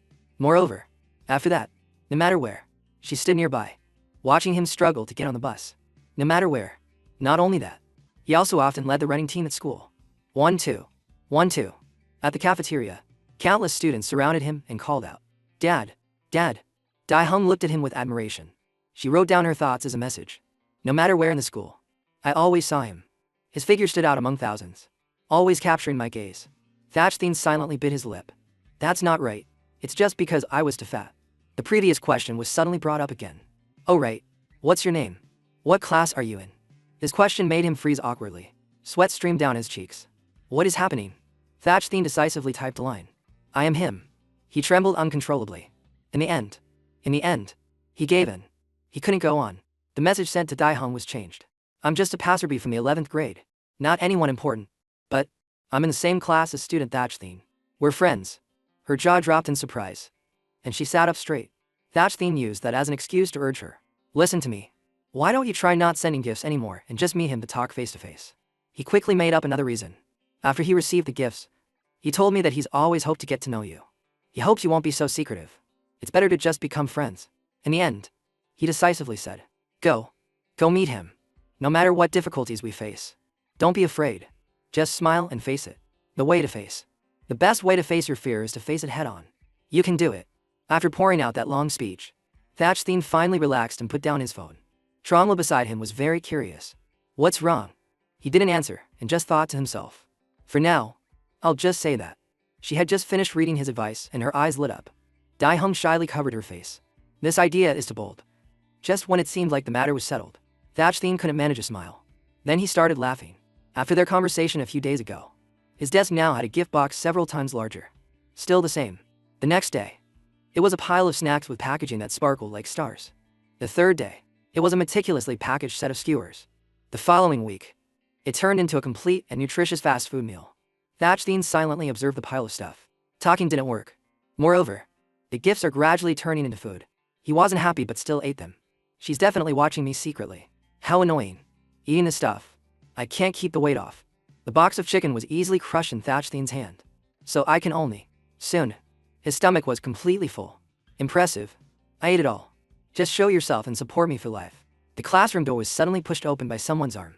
His classmate called out hurriedly. Thin Ka. Is Dad Thin here? He quickly reported the news. Thin Ka. There's a girl from the 10th grade in the hallway. No one knows her. She's been waiting here for a while. Says she wants to see you. This was outside Thatch-Thin's expectations. So he grunted. In the end, the two finally met, creating a pink-hued scene. Chapter 36. Thatch-Thin looked at the scene before him in disbelief. Is it really her? It's really her. Dae-hung kept stammering, not daring to speak. Student Thatch-Thin. After gathering all her courage, she smiled and asked him. I want to take photos for student Thatch-Thin. Seeing their conversation, the crowd began to buzz with discussion. Look. Another girl is here to ask Thin Ka. This is the third time this month, right? Dae-hung smiled and placed a hand on her chest, announcing to everyone. Isn't student Thatch-Thin working part-time at the gym? I've contacted the manager there. We've decided to take photos while you're working out and use them to make a great poster. It's convenient for promotion and also for me to keep. Her face became full of anticipation. I said it. If I say it like this, it should be okay. I can use this opportunity to get to know him. She even asked herself, will he agree? An image of Thatch-Thien training seriously appeared. Come on, with me. He even proudly showed off his 8-pack, making everyone eagerly anticipate. Student Thatch-Thien, show us more. Everything seemed to explode in front of the camera. Burn. Your big pecs. A little more exaggeration in your expression. Thatch-Thien was quite tired and kept taking big gulps of water. Show more. Seeing his friend had arrived, he asked in surprise. Boss, you know her? What's she like? Her face became very excited as she recounted. Student Tru Daihong. I've known her for a long time. Although she's a bit mysterious, she's very cute. This time, she was the one who proactively offered to help me shoot the poster. She didn't forget to add, oh right, the compass I always have on me was also a gift from her. At several crucial moments, it helped me attract good luck. That's also how I ended up picking you up. Student Thatch-Thien. Thatch-Thien was a bit bewildered listening to these words. So the gym's business has been getting better and better. This was Thatch-Thien's question. It's all thanks to Daihong and that Doraemon of hers. His face showed that he seemed to understand something more. He turned his head to look at Daihong, who was still seriously filming. This picture isn't good. Your soul has left your body. Delete it. Delete it. In the blink of an eye, the scene shifted to downtown Dongsun. This vast place was the New Century pedestrian street. The Grandmaster set up a stall there, constantly calculating. The promotional sign clearly read naming, palm reading, physiognomies, divine physician calculator on earth, demigod. The price list next to it was also very clear: Le Clive Yuan, Health Dat Yuan, Stocks Mantian Yuan, Fortune and 20 Yuan, Defy Heaven and Change Fate. Welcome. The Grandmaster earnestly waited to see if he would have any luck today. Passers-by saw him and started discussing loudly. What a lunatic. Telling fortunes in this day and age. So ridiculous. Look. Look. There's a fortune teller here. Suddenly, a large footstep approached, startling everyone on the street. This person walked towards the Grandmaster, who was still sitting and calculating, catching his attention. Her face was very serious as she asked, Hey old man, how much for a fortune? Though a bit surprised, the Grandmaster still announced. 5 yuan. Seeing this, the woman generously pulled out a bill. Alright, I believe you. They don't believe you, but I want to believe you. She didn't forget to place a hand on her chest and introduce herself very proudly. I'm from the biggest square dancing troupe in this area, the leader of the Hua Ji troupe. I'm here for a love reading. Tell me, between me and my rival, Li Diep, the leader of the Yefshi troupe, who will be able to pursue the newly retired Professor Wang this year? Though a bit confused, the Grandmaster still slowly extended his hand forward. Give me your hand. He grabbed the woman's hand tightly to read her fortune, startling her a bit. She quickly snatched her hand back and scolded loudly. Hey, what are you doing? The Grandmaster was about to explain something. Bone reading. But the woman had become furious and cursed. Gently. Are you trying to crush my hand? Wait, where's the result? Seeing the woman causing a scene, the Grandmaster quickly explained. Bone reading doesn't work like that. I'm very professional. It's not a half-assed job. Also, from what I just saw, your love life this year is a bit bumpy. At this stage, it's not looking good. He didn't forget to add his speculation. Perhaps this year, when you get home, you'll see your rival kissing that professor in front of your community gate. Right after the Grandmaster finished speaking, the woman kicked him and turned to leave. He clutched his body in pain and slowly sat up. Ouch, ouch, ouch. Thinking about what happened made him furious. Weirdo. Just as the Grandmaster was still confused, Are you Tin slowly approached. No. It's not that she's weird. She's just immortal. She simply doesn't understand. Seeing him suddenly appear here made the Grandmaster very confused.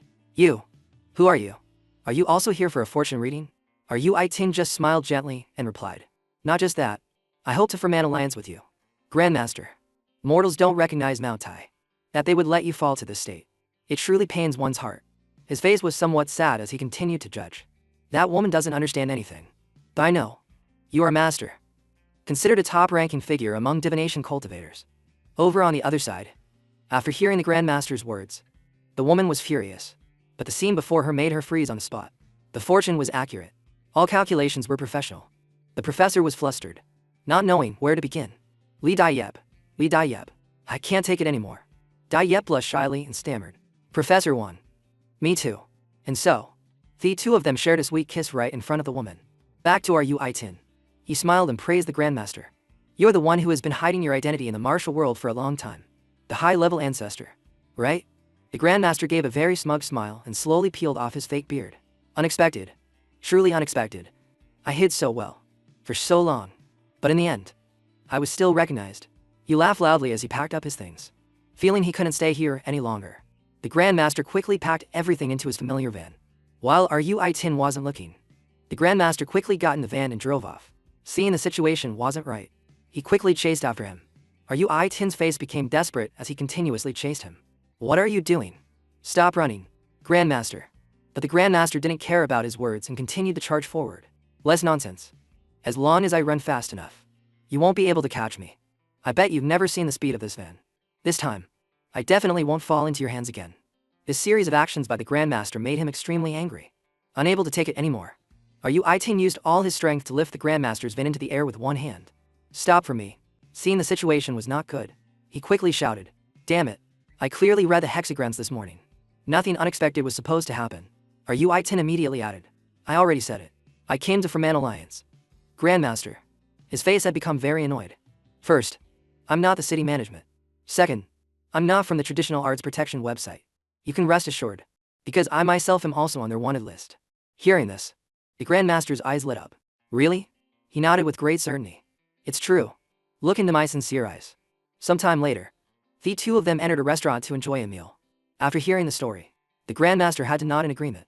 Yes, you're not wrong. After speaking, he buried his head in the food on the table. The Grandmaster's eyes were very determined, and as he declared, I really was once the leader of the community.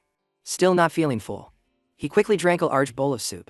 His series of actions left Tin stunned and speechless on the spot. Grandmaster, that's 6 bowls. How on earth did you end up like this?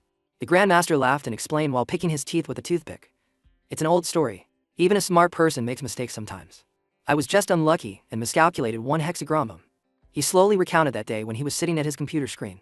At that time, due to an incident, I found an online casino in Australia that provided online licensing services for card players. The next scene on the computer changed, causing the Grandmaster to freeze for a moment. So I gave it a try, thinking I could do it. I could use divination to avoid risks. Thinking about what happened to him, the Grandmaster was filled with despair. As a result, a month later, I kept losing. No matter how I calculated, I couldn't win. I bet all my pension money until the day I couldn't turn back. He continued to eat with his chopsticks while telling the story over and over. Then, I became poor. This story tells us, you really can't tell fortunes related to money. Tin was a bit speechless upon hearing this and thought to himself, that's not it at all, is it? Remembering something, the Grandmaster looked up at him. So, young man, what do you believe I can do for you? Tell me your story. Hearing him ask, he also slowly recounted everything. Me? My problem is a bit more complicated. Grandmaster, I won't hide it from you. I'm not human. I'm a demon who cultivated to become a spirit. After finishing, Tin didn't forget to transform right in front of the Grandmaster. In the blink of an eye, he had returned to his original form. My body is just that of a mole. Seeing this scene, the Grandmaster was also stunned. Wait, you're revealing your true form like this? Aren't you afraid someone will see? Tin laughed and reassured him. It's fine. I've cast an illusion spell. At that moment, 2 thugs walked in from outside. They quickly called out, Boss, a plate of stir-fried tomatoes. The boss heard and nodded in agreement. Seeing this, Tin became even more smug. See, they can't see it. He immediately coughed a few times and continued his story. I've gotten off topic. The truth is, I'm also in a miserable state right now. It's mainly because I eat bamboo. Before, near here, there was a mountain. On the mountain, there was bamboo. In it, there was a mountain. Among them was one of the biggest stalks, full of nutrients. I was saving it to eat on my 1000th birthday. The more he spoke, the stranger he became. Then one day, that stalk suddenly became a spirit. The food that was right in my mouth was lost. Moreover, it even survived the lightning tribulation. And all the bamboo on the mountain was burned to a crisp. Tin turned his head to look at the Grandmaster, who was still listening silently. The scariest thing is, I realized afterwards that I couldn't beat him. He quickly recounted everything. I pretended to be a student and observed that bamboo for 40 years. Not a single slip-up. He had seen Theme being friendly with humans. I've always been watching him. From a normal teacher to being promoted to head of academic affairs. Tin even saw him get to know many other people. I saw him recently even befriended a cultivator. The more he spoke, the angrier he became. Tell me, a mole wants to eat bamboo. What's wrong with that? I am justice. Seeing this, the Grandmaster quickly calmed him down. I understand. Don't slam the table. And don't drool so much. Tin bowed his head and continued to state his wish. Therefore, I want to invite you, Grandmaster, to come out of seclusion and help me. I've seen a lot of news on the cultivation website. As long as I pay, You'll help with anything, right? He smugly pointed at himself. For a meal. I'm willing to pay thousands of yuan. After thinking for a short while, the Grandmaster gave a number. 60,000. Are you Tin's attitude completely changed after hearing these words? Why don't you just go rob someone? Chapter 38. Just thinking about the amount he had to spend made Tin furious. That's too expensive. I spent all day following that bamboo. I have no time to earn money. He recalled the scene of himself using weapons to intimidate weaker students. I only made a little money through some tricks. That is 300 days a year. For 5 days. Rain or shine. Trying to threaten students on their way home from school and some greenhorn kids. As Tin grew up, he remained loyal to this bullying profession, with a stable annual income of 5 yuan.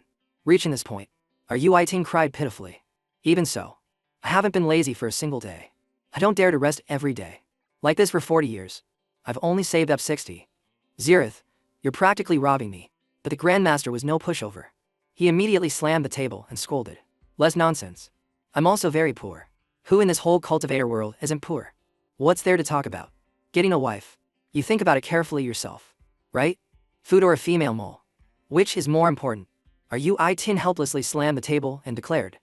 Female moles. After thinking for a short while, he quickly made a decision. Damn it. There's no other way. In that case, let me clarify the content of my request. He continued to draw different images on a piece of paper. That bamboo's talk befriended a teenager. He seems to have the ability to emit heat from both hands. And that teenager has caught the eye of a female divination cultivator. Tin's voice rang out. At this stage, this school has 3 cultivators, who will probably form a group together. He immediately handed the paper to the Grandmaster. According to my observations, the Grandmaster slowly unfolded the paper in his hand to examine it. While he was still thinking, Tin seriously and continuously spoke loudly, and I hope you can instruct those to students. Let me and that bamboo stalk have a chance to be alone. I must eat him. I have to roast him with meat. Hearing this, he was somewhat surprised. Is that so? He nodded with great certainty. Yes. You'll be interested. Because that young girl who is skilled in divination is from the true family. Tin had probably researched this information very thoroughly. She is the rival you hate, the child of the famous true family of divination. So, do you want to give me a discount now? His series of words also greatly surprised the Grandmaster. Oh? A smile of anticipation appeared on the Grandmaster's lips. Interesting. So it's the true family? What a karmic retribution. Without much thought, he quickly raised his hand to signal. Seeing this symbol, Tin was somewhat surprised. Is this 20% off? But the Grandmaster's face was very serious as he declared. No. It's because the information you provided made me happy. I'll give you an 80 yuan discount. At this point, he couldn't take it anymore. This meal I'm treating you to doesn't even cost 80. At the same time, in another place, things were gradually getting better. The work is done after a few hours of effort. Thatchthine quickly waved goodbye to everyone. Well then, I'm off. Suddenly, Daihung called out to him loudly. Wait. Her voice was somewhat shy. I'm going home too. If it's on the way, can we go together? Hearing this question from Daihung made Thatchthine somewhat stunned. You? She was still standing there shyly. Student Thatchthine. After gathering all her courage, Daihung shouted and told him. Everything. Actually, this isn't the first time I've met you. My name is True Daihung. The first time I met you was during the final exam. You were still very fat back then. Her face flushed slightly as she expressed this. I was moved back then. Thatchthine, hearing these words for the first time, turned his head in confusion. Daihung stood right in front of him, blushing as she recounted. So much so that even though you're thin now, I can't forget you at all. Student Thatchthine. For you. Her voice trembled greatly. For you. I hope. Realizing something was wrong, Thatchthine's eyes widened. He quickly turned and grabbed her shoulders to protect her. Wait. Let's talk about this later. His face had become very serious. Have you noticed? Since a while ago, the atmosphere around here has been suspiciously quiet. It seemed Thatchthine had realized something was wrong. The place we're standing is clearly a noisy city. Look around. But in the past few minutes, we haven't even seen a single pedestrian. He and Thatchthine were looking at the Grandmaster standing there. And that person in the distance has been staring at us. There. At the same time, the scene shifted back to the school. Tin appeared smugly in front of Pythine. Tin suddenly said loudly and angrily. Stir-fried bamboo shoots with meat. Who are you? He became very strange and kept saying incomprehensible things. Pickled bamboo shoots. Steamed bamboo shoots. Smoked bamboo shoots with meat. Damn it. After so many days and nights, I went to the supermarket every day when they had a sale to buy bamboo shoots to practice making these dishes. Pythine still didn't understand what Tin in front of him was saying. 30 years east of the river. 30 years west of the river. Don't bully the poor. Today, I stand before you to take revenge. I will definitely cook you up. Unfortunately, the female students saw Rui Tin and were so scared they dropped their bags and screamed. Seeing the situation was not good, he became somewhat anxious. Crap, I clearly chose the time with the fewest people. But I was still discovered. Rui Tin was still thinking of a way to escape. The only way is. At that moment, a female student charged straight at him. Then, the two female students continuously hugged Rui Tin tightly and touched him with delight. So cute. Fluffy. Fluffy. What is this? Hearing this, he seriously reminded them. Hey, don't touch me. You guys. Be serious. Don't ruin the atmosphere. The scene before him made Pathin somewhat stunned. Not understanding what was happening. His face gradually became confused and thoughtful. What's with kids these days? After a short while, Pathin pushed up his glasses and declared, listen up. Even if you want to attract the attention of the female students and wear a bear costume to school, it's not allowed. Come to the office with me and take off that costume for me. Hearing him say that, Rui Tin became very annoyed. Bear costume. My ass. He turned his head again to look at the two female students. And don't show that regretful expression. The scene shifts to another place. Meanwhile, the Grandmaster's face wore a very smug smile. He slowly walked towards Thatchthin to confront him. Seeing Thatchthin's tall figure made the Grandmaster somewhat panic. Thatchthin's face gradually lost patience as he questioned loudly. You've been following us for a long time, haven't you? What do you want? Seeing him so scary also made the Grandmaster somewhat afraid. Damn it. Why do I feel like I can't beat him? After gathering all his courage, he quickly spread his arms and said loudly, wait, to great masters. With your heroic appearance and majestic presence, I'm impressed. I'm impressed. So, I have a favor to ask. The Grandmaster seemed shy as he stepped in front of Thatchthin. It's like this. I received a commission from someone to hold the two of you here for about 2 hours. Therefore, I have unfortunately disturbed your romance. I sincerely apologize. He still didn't understand. What? His voice continued to ring out. Therefore, how about? The Grandmaster bowed before the two of them and begged. The commission fee is 60 yuan. I will transfer 59 to the two of you. I'll only take 1 as a brokerage fee. You two go stroll around the shopping center tonight. A 2-hour commercial. Spend 900,000 on clothes. And I'll help you carry the bags. The Grandmaster didn't forget to offer a wad of cash and declare. Let's be amicable. Let's be amicable. It's all yours. Before this strange old man, Thatchthin and Daihong were very confused as they listened to his words. His kid. We can even find a place to have a solo session with Yasuo for 2 hours. I can even tell you who sent me. If I do that, after the time is up, you two can go beat him up too. Time passed. Meanwhile, in the school hallway, Yathan calmly walked forward. Rui Tin was following him closely, not wanting to miss a thing. Remembering something, his face immediately became startled and panicked. Wait, he's letting his back be exposed to me like that, and there's no one around. He continuously moved his big, fat hands forward, signaling. There's an opening. Using the ultimate move, Rampage Claw, Rui Tin continuously clawed at the ground, causing everything to become chaotic. After a while, the hazy dust cloud gradually dissipated. Looking at the scene before him, Rui Tin was somewhat bewildered. Mist? Pathin had now appeared right beside him. He coldly sized him up. As expected, you've been plotting for a long time, so I was also mentally prepared. You are the one who has been preparing to harm me in the dark, right? Seeing feel safe and sound made Rui Tin furious. And he complained. You're fast at dodging. That's right. I'm not just prepared to subdue you, but I will also crush all the plants you've raised under my feet. I spent 500 years fertilizing you. At this point, the food was about to be served, but you ran away. He didn't say much and charged straight at Pathin to attack. Die. Pathin's face also gradually lost its composure. Although I don't understand. This is good. There's no one in the hallway at this hour. He immediately launched a blow towards Rui Tin in response. It's convenient for me to deal with it. Chapter 40. Daihong still didn't understand what was happening when Thatchthin spoke coldly. I refuse. You're obstructing me. What are you trying to do? His face had become very annoyed. You better tell me right now. Seeing the Grandmaster give a strange smile made him somewhat surprised. He curled his lip into a terrifying smile. It seems you've forced my hand. So, you'd rather take the hard way. Thinking Thatchthin was looking down on him made the Grandmaster lose his cool. Don't underestimate me. After retiring, I enrolled in a martial arts class at the university.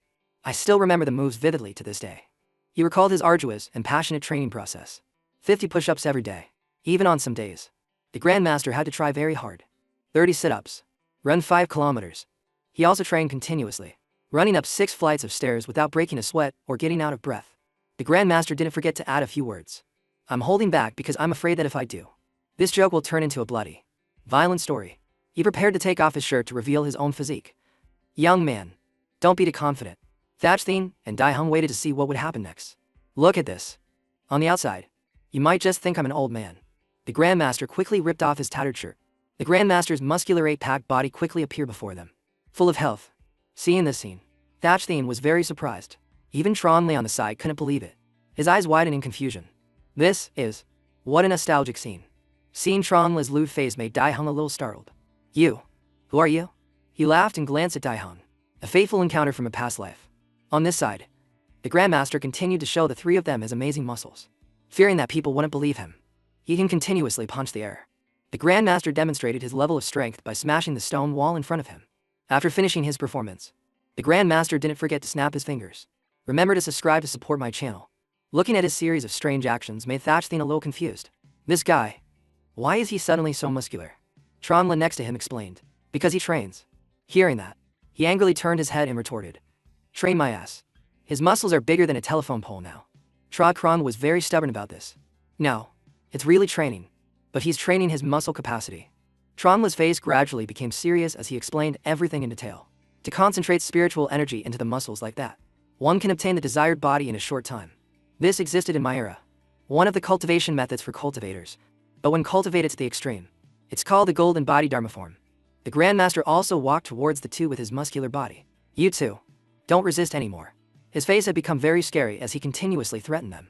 I didn't want to hurt you. I just wanted to stop you. Just for a few hours.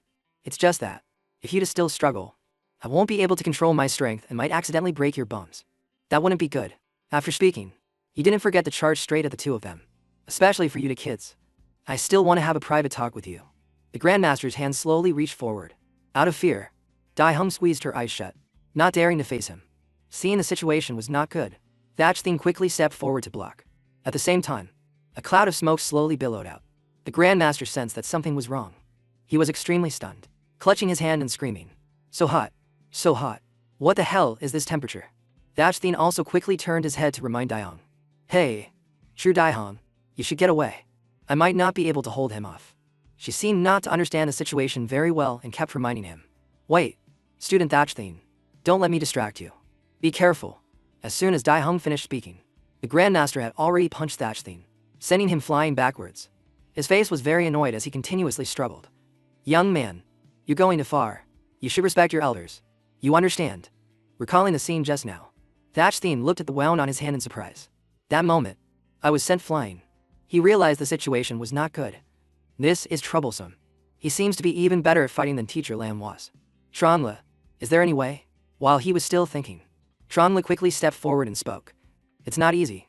If the opponent has used spiritual energy to manifest the golden body dharma form, then we just have to do the same. Hearing him say that, Thatchthien was still stunned and didn't quite understand. He directly extended his hand forward and declared, listen up. The golden body dharma form is actually very simple to achieve. You just need to channel spiritual energy throughout your body. Then think of the strongest form you desire. And that's it. You haven't started cultivating yet, so you don't have spiritual energy. But I still have a little to lend you for now. Tronla seemed to have great hope for the current Thatchthien. You can do it. The Grandmaster, with his eight-pack muscular body, also slowly charged forward. Kid, just you wait. This time, I'll definitely break both of your arms first. Thatchthien's eyes widened as he asked himself. The strongest for my hope to become. Suddenly, a thick cloud of smoke appeared here, making the Grandmaster seem confused. A large hand slowly blocked the Grandmaster's punch with ease. Thatchthien had returned to his giant, fat form, causing him to be somewhat stunned by the sight. Seeing this, Daihung's jaw dropped in astonishment. Suddenly, the Grandmaster froze, his face clearly showing shock. He tried to pull away, but his fist was held tightly by Thatchthien. In his heart, a sense of dread began to rise. Held fast, controlled.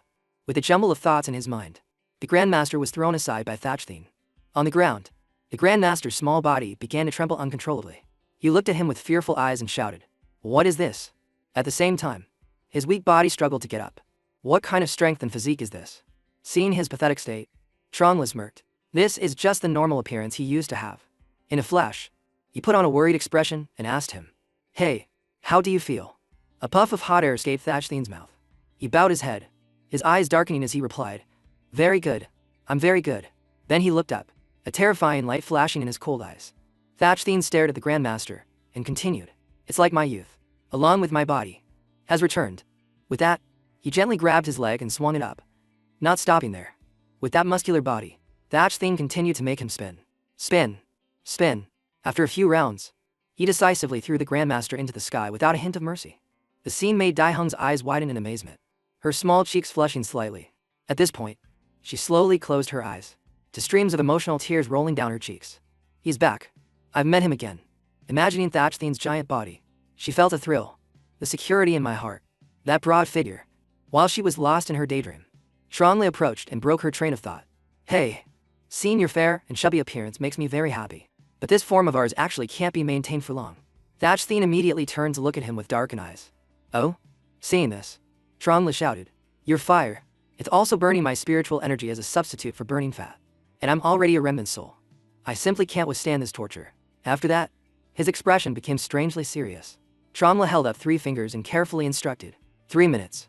I can only last for 3 minutes. Thatch Thing replied nonchalantly. Is that so? On the ground, on the ground. The Grandmaster's body was covered in bruises. He struggled to open his mouth. Hell? It's possible. The difference in strength before and after is too great. How can it be like this? Looking at the giant body blocking his path, the Grandmaster sighed to himself. This guy is like a mountain. I can't break through. In a desperate situation, he scrambled to his feet, constantly telling himself. No. No, no, no. Wait. That's not right. Such a terrifying golden body can't last long. I just need to drag it out. Suddenly, his train of thought landed on the small Daihung behind him. That kid is so big. His speed definitely isn't as fast as mine. Seeing her, he gathered his strength and rushed forward with the belief that he could pass, directly controlling the daughter of Old True. But he didn't notice his dark expression. Thatch Thing smirked. He frankly criticized. Only a few minutes? If that's the case. As soon as the Grandmaster charged, Thatch Thing beside him also quickly turned around. At this moment, his hand was almost touching Daihung's face. But suddenly a strong force made his body stop. When pulled back by Thatch Thing, the Grandmaster exclaimed in fear in his heart. A miscalculation. A body like this doesn't need speed at all. When lifted high by him, he could only struggle in vain and realize, just turning around is enough to catch me. Meanwhile, the Grandmaster suddenly screamed in pain. My back. I have a herniated disc. Below, Thatch Thing gave him a disgusted look and scolded. Stop mumbling. I'm controlling my strength well. Your body won't be seriously injured. Standing to one side, Tronle breathed a sigh of relief. Finally, I made it before running out of spiritual energy. Under the blinding sun, the Grandmaster was lifted high by Thatch Thing. All struggle was now futile. In short, with this move, the fight is won. Chapter 42. After being miserably tormented for a while, the Grandmaster was tied tightly to a nearby pole by him, crying continuously. Facing that shabby appearance, Thatch Thing casually dusted off his hands and looked at him with cold eyes. In front of the Grandmaster, all 3 of them stared mockingly. Hearing Tronle's laughter, Thatch Thing asked with some curiosity. What's with you? He still bowed his head and chuckled. Then replied. Nothing. Just seeing your current appearance reminds me of your past life. It's a bit sentimental. After thinking for a while, Tronle frankly expressed. Your past life self, although warm, was very ugly. But I really didn't expect you to be so beautiful in this life. Before his stunned face, Tronle shouted. It's truly touching. Thatch Thing's eyes widened in surprise as he looked at him and sighed. Well, your taste is certainly special. With his attitude, Tronle became a little angry and shouted. That's right. What's with that expression? Plump is beautiful. Very plump is even more beautiful. That was our aesthetic in the old days. After that, he spared no words of praise. If you were in the tribe before I was born, you would probably be considered a peerless handsome man. Hearing these words, Thatch Thing was a little incredulous. He thought to himself, so your tastes back then were all really special. At this point, Tronle suddenly became serious. He cleared his throat and said, but your beauty is only temporary. Continuing in the golden body form requires a large amount of spiritual energy. But I'm just a remnant soul. I don't have the ability to replenish it. Thatch Thing was once again stunned. He asked, what do you mean? Tronle replied, so I need to enter a deep sleep. Before leaving, Tronle clearly instructed. This is a sleep that I can't wake up from on my own. You need to wake me up. The method is very simple. I left it in your study. 5th book, 3rd shelf. Suddenly, hot flames began to engulf his body. Tronle seriously emphasized. You must wake me up quickly. You must wake me up quickly. Before disappearing, he added, don't make me wait too long in this life. In a flash, the flames gradually died down in the palm of Thatch Thing's hand. His body also immediately transformed back. In that state of shock, wisps of golden smoke swirled in his palm. Thatch Thing realized, I've changed back. Moreover, that brother, he's gone. Suddenly, Thatch Thing shouted, all right, big brother. He clenched his fist with determination and exclaimed, "Finally, some peace and quiet. I'll enjoy the quiet for a few days before thinking about waking him up." While he was concentrating on his thoughts, Dae-hung behind him gathered her courage and shouted loudly, catching his attention. "Please listen to me. Student Thatchthene." She looked up with a shy face and stammered, "Just now, I was almost caught. Thank you for saving me." Thatchthene was a little surprised. He replied softly, "It's nothing." At this point, Dae-hung bowed her head, her eyes slightly agitated. "Also, Student Thatchthene, I have something to tell you." Her hands unconsciously touched each other lightly. Dae-hung confessed nervously, "This is what I wanted to say before. Just now, when I saw you, your safe and fat figure, it made me unable to hold back even more." After beating around the bush for a while, she squeezed her eyes shut and shouted, "Student Thatchthene, actually before his stunned look, Dae-hung emphasized, towards you." In the tense atmosphere, Dae-hung gathered all her courage and confessed her feelings. "I've always longed for a father like you." As soon as the words left her mouth, her face immediately became light and bright. She screamed in her heart, "I said it. I finally said it." Before Thatchthene could say anything, she explained a little awkwardly, "Actually, my dad at home is always lazy. So in my heart, since I was young, I've always wanted to experience a sense of security of having a strong father." Recalling that memory, she said, "Last time, my heart was beating fast. During literature class when I was reading the work The Figure. The book she was reading was Basic Chinese." Dae-hung slowly recounted. It was the part where the fat father climbs over the wall to buy oranges, remembering the large figure standing in front of her. Her voice carried admiration and excitement. "After that, my heart beat fast again. It was during the exam, when I met you." As if afraid he wouldn't understand what she had just said, she repeatedly emphasized, "You really are the ideal role model of a father. You really give a sense of security. I've always been very moved until just now when I saw your past appearance. I couldn't hold it in." Before Thatchthene's incredulous eyes, she shouted, "Student Thatchthene, you are the father of all the boys in the school. Can you add me to the list?" The series of information she provided left Thatchthene not knowing how to respond. After careful consideration, Thatchthene took a deep breath and replied, "I was always worried it was something big. It seems I was overthinking things. As long as it's not about romance, it's fine. A sense of security, not romance. This is something I could have accepted long ago." Without hesitation, he showed her his fingers and introduced, 3,807 people have called me dad since I was young." His face was extremely happy as he comforted her. "Do you think I'd mind one more?" Dae-hung was momentarily stunned. When she realized the issue, she couldn't believe her ears. Dae-hung covered her mouth, her eyes welling up with emotion as she confirmed again, So that means, Student Thatchthene, you agree?" Before her excitement, Thatchthene gently reminded her, "And, are you still calling me student?" A flicker of surprise crossed Dae-hung's eyes, and then her eyes immediately filled with tears. She threw herself into his arms and cried fiercely, "Dad! Dad!" Thatchthene also cooperated very well. He patted her head and gently comforted her. "Good girl. Dad loves you. Dad loves all of you." After an emotional hug, Thatchthene turned to the main issue. "Anyway, let's take this guy back to school first. We need to ask Teacher Lamb how to deal with this cultivator." Dae-hung decisively agreed. "Okay, Dad." Thatchthene, their drama made the Grand Master exclaim in his heart. Young people these days are too weird. I don't understand them at all. Chapter 43. Scene change. Community. Meanwhile, the boss cooled out the gun in another place. The fight has been going on for 39 minutes and 27 seconds.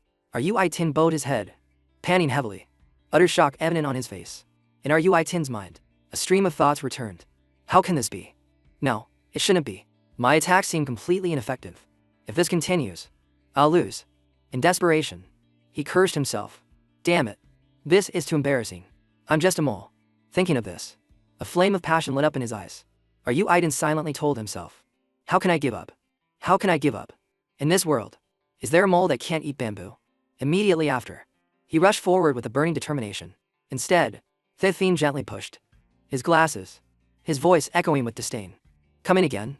Looks like you haven't been taught enough." First step, he unleashed the vine whip attack. They immediately wrapped around Tin's body. While Tin was distracted by the vines, Thatchthene seized the opportunity to use the fluttering leaves technique. As soon as the technique ended, Tin immediately spat out a mouthful of red liquid. Immediately after, he lay flat on the ground, his body lifeless. Tin's eyes became soulless, his body numb. "I can't move," he despaired. "It's over. I'm done for. These years, it turns out he has been secretly improving himself this much. I can't beat him at all." In a flash of extreme despair, the streams of tears rolled down his chubby face. "My body is covered in injuries. I can't move. I lost completely." Meanwhile, Piathine once again pushed up his glasses. Sprouts began to grow from his body. As his footsteps slowly approached, Tin was startled and lifted his head. He panicked and screamed. Damn it. Don't come over here. Retract those branches. What do you want? Stay away from me. When all his screams became meaningless, Tin gradually accepted the truth. It's over. I'm done for. The hatred from the past has accumulated deeply. With this momentum, I'm afraid he wants to suck out all my power. That's right. I'm also a spirit beast. A great supplement. In a dilemma, Tin cried and thought to himself. I'm a mole. If I'm eaten by a bamboo tree. But Piathine suddenly brought a hill of bamboo in front of him, which startled Tin. He asked with some surprise. You, what are you trying to do? Without many words, Piathine decisively stuffed the handful of bamboo into his mouth.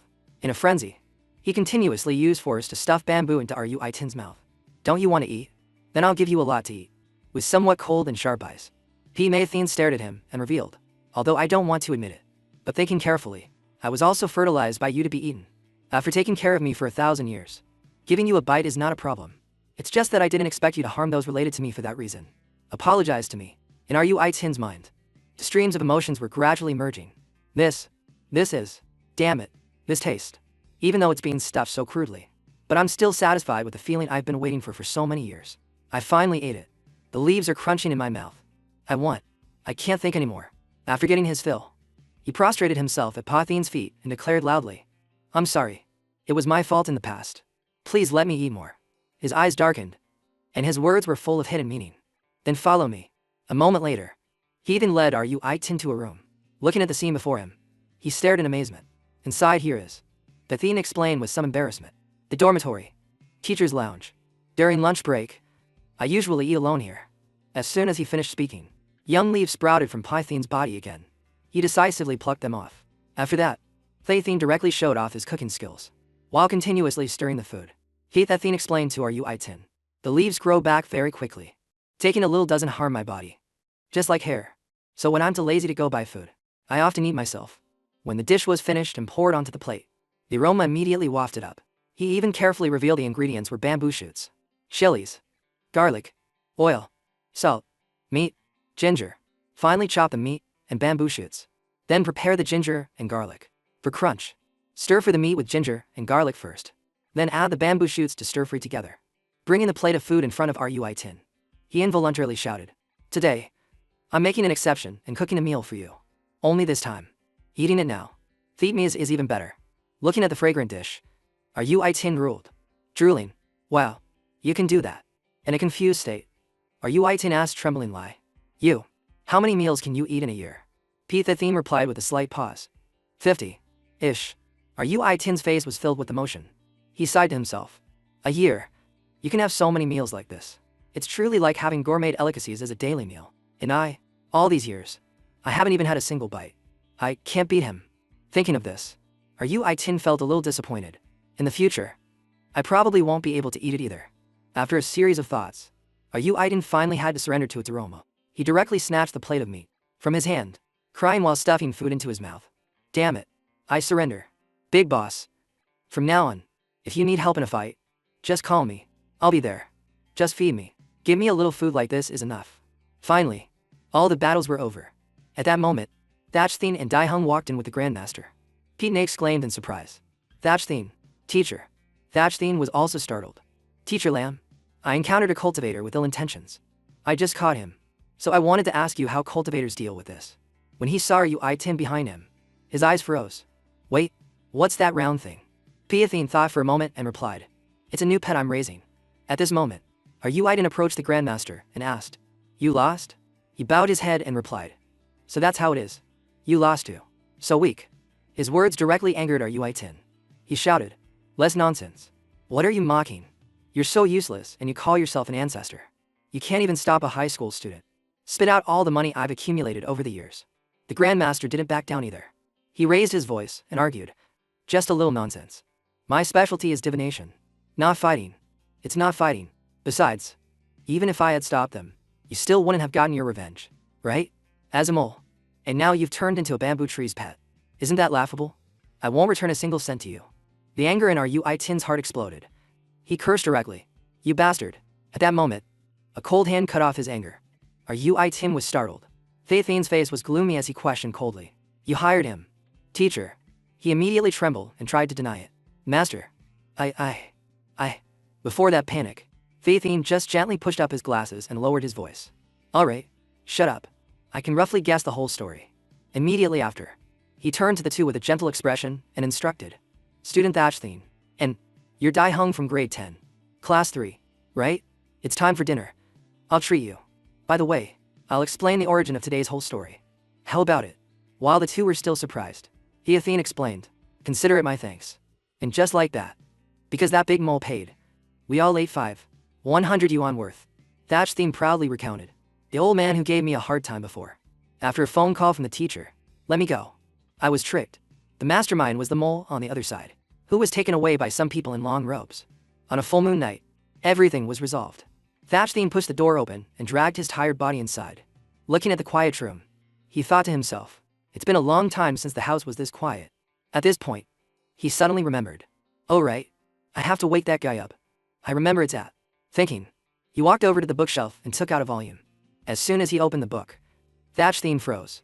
Inside, a chocolate bar was neatly and carefully stored. Seeing it, the anger in Thatchthine's heart immediately rose. You animal! Our modern Chinese dictionary. And what's with this Snickers bar? You bastard! While flipping through the pages, a small piece of paper suddenly fell out. On the piece of paper were Trongli's cheesy words. My dear, if one day I fall into a deep sleep due to depleted spiritual energy, then eat this. This thing represents. But it's actually not. Back to that day. When writing that note, Trong had shouted angrily. It's a medicinal pill. He slowly detailed the meticulous alchemy process.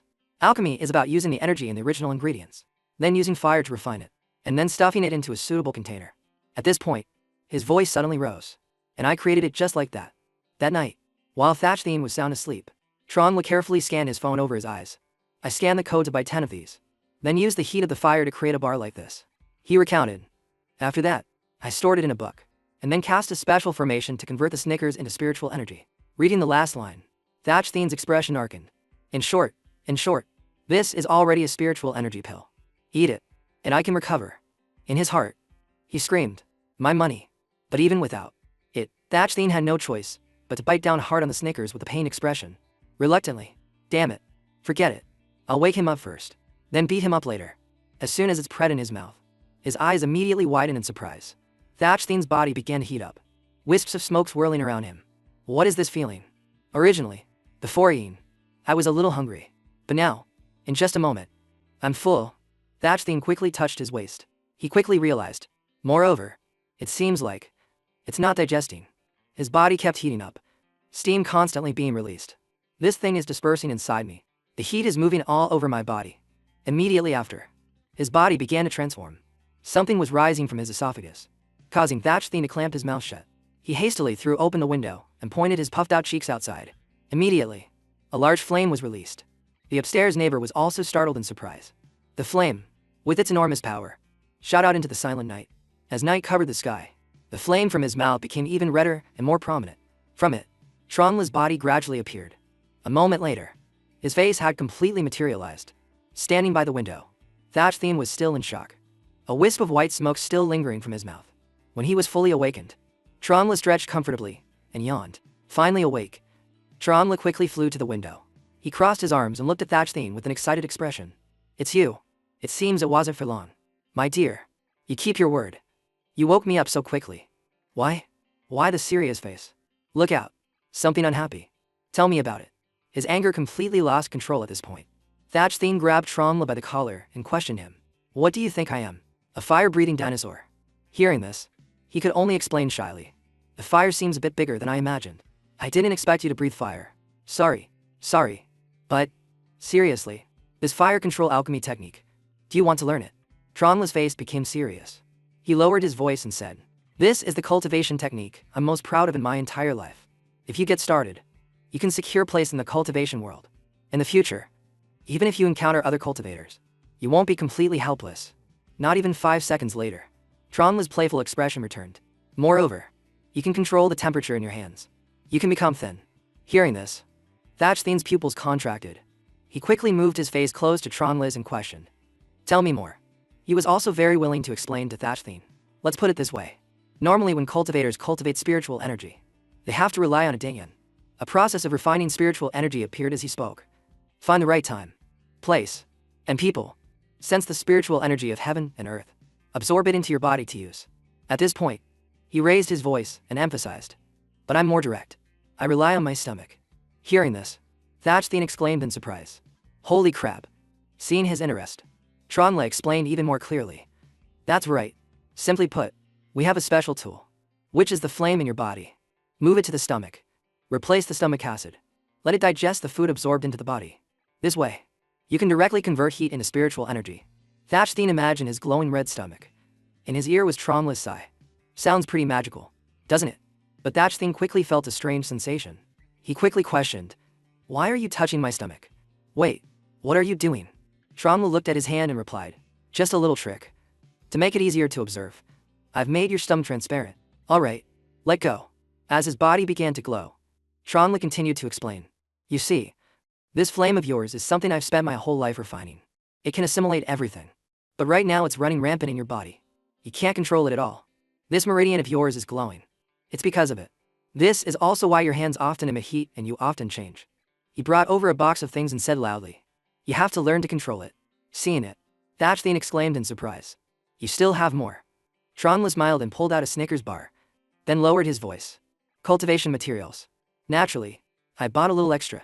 Look, as soon as he finished speaking, he unhesitatingly put it into his body. Strangely, wherever the Snickers bar went, the light followed. After demonstrating this to him, Tronla carefully explained, this flame has a spirit. It's like raising a pet. When it's about to be mealtime, it will be attracted over. What you need to do is, after eating, immediately focus all your attention. Concentrate your attention on your stomach. Use your willpower to keep your attention on your stomach. As the stomach churns, gradually, this flame will be controlled by you. As the flame rotates, just repeat this process, and you'll digest the food and refine it into spiritual energy. Before his clearly surprised face, Tron loudly declared, alright, this is immortal cultivation. After a series of practical tests, he drew a conclusion. That's right. This way, compared to the previous brew for seeding, the efficiency of food utilization will be greatly increased. The more you eat, the stronger you get. When ordinary people eat, they excrete waste, but you will get stronger. When ordinary people eat, they excrete waste, but you will get stronger. When ordinary people eat, they excrete waste. When you eat, you will create spiritual energy. Tronla was very proud of this research. He asserted, this is the simplest cultivation method that I specially researched in my past life. Just keep eating, converting food into energy, and you can defeat all enemies. When he had said everything, Tronla pointed his hand towards the box and said hopefully, it's called the digestion art. Try a few boxes. As night still covered the sky, at the same time, in a building not far away, an old man aimed straight at the two of them. As Kwai Wylan looked through the binoculars, he frowned slightly and asked, is that Thatchthene? The kid behind him replied smugly, that's right. After confirming the information, Kwai Wylan instructed, observe for a few days first, then make contact. Remembering his series of achievements, he couldn't help but feel envious. Defeating such a long-established divination master, along with a newly cultivated mole. Is that him? So dazzling.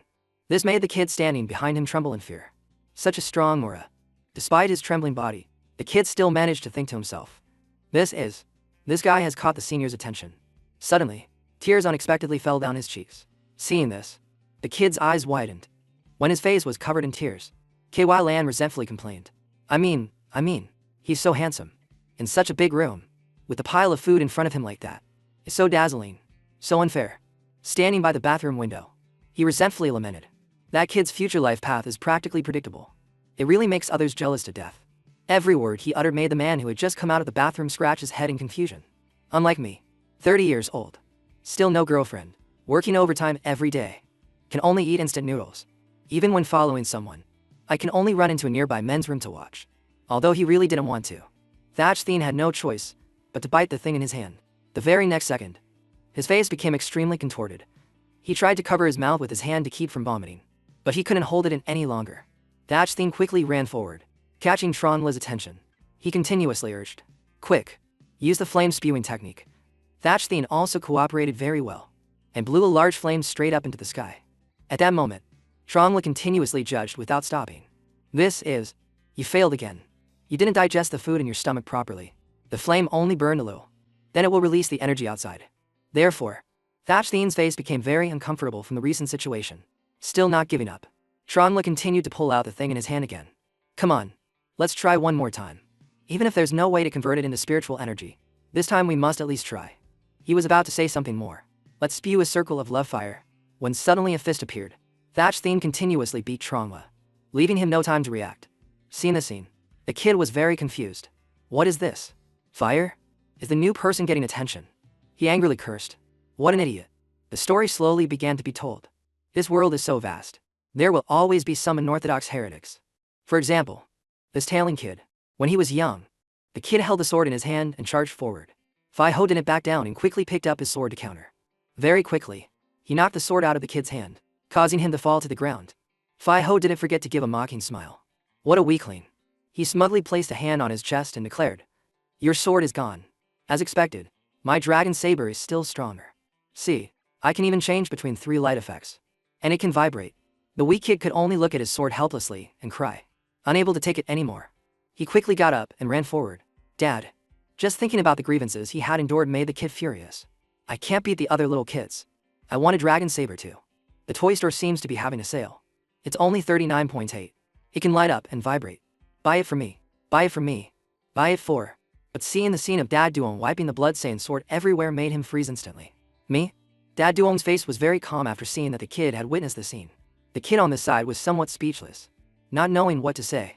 Realizing the important issue was that his son knew. His face became very scared.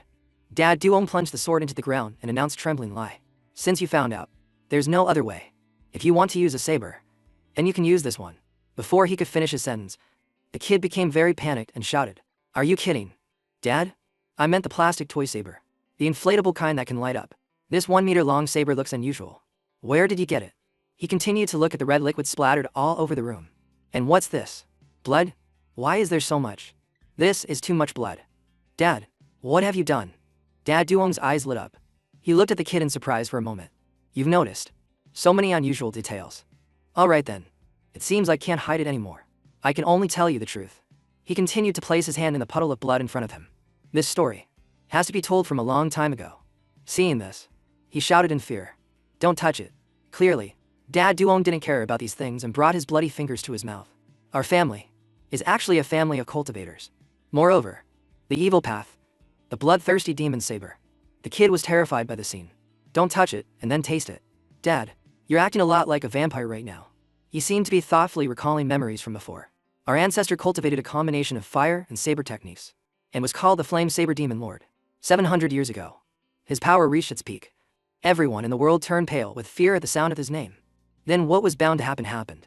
In the end, he was hunted down by the 7 major sects. The Taoist masters immediately joined forces. Demon, prepare to die. This made the kid's ancestor furious. Get the hell out of here with your righteous path. But every battle must come to an end. Dad Duong continued his story. He fought a decisive battle for 3 days and 3 nights, facing 96 opponents. In the end, because he had no time to urinate, he held it in until the end of the battle. In the end, this man died a very pathetic death. Reaching this point, Dad Duong placed his hand on the bloodstained sword and declared, Therefore, his saber is named So Hot. That was his weapon back then. It is said that his soul is still sealed inside. Screaming every night. His face had become very proud. How cool is that? Take it and play with your friends. The kid panicked and shouted, I'll play with your head. Dad Duong continued to sit there with his arms crossed and said, Also, Dad is actually cultivating demonic hearts right now. I can't let the family's cultivation technique of several hundred years be broken. In the future, if you are interested, sooner or later, you will also have to walk this path. The more the kid heard, the more he felt something was not right. So our family is actually the villain? Suddenly, his eyes lit up. No. Wait. Actually, thinking about it carefully, it's not a big deal. He remembered his friend Fiho who often bullied him. The person who bullied me today is named Fiho. He's about to start his journey. 2nd grade. He's getting bigger and bigger.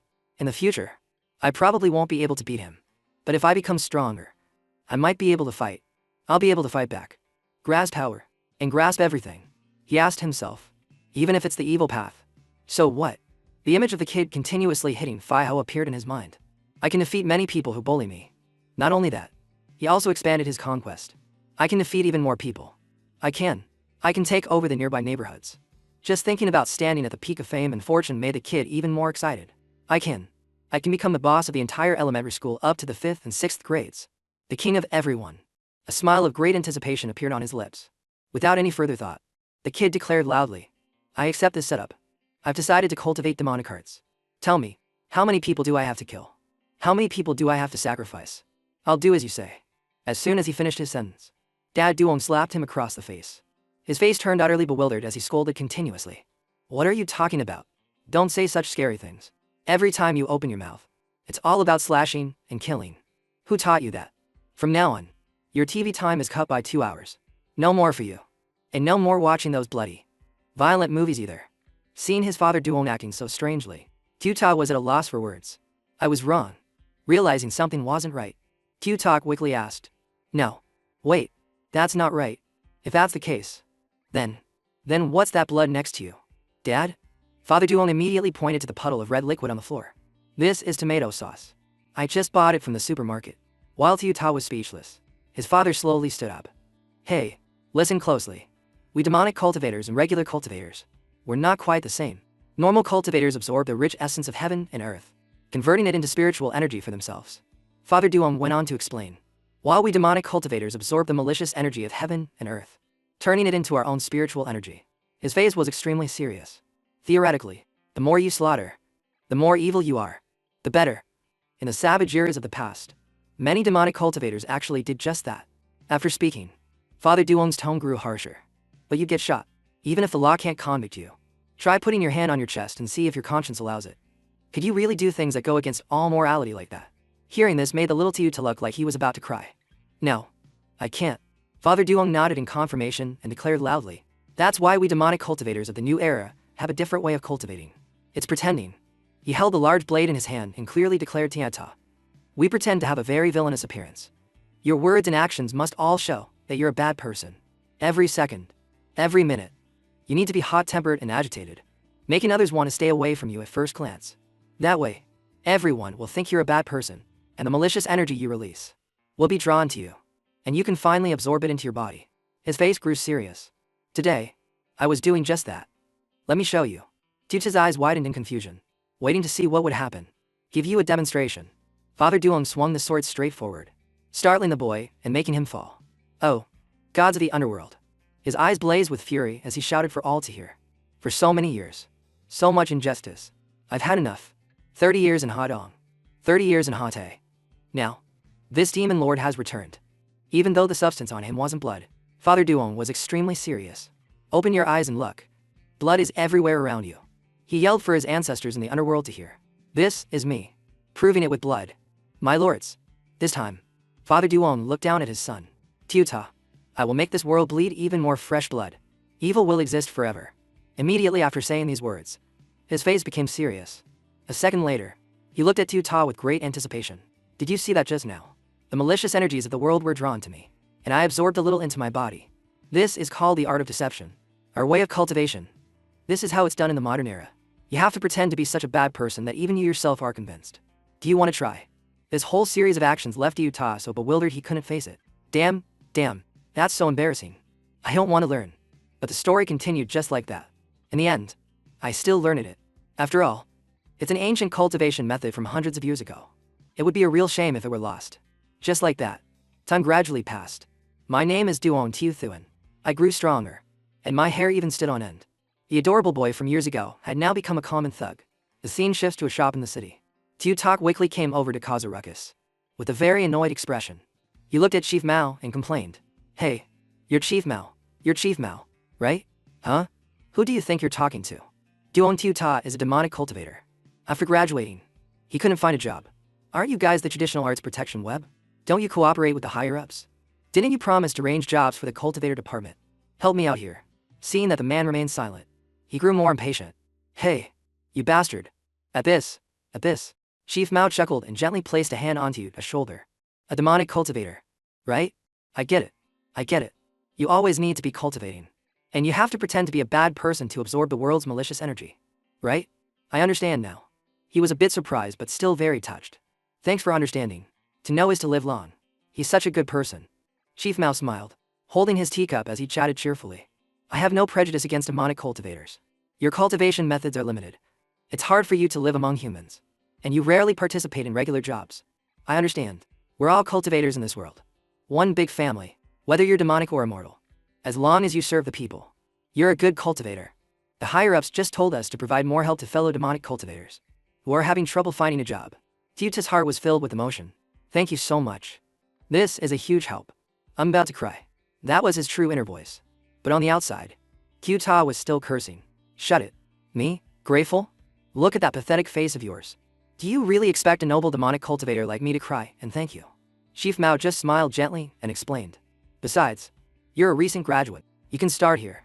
I've already approved it. No problem. It's just that the salary is a bit low. Kyuta shouted. But no problem. I can handle hardship. The chief calmly instructed. Fill out this form. First, let's try a 3-month internship. Report to room 301 tomorrow to start. His face lit up with joy at this news. Time shifted to the evening. Following the directions, Kyuta was a bit bewildered by the sight before him. Stepping inside, he was baffled to see skeletons that had been slashed to death by blades. What kind of damn place is this? He then turned to look at another incredibly eerie area. Kyuta was now extremely anxious, thinking, the malicious energy around here is so thick. It's all radiating from this room. This doesn't look like an office at all. It's more like a slaughterhouse. Is this really the headquarters of the Traditional Arts Protection Web? The place where I'm supposed to work? After mustering all his courage, he quickly opened the door and stepped inside. Hello. Hello. Seniors. Sorry to bother you. I'm the new employee who just started today at the Traditional Arts Protection Web. Just as he finished speaking, everyone in the dark room slowly turned to look at Kyuta. The face of a man wearing a mask was incredibly frightening. Next to him was a skinny man holding a skull. Kyuta's eyes were met by a man with long scars over his eyes. And finally, a woman with only one eye stared intently at Kyuta. This sight terrified him completely. At that critical moment, a strange man quickly placed a hand on his shoulder. Kwile and Ochak looked coldly at Kyuta and announced, the new guy. The higher-ups told me to guide you. With a fierce demeanor, he quickly introduced himself to Kyuta. My kata name is Kwile and Ochak. If you have any problems in the future, you can come find me. Got it? The entire scene left him so scared he was speechless. What is this? Who the hell are these people? His terrified voice rang out. Just then, Kwile and Ochak slowly spoke up. What's so surprising? Everyone here is just like you. He introduced the new office. Room 301. Everyone who works here is a demonic cultivator. Kyuta's life seemed to have completely changed. From that day on, the young man met his own kind. On that particular morning, Tata was still focused on quickly eating the meal in front of him.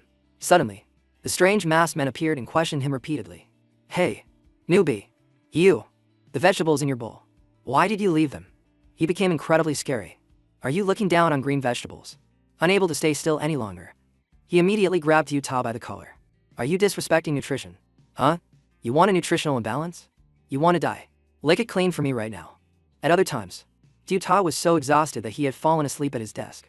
While he was sound asleep, a voice whispered in his ear, heavy and gruff. Hey, newbie, what do you think you're doing? Don't sleep here. The man with the scar became furious and berated him.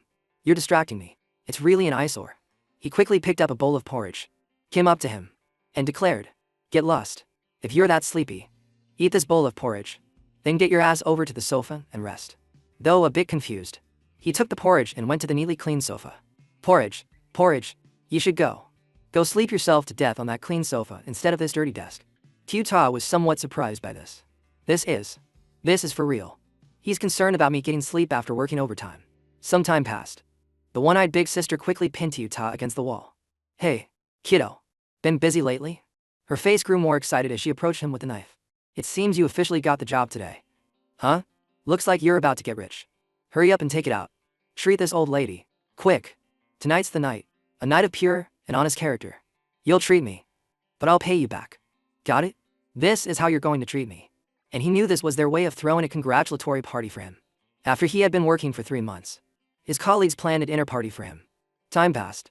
1 year later, the scene shifts to the office of the Traditional Arts Protection Web. Kyuta stood outside, sighing wearily. This is just too awkward. Thinking about everyone's actions moved him deeply. They're all good people. Extremely good people. But this is just too awkward. Every one of them works harder at cultivating demonic arts than I do. They all pretend to be extremely fierce. It feels like I'm just trying to keep my spot every day. My cultivation level is still too low. Realizing something was off, Kyuta was startled. Wait a minute. His face gradually turned fierce as he asked. Wait. Seniors. Everyone. How can you say congratulations? And you all look so happy. The one-eyed big sister quickly took off her ebja, smiling as she asked. How is it? QAC. Are you happy? Are you moved? As of today, you've officially been on the job for 1 year. Tuta quickly turned his head away. The skinny man added, we've already discussed it. Celebrating your 1 year anniversary is very important. We've always felt that we demonic cultivators are very different from everyone else. The masked man also slowly removed his mask.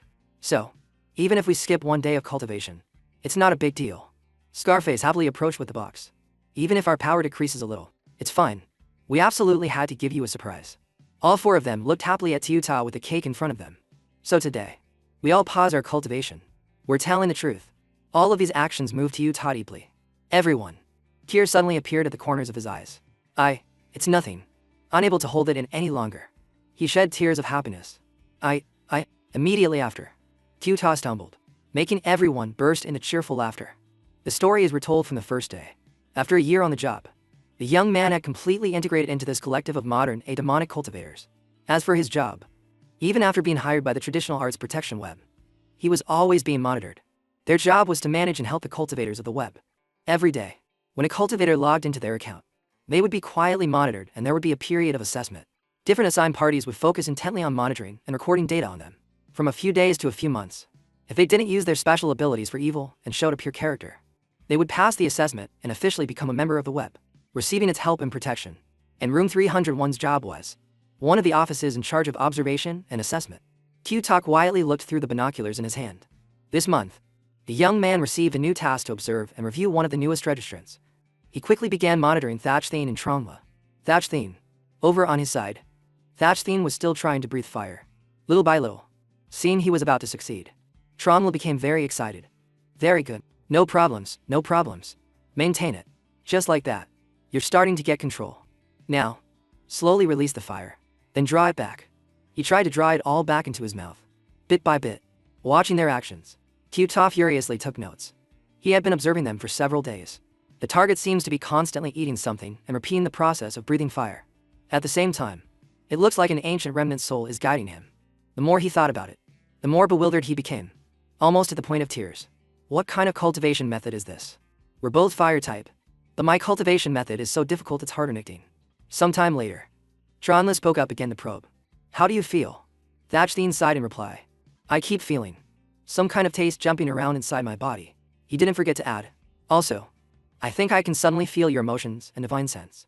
Thatchthene's face grew angry as he complained. It's the emotion of laughing at someone else's pain.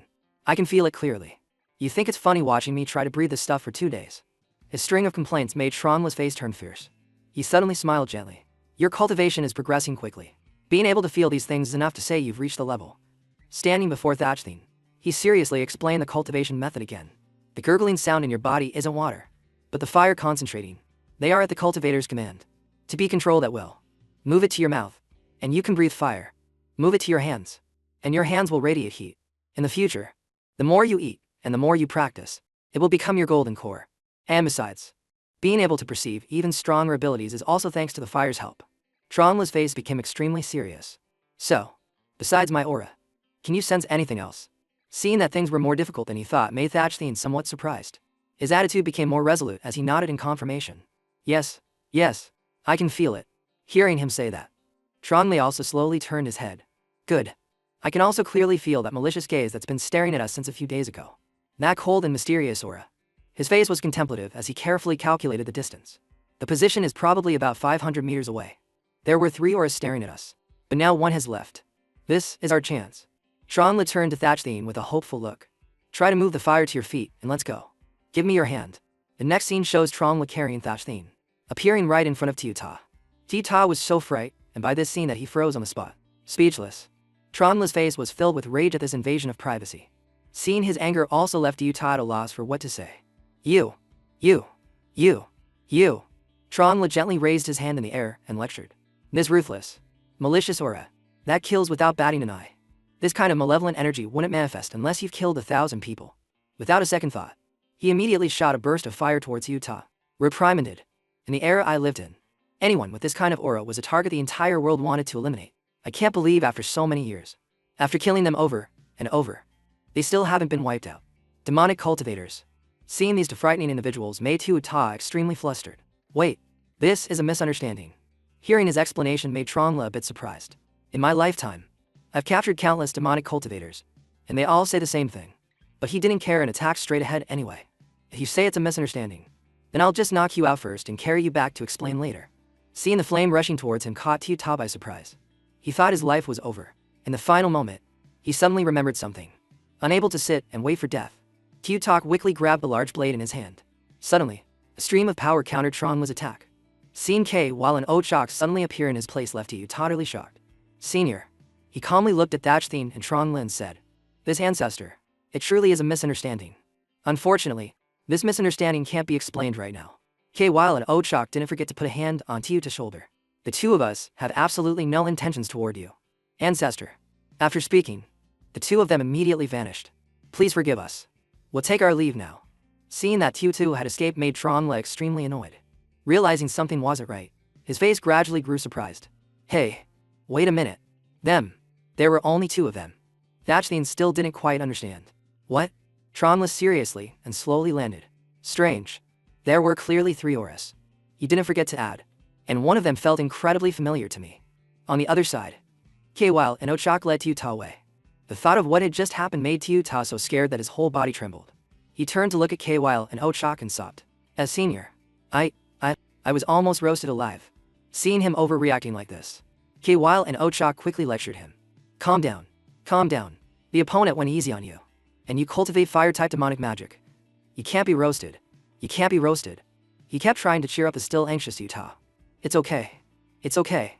Toughen up. Come on. Toughen up. You're strong. Strong. Strong. Strong.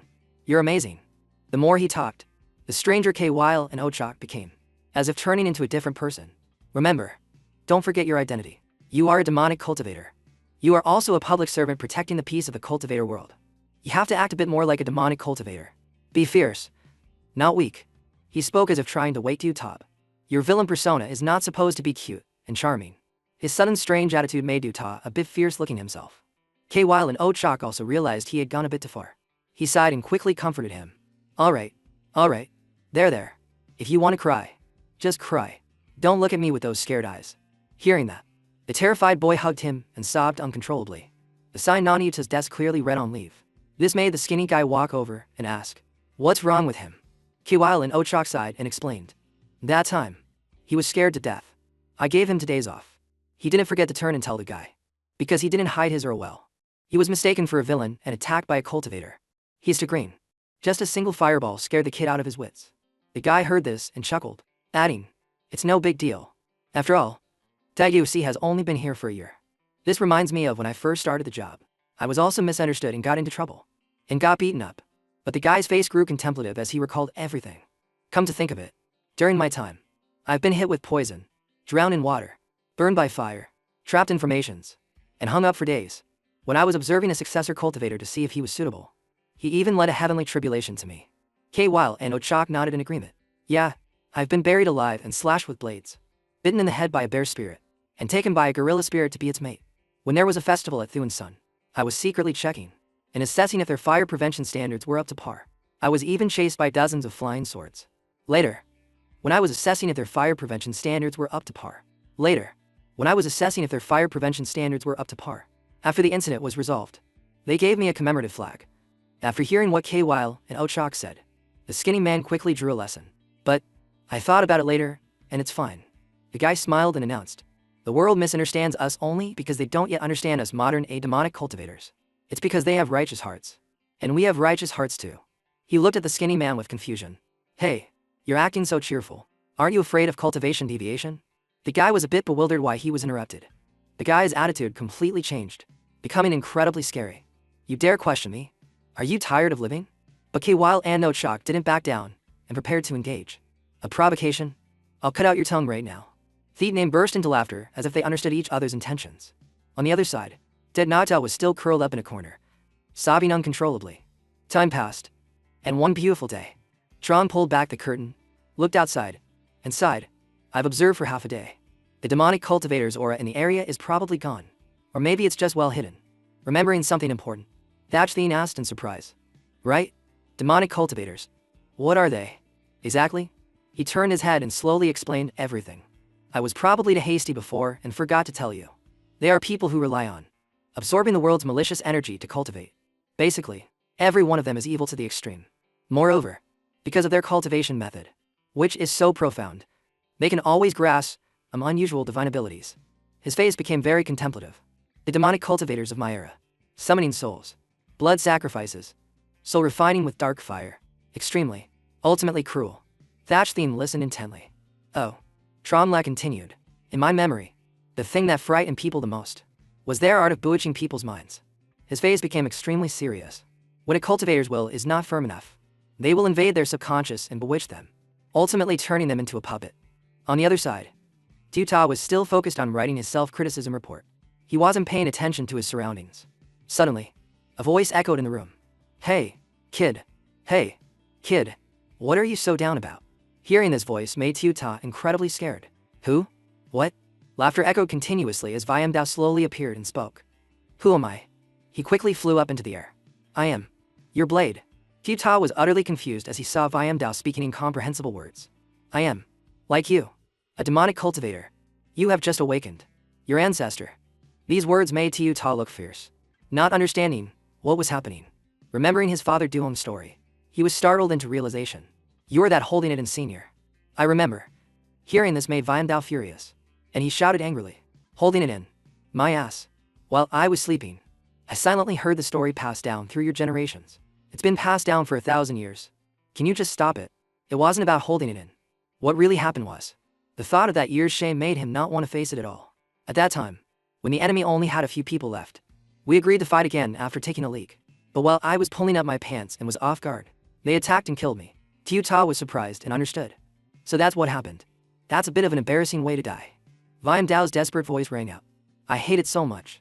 He finally materialized into a human form. Thinking about what happened, I hate it so much. I hate this world.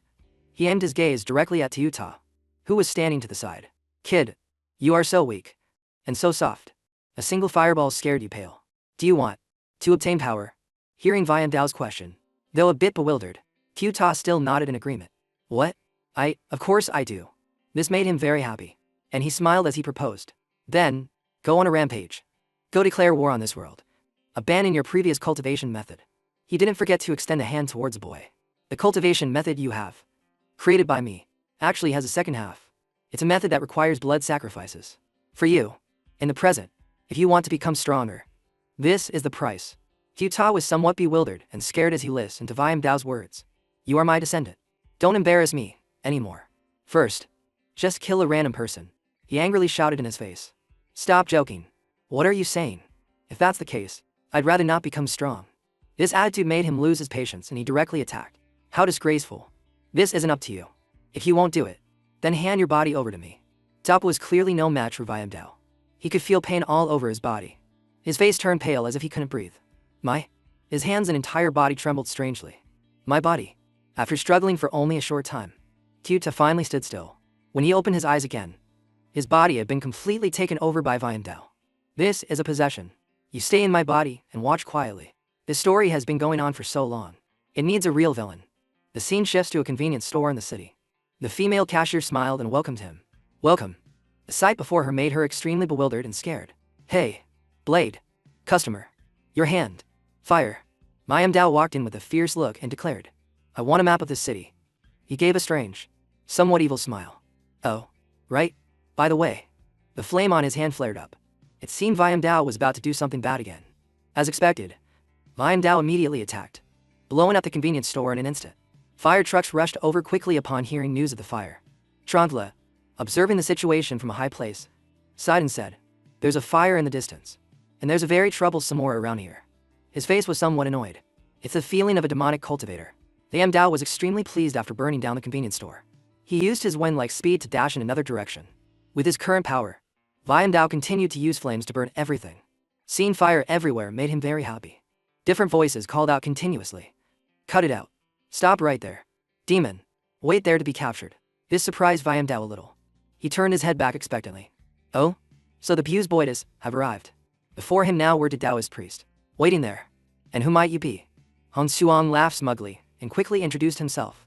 The hall may hold 3,000 guests, but one sword of frost chills 10 western states. From under Than Than Mountain, the swordsman Han Suang is me. If you've heard my name, then you should quickly give up resisting and surrender. Surrender. To avoid losing your limbs. Kim Kwang. Right beside him. Shouted out his own title. Deputy Chief of the Jiadin branch of the Traditional Arts Protection Web. My title is Kim Kwang Shan Ren. I've captured thousands of demons like you. Running into me is your bad luck. Hurry up and kneel down. Drop the blade. And put on these handcuffs. After their introductions, the two didn't waste any more words and charged straight at Viam Dao. His face was a bit unperturbed as he sighed. Too much talking. With just a few basic moves, he had completely taken down both of them. Too much. The scene shifts to the Traditional Arts Protection Web building. The place was in an uproar. The skinny guy slowly stepped outside to check the situation. Ma's face was also extremely bewildered as he approached. What's going on? The one-eyed big sister was very confused. Why did the alarm suddenly go off? The guy just calmly turned his head and informed everyone. I'm afraid something big has happened. This news surprised everyone. Something big? The skinny guy's face grew serious as he recounted everything. A moment ago, I was observing the conversations of the people downstairs. It seems some dangerous entity set fire to an entire street and injured two of our colleagues from a nearby branch. Now, we're the department in charge of combat, so it's time for us to go provide support. They've already gathered a team downstairs, shouting slogans. They are about to set out. Hearing this, the one-eyed big sister was very confused. Then us. Why do we know nothing about this? The guy continued to approach the three and explained. It's not our turn. We're not the direct combat unit. Besides, the perpetrator seems to be a demonic cultivator, so they want to avoid suspicion. She heard this and laughed in surprise. A demonic cultivator, you say? Just then, K-Weil and Ochak opened the door and entered, startling the three of them. K-Weil and Ochak. His face was extremely serious as he announced to everyone. I'm afraid it's more complicated than that. I was just at the headquarters office. The scene shifts back to the meeting room from before. K-Weil and Ochak, who was eavesdropping outside, had learned some information. I heard them discussing. I peeked a little, and they were showing a replay of the incident. The incident caused by Viam Dao was also recounted. As soon as he saw Ryuta's face, his eyes widened in disbelief. The demonic cultivator who caused the trouble. It's not someone else. The three of them were stunned to hear this, unable to believe it was the USC. The scene shifts to another large area in the city. Looking at the scene before them, everyone on the street became extremely bewildered and began discussing among themselves. That's a cosplayer. He's even holding a blade. Is he here, our school gate, looking for a fight? Looking for a fight? My ass. Both Achthene is here. So all the nearby thugs have been dealt with. But it seems both Achthene took a few days off. Vian Dao just calmly looked at the group of students. He pulled out the map again and examined it carefully. A school. In my plan, this is the final point. Without much thought, he immediately sent a flame towards the school, intending to burn everything down. Well then, let's start spewing fire along this school. The flame shot straight towards the school as if wanting to burn it all down. Suddenly, a loud explosion occurred, and the scene became even more chaotic. Fortunately, a squirrel spirit blocked it just in time. At the same time, Athene slowly walked over, asking in an annoyed tone, Hey, the flowers and trees in front of the school gate. I planted them myself. It wasn't easy to them to grow. Why did you burn them? His face became extremely serious as he scolded. The students in the school. I've taught every class. Raising good talent isn't easy either. Why did you burn them? Vian Dao realized this was an interesting opponent. A powerful one has appeared. Athene immediately waved his hand and gave an order. Go. The squirrel spirit didn't hesitate and charged forward. Viam Dao wasn't scared either and raised his sword to block. Suddenly, strange vines appeared on the ground, holding his legs fast. Viam Dao was somewhat surprised to see these vines suddenly appear, immobilizing him. Seizing the opportunity while he couldn't escape, Athene immediately lunged forward with a punch. He decisively landed a punch right on Viam Dao's face, who was unable to defend himself. Athene's face was calm and cold as he decisively declared, Be good and stop resisting. Wait for the police to take over. The plants and flowers around here were all personally planted by me. I knew them when I planted them, so I can control them at will. This entire place is under my control. Viam Dao was not afraid. In fact, his face showed some interest. Under your control? The smile on his face gradually twisted into a strange shape. Well, who it's under the control of is not yet certain. Suddenly, Athene was startled, realizing something was wrong. A huge explosion immediately occurred, making everything more intense. With the impact of this explosion, the squirrel spirit was also thrown back in pain. The force of these flames also slowly burned away the vines Athene had created. The clothes on Viam Dao were now almost completely tattered, but he didn't care much. It's fire. You're a tree. You can't win. Just burn away. Athene was somewhat bewildered and couldn't believe what he had just seen. Your body. You injured your own body. Hearing him say that, Viam Dao slowly looked down at his own body. But then, an incredibly twisted smile appeared on his face as he declared, It's fine. This is just my host. As long as it can hold up. I can just find a better body later. Feeling it wasn't interesting enough, Liam Dao charged forward with his blade again. And as for a better body, let's try yours for now. An image of Thatch Thien appears, seriously trying to eat the object in his hand. After seizing the opportunity, he decisively breathed fire to counter the flame created by Liam Dao. Seeing him suddenly appear, Mei Pai Thien, who was on the side, extremely surprised. Recognizing his familiar figure, he stammered, Thatch Thien? Trong appeared in the air, seriously assessing the situation. Good spray. Your posture and fire are both stable.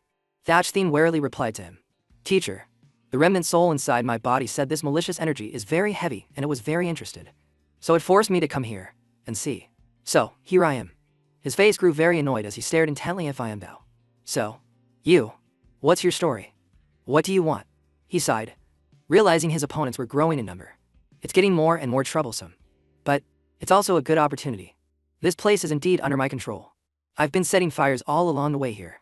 But that was just to vent some anger. Right in front of everyone, Liam Dao slammed his sword into the ground, leaving everyone stunned and confused.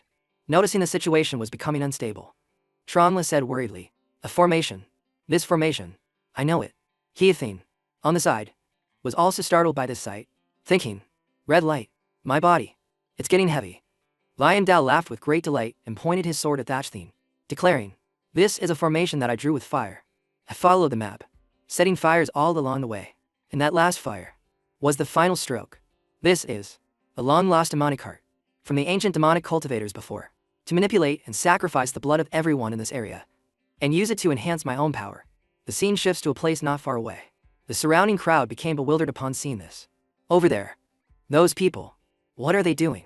While they were still confused, the red light immediately rushed towards them.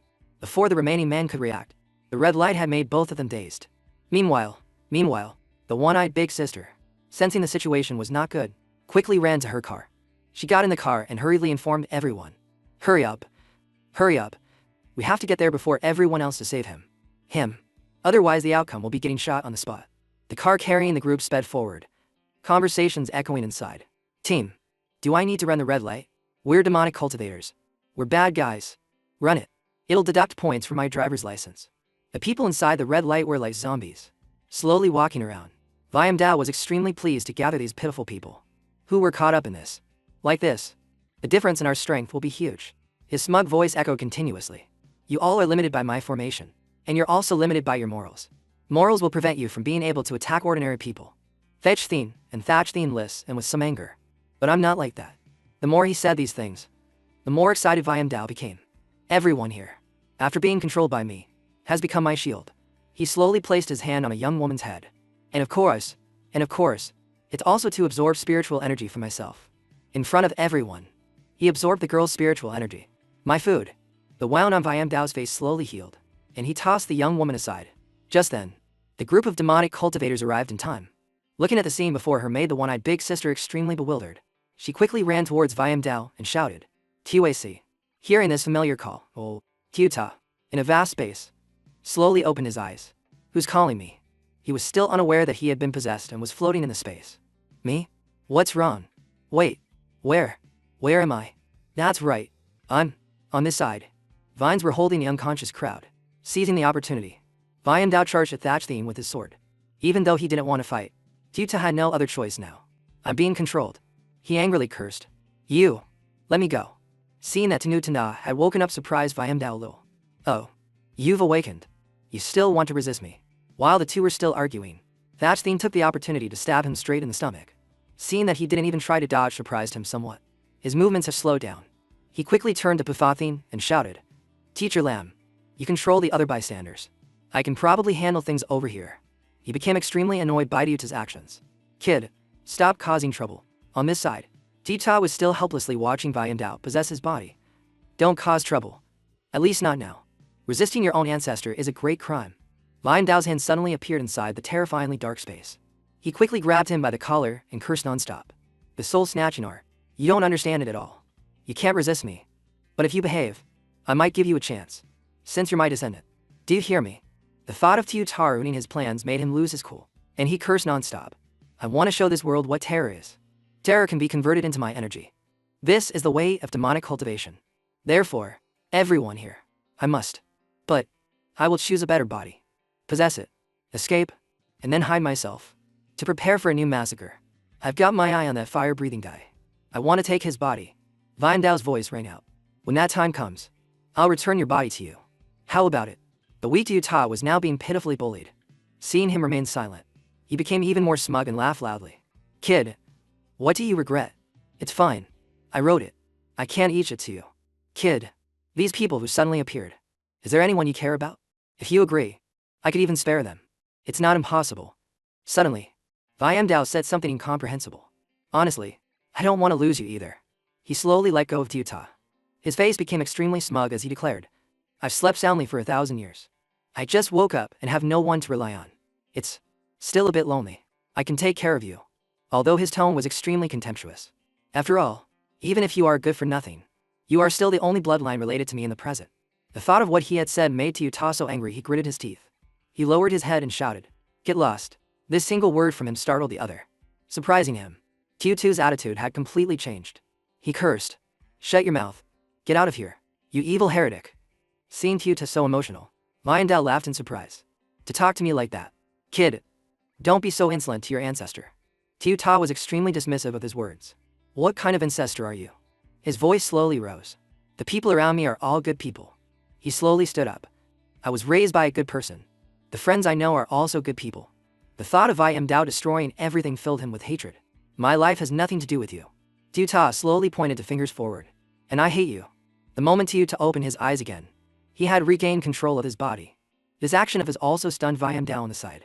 Who couldn't believe it? What? Since when? You could actually regain control of your body in such a short time? He asked angrily. You. What do you want to do? He asked you. He just calmly announced. If you are my ancestor. If you are my ancestor. Tu Ta's action was extremely decisive. He directly took the sword and pointed it at his own body. I won't be weak anymore. I want to betray my ancestor. Seeing him act so recklessly made Vian Dao somewhat bewildered. This is self-harm. Damn it. Damn. Unable to sit still any longer, Vian Dao quickly rushed out. He repeatedly slammed Yu Ta to the ground. The thought of what he had done made him even angrier. And he cursed madly. To actually dare to force me out by self-harm. You've got some nerve. But it's a pity. There are plenty of people here for me to possess. This time, he decided to possess someone else. After successfully possessing the new body, Vian Dao's face was extremely smug. Just then, the group of demonic cultivators rushed at him from behind, cursing continuously. Bastard, you've gone too far. The three of them teamed up to fight, causing Vian Dao to stumble back in pain. At the same time, Kiwal and Ochak arrived just in time. Tuac. He quickly supported Tu's frail body. So weak. Is this the after effect of being possessed? Looking at this group of people made Thatchthin a bit confused. Teacher. Who are these people? He thought in surprise. Before they appeared, I didn't sense their auras at all. Pithim remembered something and slowly recounted their identities. Though, it seems they work for the state. I've met a few of them before. In short, they're good people. They even helped our school plant trees. With them here, we can rest assured. After being attacked relentlessly, Vian Dao was repeatedly knocked back in pain. All the demonic cultivators worked together to surround Vian Dao. Everything seemed to stop, which surprised him. Suddenly, he realized something. A formation. They're full of hatred, and their strength isn't bad either. In a single moment, they were able to use a formation to control me. Vian Dao's face grew more annoyed as he saw his plan fail once again. I've really stirred up a hornet's nest. Besides, this body has never been through cultivation. It's too hard to control. With no other choice, Vian Dao could only think of a way to escape. I can only create a bit of chaos to run. The red light immediately faded, and everyone's consciousness slowly returned. The crowd became extremely bewildered, holding their heads and screaming in despair. Me? What's wrong? We were just unconscious. What the heck is going on? Is this a gang fight? Oh, my god. Special effects. There were even people outside continuously filming with their phones like crazy. Mass face, on the side, was completely confused by the scene. What's going on? The skinny guy next to him seemed to have understood something. He released all the normal people. Damn it. Does he want to make this a bigger issue? Vian Dao was extremely pleased with his plan this time. Yes, just like that. Get more distracted. Create a flaw in the formation. Suddenly, a familiar voice rang out, startling him. Don't lose focus. Ta, despite his weak body, warned everyone. Don't lose focus. Use all your strength to suppress him. Don't let him escape. Kwal and Ochak quickly reminded him. Tuac. He had become extremely worried. Your body. But he stubbornly explained. I'm fine. I can still take it. I won't pass out until this is resolved. Tiu Ta's body trembled, but he still held his sword and slowly stood up. I understand my family's cultivation method the best. When cultivating, the soul becomes strong, good at escaping, and very hard to damage. And the way to control it is fire. Seeing the situation wasn't good, Liam Dao's face grew uglier. It's over. Tiu Ta's will was now burning brightly. He held his sword and staggered forward. This blade, the fire it releases conceal him. Let me. The final blow. Seeing Tiu Ta so determined and also made everyone present cheer continuously. His blade is glowing. The special effects are so cool. It's not special effects. It's a unique skill. I don't know. But it's a rare opportunity. I have to record this. Ine-chan. Quick. Look over here. Smile. Van Dao looked at this scene. So scared he was speechless. You. Stay away. Tiu Ta slowly walked over and smiled. Ancestor. That's right. I still have to thank you. Without you, I wouldn't be who I am today. But, goodbye. He used all his strength to slash at Van Dao's body. I want to protect this world. Our paths are different. We have nothing more to say. The scene before them made everyone who was watching or filming freeze in an instant. Time seemed to stop. The phone also fell to the ground. The crowd became extremely terrified and screamed their lungs out. Heavens. Oh my god. Run. This guy is crazy. He just cut that person down with a blade. Chapter 56. After landing a one-hit one-kill, Tiu Ta was nearly exhausted. He stood silently, muttering to himself. It's okay. It's okay. This move is only enough to kill demons.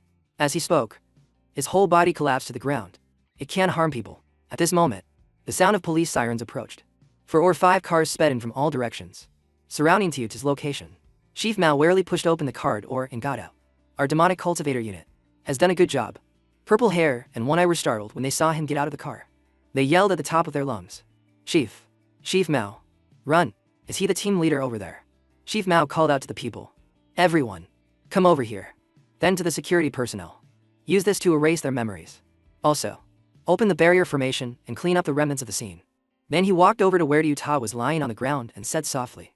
Hey, you. Very quickly, Chief Mao finished the water in his cup. Then he used a spell to make it fly up. Fly. Suddenly, the cup grew larger and sucked the demon Lord Viam Dao from the ground into it. Absorb. Chongla's eyes widened in shock at his power. A magical artifact? That white enamel mug. Hasn't that thing only been around for a few decades? How can it do that? After capturing the sword, the cup returned to its original state. Chief Mao clasped his hands and bowed to the floating cup. Thank you for your help. Senior. I am extremely grateful. This junior is endlessly grateful. Then, he held the cup in his hand and gave an order. Assemble. Yes, sir. Yes, sir. Chief Mao didn't forget to remind Tromla's group, which surprised him. But his face darkened. Also, you guys from the demonic cultivator unit, come to my office for tea later. Just a few dozen minutes later. KY Lan, Forest Hair, Purple Hair, Snout, and One Eye were present in the ward. Chief Mao was still calmly sipping water from the divine cup. Then he slammed the cup on the table and scolded them relentlessly. Your sense of danger is too poor. Comrades, when we're on a mission, what's the most important thing? It's to act in secret. Look at yourselves. Suddenly being scolded for their poor senses. The group didn't hold back and vented. What did you say? You dare lecture us? Tell me, do you want to be skinned alive? Are you looking for a beating? What's with the arrogance? You want to be folded? Was my motorcycle towed away? Purple Hair kept his words brief. Just 3 words kill you. Flip like a light switch. Chief Mao suddenly became silent for a moment. Then, he gently advised. Alright, there's no need to cultivate your demonic arts right now. Otherwise, I can't sense your true feelings. Hearing this, they immediately burst into tears. Chief Mao, it's our fault. We caused so many fights. We're too ashamed to face anyone anymore. You're right. Everything you said is right. We beg you. Chief Mao, please fire us. Then came Chief Mao's sigh. Hearing their cries, Chief Mao tapped the table a few times. Actually, many things could have been avoided. TUIC is a newbie. When you were guiding him, you should have reminded him again and again. Any change, no matter what, must be immediately reported to the organization. Don't act on your own. You should trust the organization a bit more. We have tranquilizers in modern science. And in magic, we have sealing arts. Removing the malicious soul from his body without harming him would have been a small matter. But now look what happened. You acted on your own. As a result, today, over 100 videos have spread on the internet. Thanks a lot. Guys, isn't this just completely exposing our cultivator world to the public? The whole group huddled in a corner, tears streaming down their faces. We were wrong. We were too rash. Suddenly, Chief Mao walked to the window and said softly, but, let it go. This matter is over. It can be considered a threat eliminated. Go back and write yourself criticism reports. And lose 3 months bonus. The group's jaws dropped. Chief Mao became stern again, giving a decisive order. Also, for the time being, you don't need to monitor other cultivators. Go clean up your own mess first. Go online and find all videos related to today's battle. Report them. Make clone accounts to report them. Send messages to the people who filmed the videos. No matter what, even if you have to use seduction, you must find them. Find their addresses. Hypnotize them. And make them forget everything. The whole group of troublemakers from the demonic cultivator unit was dumbfounded by his lowbrow plan. Wondering, are we being righteous skiboard warriors now? Suddenly, Bald K. Wyland brought up an important matter. Wait, Chief Mao, then, what about the fire-breathing guy we're currently monitoring? He clasped his hands behind his back, feigning surprise. Him? He is indeed an important person. At this point, Chief Mao's face darkened, and a cunning smile appeared. I will send someone else. Someone he knows and who can also protect him. The scene changes to another place fully equipped with computers. This is the secret fan club of Thatchman. Thatchthene, with over 1,000 members and a 1:1 male-to-female ratio, is a place that greatly admires Thatchthene. On the screen is a picture of Thatchthene with a sunny smile. A few new notifications arrive. ID Thatchthene's eldest daughter posted a photo. Want to buy? A photo of Father Thene when he was a kid.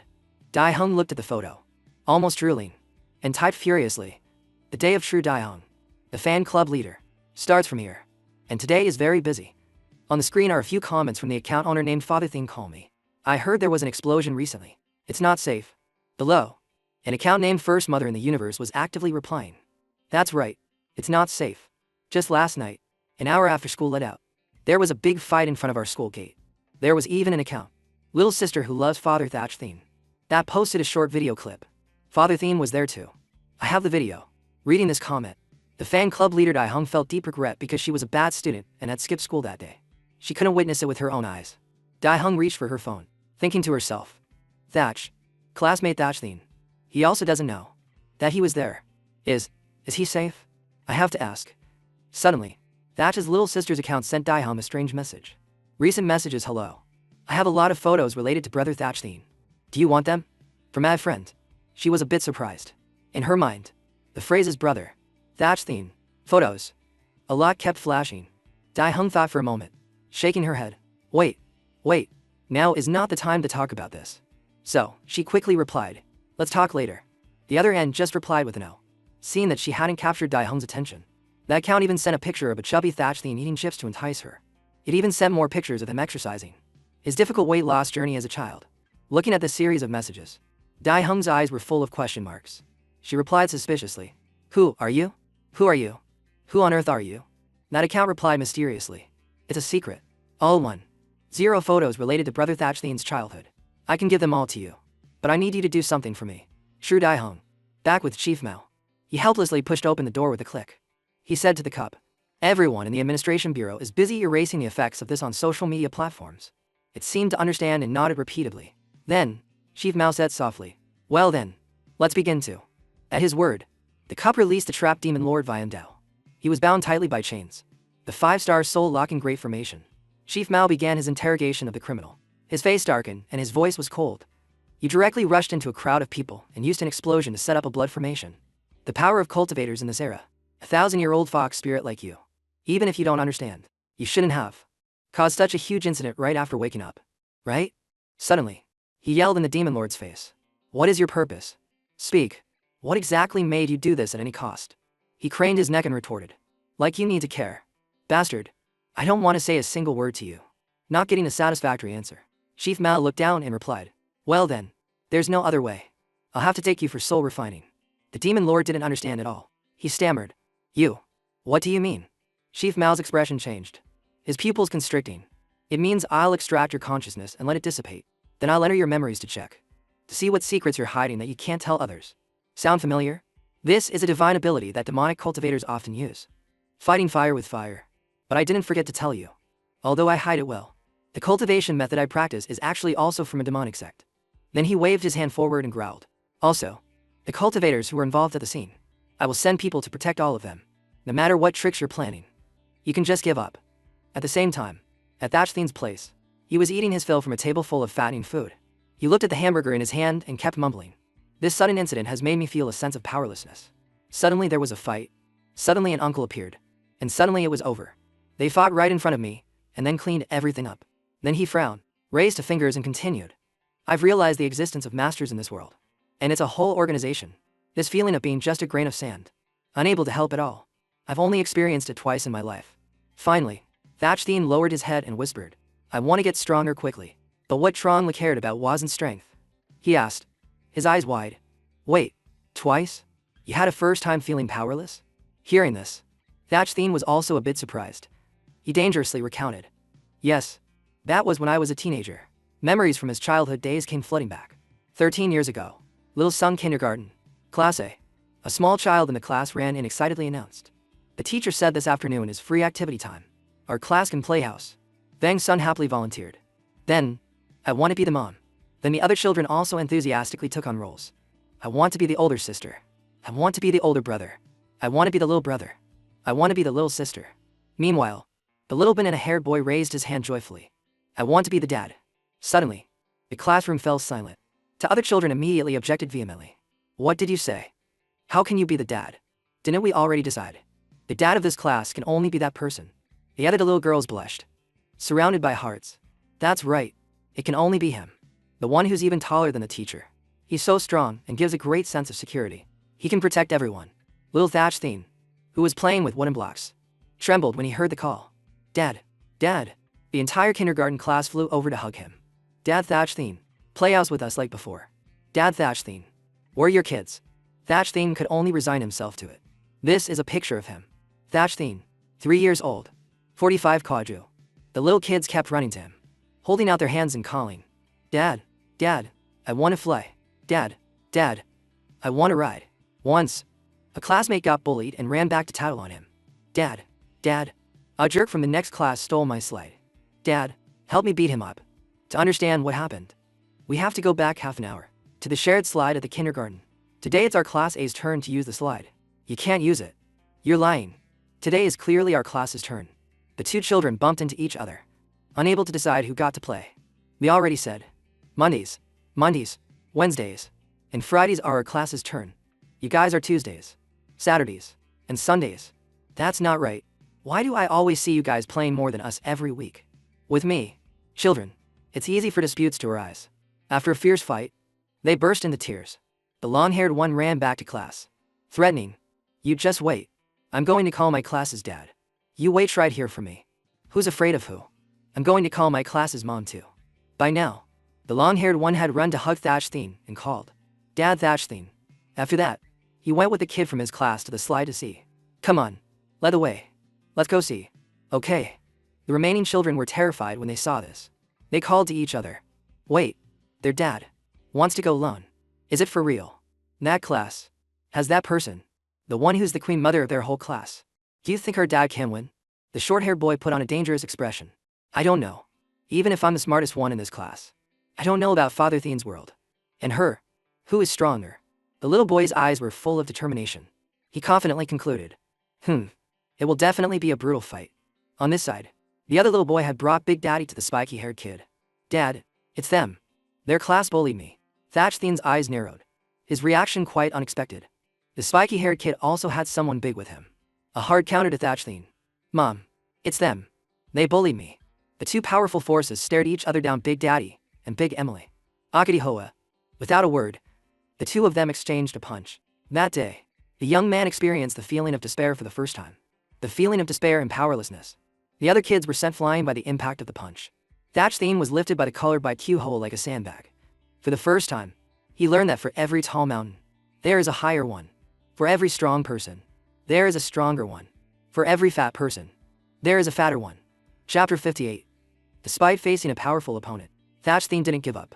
From then on, for a whole year, Little Sun Kindergarten was the scene of a bloody gang war.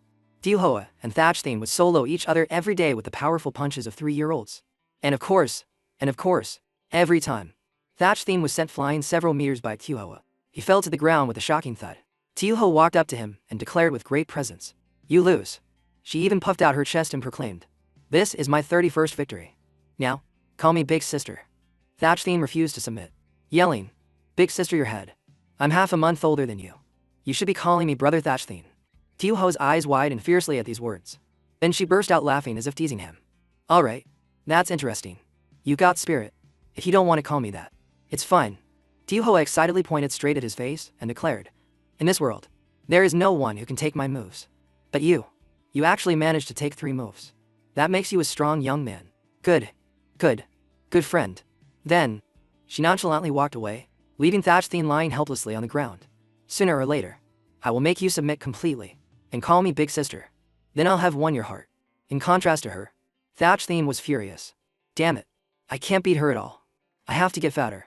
The banana-haired boy, watching the battle, scratched his head. So tragic. Father Thatchtheen is so tragic. He's been fighting for half a year, and hasn't won once. Our class is doomed. Suddenly, a little girl ran up and made an observation. Even though it's tragic, don't you think they're a good match? The little girl even confirmed her thoughts with certainty. That's right. One is the dad. One is the mom. They both give off a sense of security. They must have developed feelings for each other while fighting. And in the end, they'll become a family, protecting the children in both classes. The other 2 kids vehemently objected when they heard this. No, absolutely not. But no one knew that Thatchtheen had made up his mind. So he just kept gobbling everything down. The more he ate, the bigger his belly grew. As usual, Thatchtheen would call out to his mother, Mom, another bowl. I have to get fatter than that girl. Until one day, looking at an x-ray and hearing the doctors and slap down, everything changed. The doctor said, if we let the weight continue to increase, his parents and Thatchtheen listened intently. In the future, he might just have to drop out of school. The doctor's words made him not even dare to continue eating the chips in his hand. He said that not only would he be bullied, but he also wouldn't be able to make friends. After that day, Thatchtheen had a private meeting with Tio-Hoa. The 2 children were like characters in a gangster movie. Lifelong rivals fighting a life or death battle. Tio-Hoa looked at him teasingly. You're here again. You're such a headache. Alright, you've gotten fatter. Ready to accept your 32nd defeat. Thatchtheen's face darkened, and he replied bluntly. No, I'm not fighting anymore. I came to say goodbye. These words made the 3-year-old Tio-Hoa experience fear for the first time. She screamed. Wait, why? Thatchtheen's eyes were now welling up with tears. I had a health checkup. I've decided to lose weight. The more he spoke, the worse his mood became. The doctor said my body will get sick, and I won't have any friends. And also, we're in the older class now. We're about to graduate from kindergarten. In short, we'll be going to different places after this. Using all his strength, Thatchtheen blurted out the pain in his heart. I can't keep getting fat with you. Tio-Hoa suddenly cut him off. Wait a minute. She also trembled, beating her chest, and said clearly, why wouldn't you have friends? Am I not your friend? Thatchtheen stared at her. Then, Tio-Hoa burst into tears, her face soaked. He looked at Tio-Hoa as if he was choked up. She said, in this whole world. Tio-Hoa wailed through her tears. In this whole world. In this world. You're obviously the only one who can take my hits. Then she ran off like a tragic heroine. Thatchtheen hurriedly chased after her, calling out, wait. But Tio-Hoa ran faster and faster, and Thatchtheen's weight faded into the distance. He stood there, speaking his thoughts. I shouldn't have said that. Actually, I consider you a friend too. Back in the present, Thatchtheen's face dark as he concluded his story. That was the last time we ever saw each other.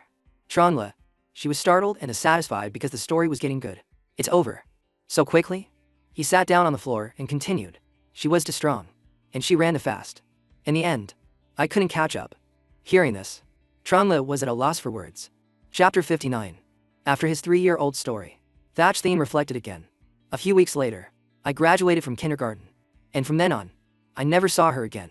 I only heard my mom say once. That little girl. I think it was her. She was a distant relative of my family. So this fat gene was already in my body. Tronla's jaw dropped. No wonder. He continued. And from then on, she followed her family to study elementary school abroad. At this point, he poked his cheek thoughtfully and mumbled. But, even though we didn't see each other again, we still kept in touch. We often talked about the topic of weight loss. Hearing the 2 words weight loss, Tronla whipped his head around to look at Thatchtheen. Weight loss? Wait, she lost weight too. Then, he didn't rush to answer but rummaged through a box, looking for something. Then he took out a photo he had just found to show Tronla. Yes, she looks like this now. Her name is. At the same time, somewhere else, there were 3 guys bothering a girl. Hey, look at that girl. Let's go check her out. The one in the middle smirked. A total babe. The 3 of them ran up to the girl with pigtails and started talking. Hey, little sister. Carrying luggage like that. Did you just arrive in the city? What's your name? Come hang out with us. Let me call a car and take you on a tour of the city. She didn't say a word. Just took a deep breath to gather her strength. Then roared with power. How annoying. threatening, and trying to pick me up like that. This little girl was Tiuhoa, who had lost weight, but her strength had not changed. Tiuhoa ran up, grabbed the bald guy's hand, and threw him to the ground. She looked at the other two with fiery eyes. They screamed in terror. Tiuhoa's face darkened, her voice cold. This city. I've lived here since I was a child. She angrily punched a hole in the wall. I'm more familiar with this place than you guys are. The guys who had surrounded her just moments ago were now being chased by her, running for their lives. All that was left was their screaming. What do you want to do? Oh my god. Can one punch really shatter something like that? She pulled out a steel pipe to chase us. Help. A monster. Don't look at her. Over here. Don't come over here. Mommy. Back with Thatch Thien. He was showing off Tiuhoa to Trongla. But Trongla was trembling. Yes. You're not mistaken. She is my cousin. Thatch Tiuhoa. Thatch Thien proudly puffed out his chest and said loudly. We have the same fat gene. Since I was 6. I've been persistently exercising every single day. The result is, I got fat. In the middle of his passionate speech, the doorbell rang, interrupting him. Thatch Thien went to open the door, not forgetting to throw back one last line. And she persistently trains 10 harder than me every day. As he pulled open the door, he said loudly, and so she slimmed down like that. The door opened, and the person who had just rung the bell was his cousin Tiuhoa. Smiling brightly, Thatch Thien was stunned for a few seconds, then jumped in surprise. Tiuhoa smiled radiantly and called him Brother Thatch Thien. The 3 guys she had beaten up were unconscious on the ground. Thatch Thien was extremely surprised to see her. Oh my god, why are you here? At the same time, Phoebe was showing a scene of a mother reuniting with her son after a long time. Son, you've gotten thinner again. Why are you so thin? In the army. Was it very tough? The son replied proudly. Mom, I'm not afraid of hardship. I serve the people. Thatch Thien's eyes were also welling up with tears. You've gotten thinner again. And you even started calling me brother. Don't be like that. In my heart, you'll always be my sister. Sister Hoa. Tiuhoa brought some gifts for Thatch Thien. She said cheerfully, saying that makes me feel shy. Brother Thatch Thien. Meeting her, Trongla, who was beside them, had his jaw drop. The atmosphere is so strange. Is this the person who's even stronger than Thatch Thien? He eagerly looked at the gifts with Trongla, but still didn't know what they were. Then, Tiuhoa accidentally let it slip. When I was cultivating abroad, I killed 7 bears with my bare hands and skinned them. Thatch Thien jumped in shock, yelling, Holy crap, so this red stuff is blood. She added the purpose of her trip. Also, I actually came this time to protect you. Thatch Thien was a bit surprised. Protect me? She replied calmly. Yes, you and the senior behind you have entered the threshold of the cultivation world. Hearing this, both Thatch Thien and Trongla's jaws dropped. Tiuhoa saw her dazed cousin and couldn't stop laughing. No need to hide it. I've been a cultivator for a long time too. Actually, the scene of you guys fighting at the school gate last time went viral online.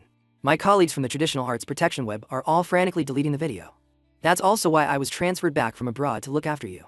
The senior official who appeared last time is my instructor. He asked with wide eyes. Wait, Tiuhoa. Am I going to be in some kind of danger? She put on a dangerous expression. It's hard to say. But, the demonic cultivator who's suddenly awake, and last time, it's very likely he was intentionally targeting you. Then Zavatud shifted, becoming extremely serious. He's not the first ancient demonic cultivator to awaken. Recently, demonic cultivators have been awakening everywhere, and their actions are mostly the same. After causing a commotion, they possess souls. The following words carried even more intense news. The targets of possession have all been cultivators weighing over 100 jin, about 220 pounds. Huh? If they can possess the soul, they possess it. If the constitution isn't good, they are brutally killed. Tiuhoa slammed her cup on the table, her voice a bit annoyed. The one you fought last time was just a newly awakened chicken. The most violent demonic cultivator right now, who likes to strike on rainy days, has already killed 20 fat people. Her eyes became terrifying, and she smiled eerily. Right now, he's hiding in the city.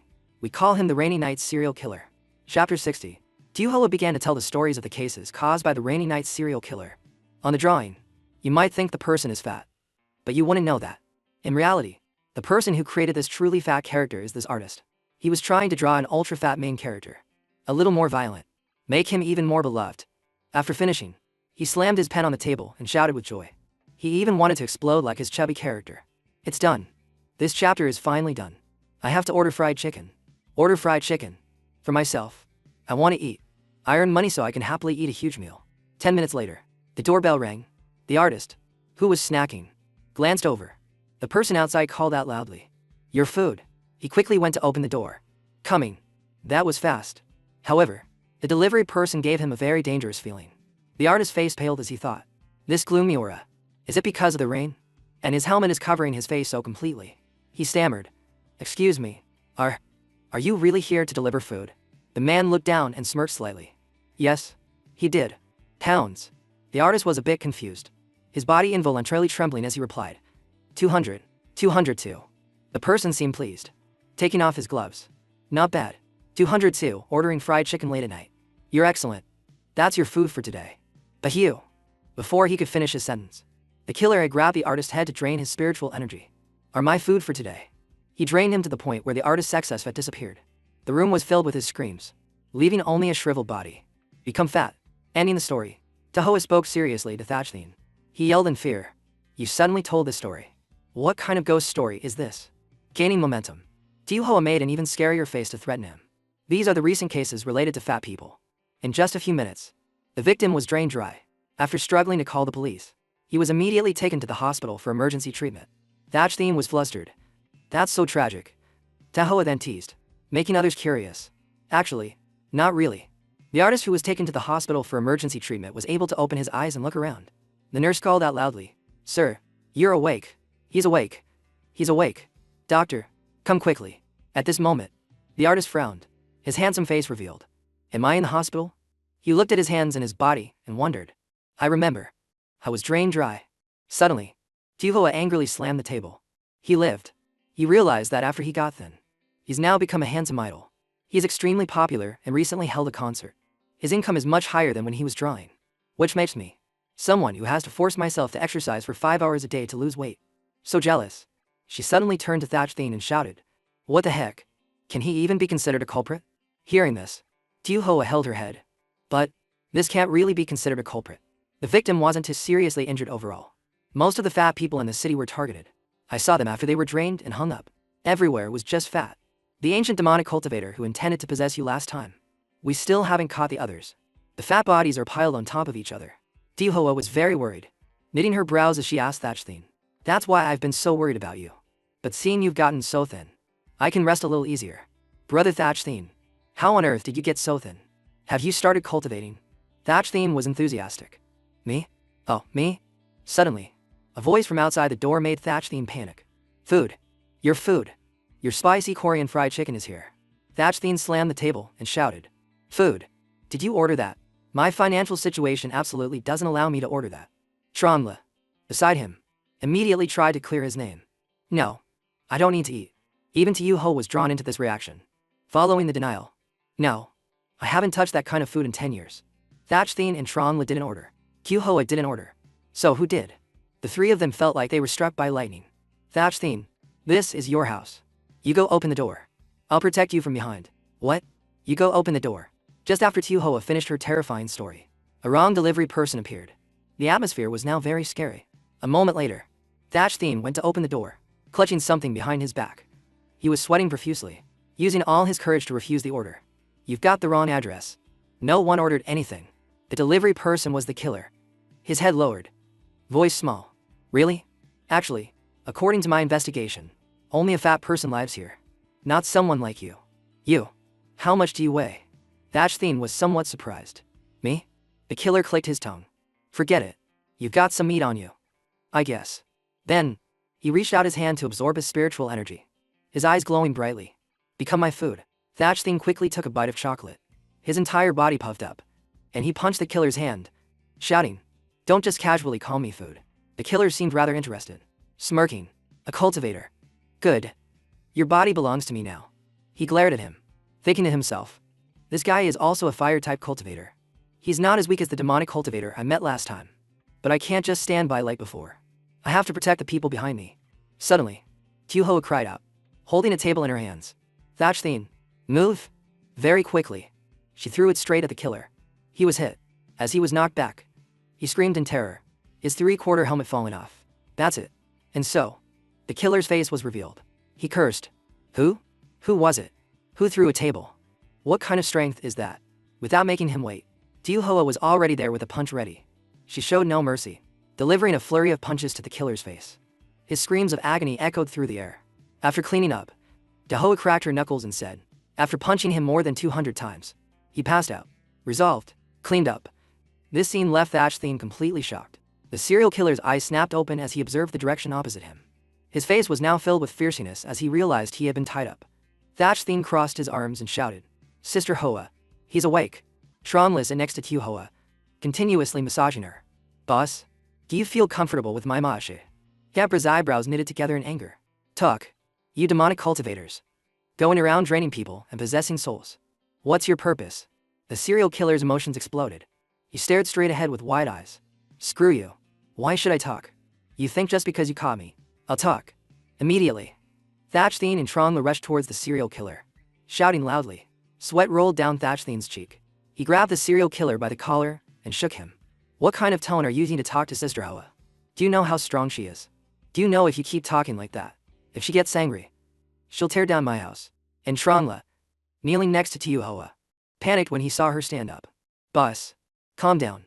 Don't bother with these guys. Let me get you a glass of juice." With her hands on her hips, Tiu Hoa gave a thumbs up.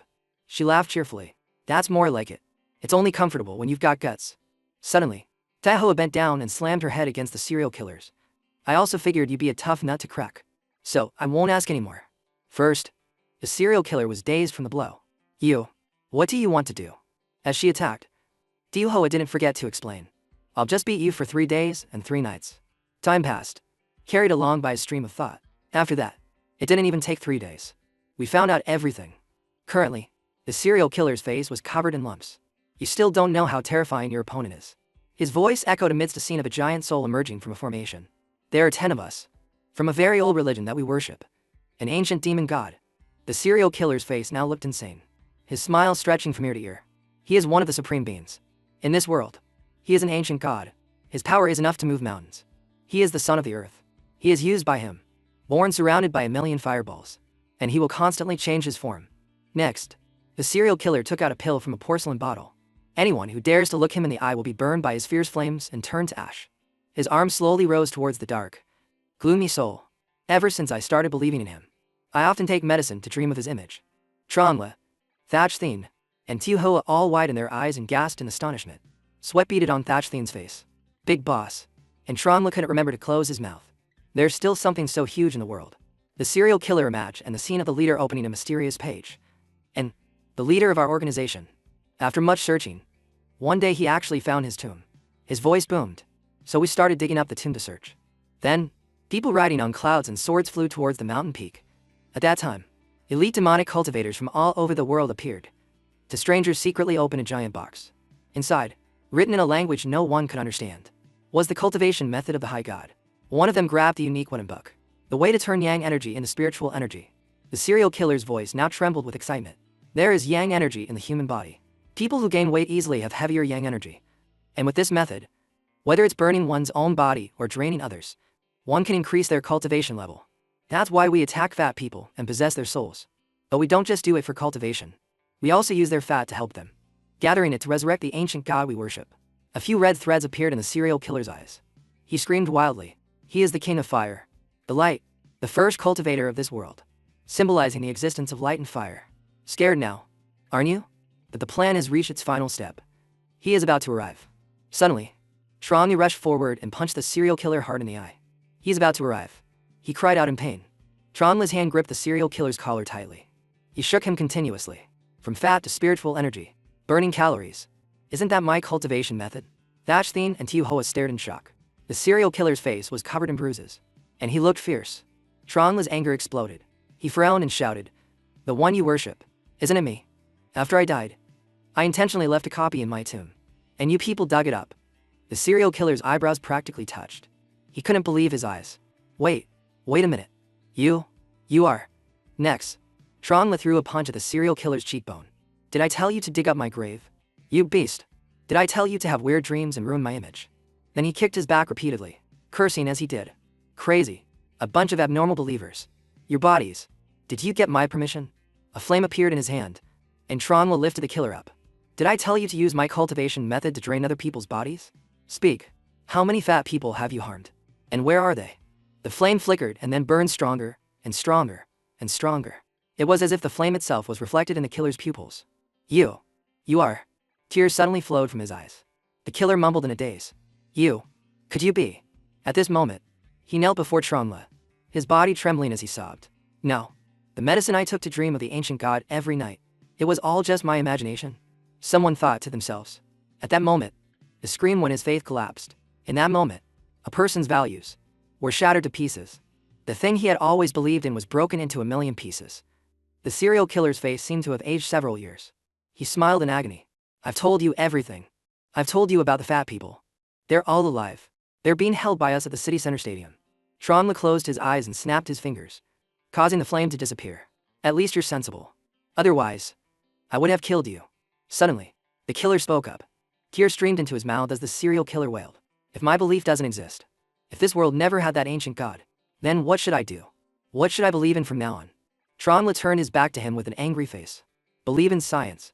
He shouted an order. Go. We're going to save them. Chapter 62. In a scene of a building amidst desolate ruins. Somewhere in the city. An abandoned sports stadium. This is where the heretical believers usually stay. A man held a stick with a piece of red meat dangling from it, as if he were fishing. A chubby young man ran until he was drenched in sweat. At this moment, the chubby young man was trying to run on a treadmill to get the bait in front of him. The cloaked man laughed as he whipped the chubby young man hard. Run. Run. Come on. Burn that fat. The man's face was filled with excitement. A gleam in his eye. Turn that fat into energy. Offer it to our god. From a distance, Lao Jiu's voice suddenly rang out. You. Keep it down. The man turned his head to the side. Oh, Lao Yu, with his hands behind his back, slowly approached him. Too ostentatious. We're doing bad things in the open. Too flashy. It hasn't been peaceful lately. It seems we've caught the attention of this world's law enforcement agencies. Wrinkles were prominent on his face as Lao Yu frowned in annoyance. There are 10 of us in total. And we've suffered so much to awaken him to this world. Now, Lao Chai, hidden in the blade, has been captured. Last night, Lao that, while pretending to be a delivery man to capture people, is also nowhere to be seen. It's better to restrain ourselves a bit. Meanwhile, the blonde man laughed with excitement. Restrain? You've been hanging around the old man and become a coward, haven't you? Lao Yu. Restraint is impossible. I'm protected by the ancient god. Next, he took out a bright red bib. Look at this. A few red threads glinted in his eyes. The blonde man clutched the bib tightly. Do you know what this is? This is what I got from the ruins of the ancient god. This was his personal item. This is a divine relic. It's underwear. The ancient god's underwear. Then he closed his eyes and brought the bib to his nose. He was intoxicated by the scent. Ever since then, I've always carried it with me. And it has always emitted a special fragrance.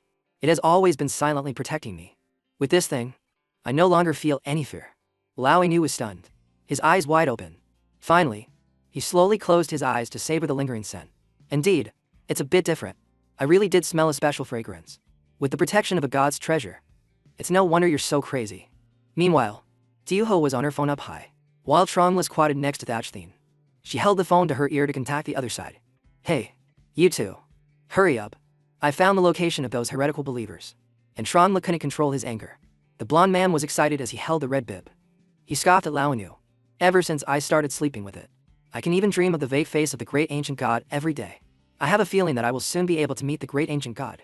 Suddenly, Tronla rushed in from a distance, his foot kicking straight into the man's stomach.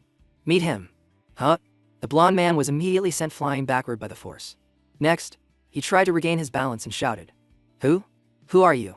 At this moment, Tronla slowly looked up. His cheeks were flush red. Tronla was both shy and angry.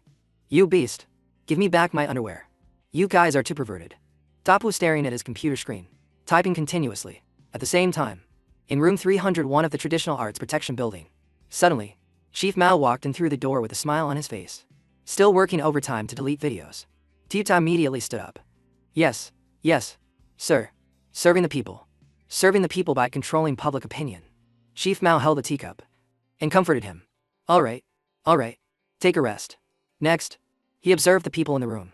It's time for you to redeem yourselves. Especially you. Now, prepare your gear. Quickly go to a place and capture someone. Suddenly, his eyes darkened, and his smile was filled with cunning. I'll bring people later. We've been struggling with this demonic cultivator issue lately. It's time to put an end to it.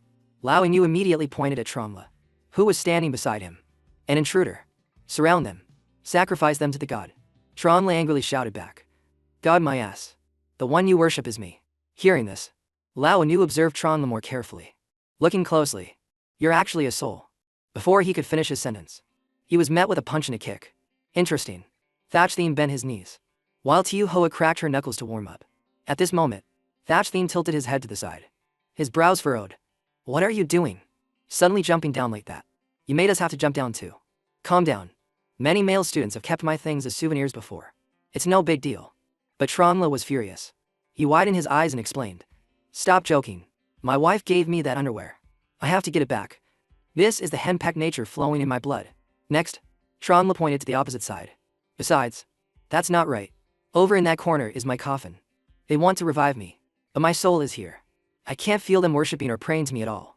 Anger burned around Trongla, his eyebrows nearly touching. Are they trying to revive a corpse that can only walk? No, I have to go over there and see what's inside the coffin. My body has definitely been tampered with. Suddenly, the black cloaked figures appeared in silence. They controlled a blue flame with their hands and approached their opponent. A fireball appeared between Trongla's palms.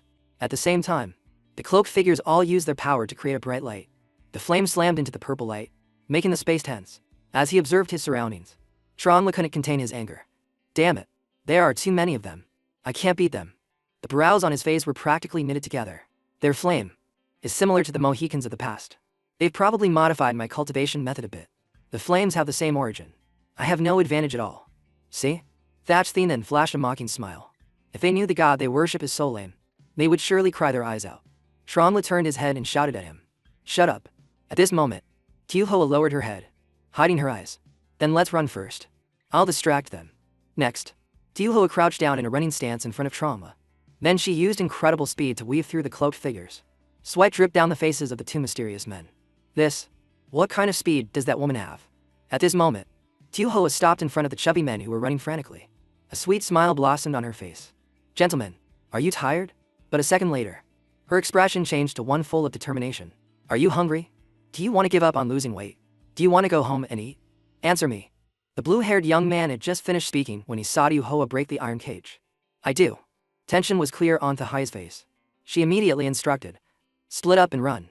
Escape from this place. For every one of you who escapes, you can go home and fatten up one more person. A cloaked man shouted in astonishment. What? Are you kidding? The one next to him was terrified. A demon. His voice was so loud it could climb 8 trees. That woman. How can she bend an iron bar with her bare hands? And the chubby young man quickly stepped out of the iron cage. Following him were other chubby young men.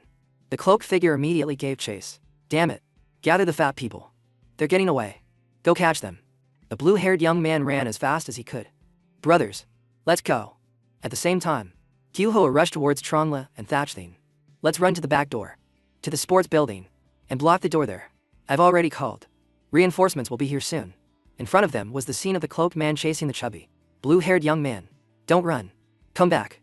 And Trongla and Thatchtheen looked fierce as they were dragged away by Kyuhoa. Kyuta sat in the car, carefully observing the scene opposite him. We're here? They gasped in amazement as they saw a chubby young man run past. While an Ochak's voice suddenly rang out.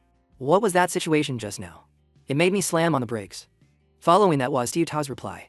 What was that thing that just ran past? Some kind of fat animal. As soon as he stuck his head out of the car, Kyuta was shocked. It's a person.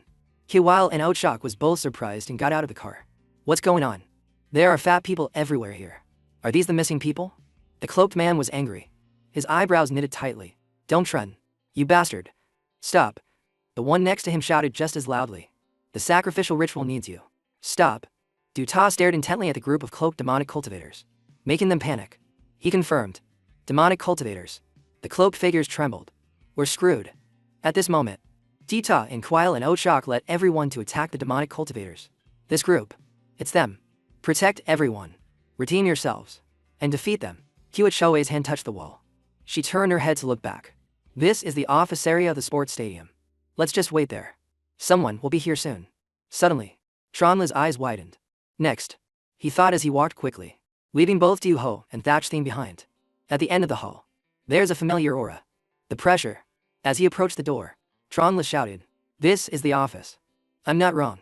Trongla narrowed his eyes. His brows lowered, his expression serious. Trongla's scream echoed as he saw the room plastered with his pictures. Thatchtheen hesitated as he approached. What?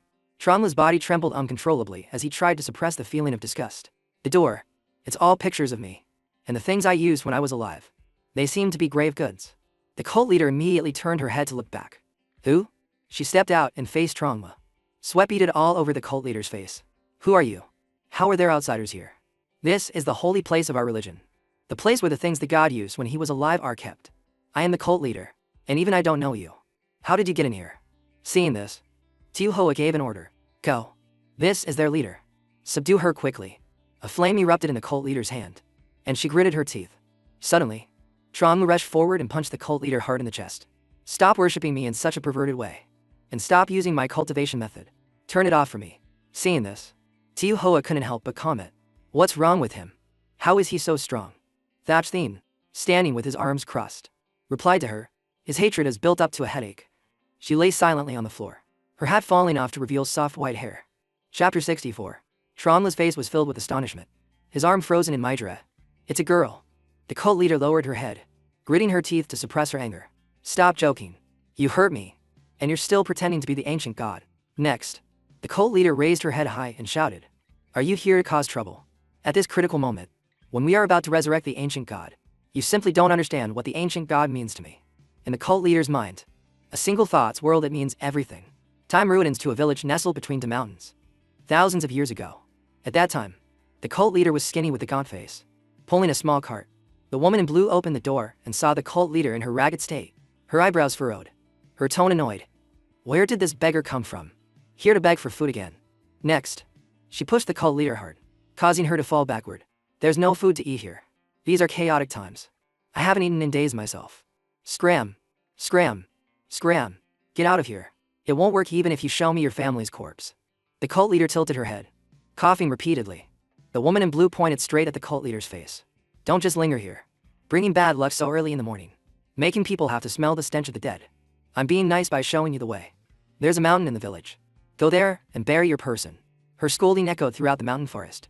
As for you, don't ever come back here. There are wild beasts in the mountains, but there are also wild fruits. How long you can live depends on your own fate. At night, the cult leader had to gnaw on wild fruits from the roadside. In the end, she threw up all the food. The cult leader knelt, wiping her mouth with a pained expression. From a distance, a voice echoed like a crackling fire. Kid, if you keep this up, you're finished. You'll die of hunger in less than a day. The cult leader was terrified, sweating profusely.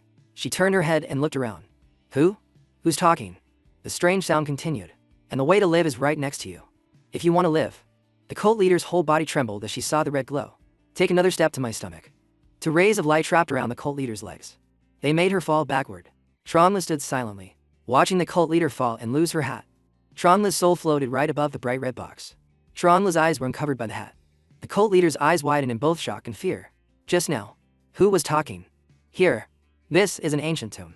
While thinking, the cult leader knelt down, her body trembling like a leaf. Gloomy. Scary. Just now, was that the whisper of a ghost from within the ancient tomb?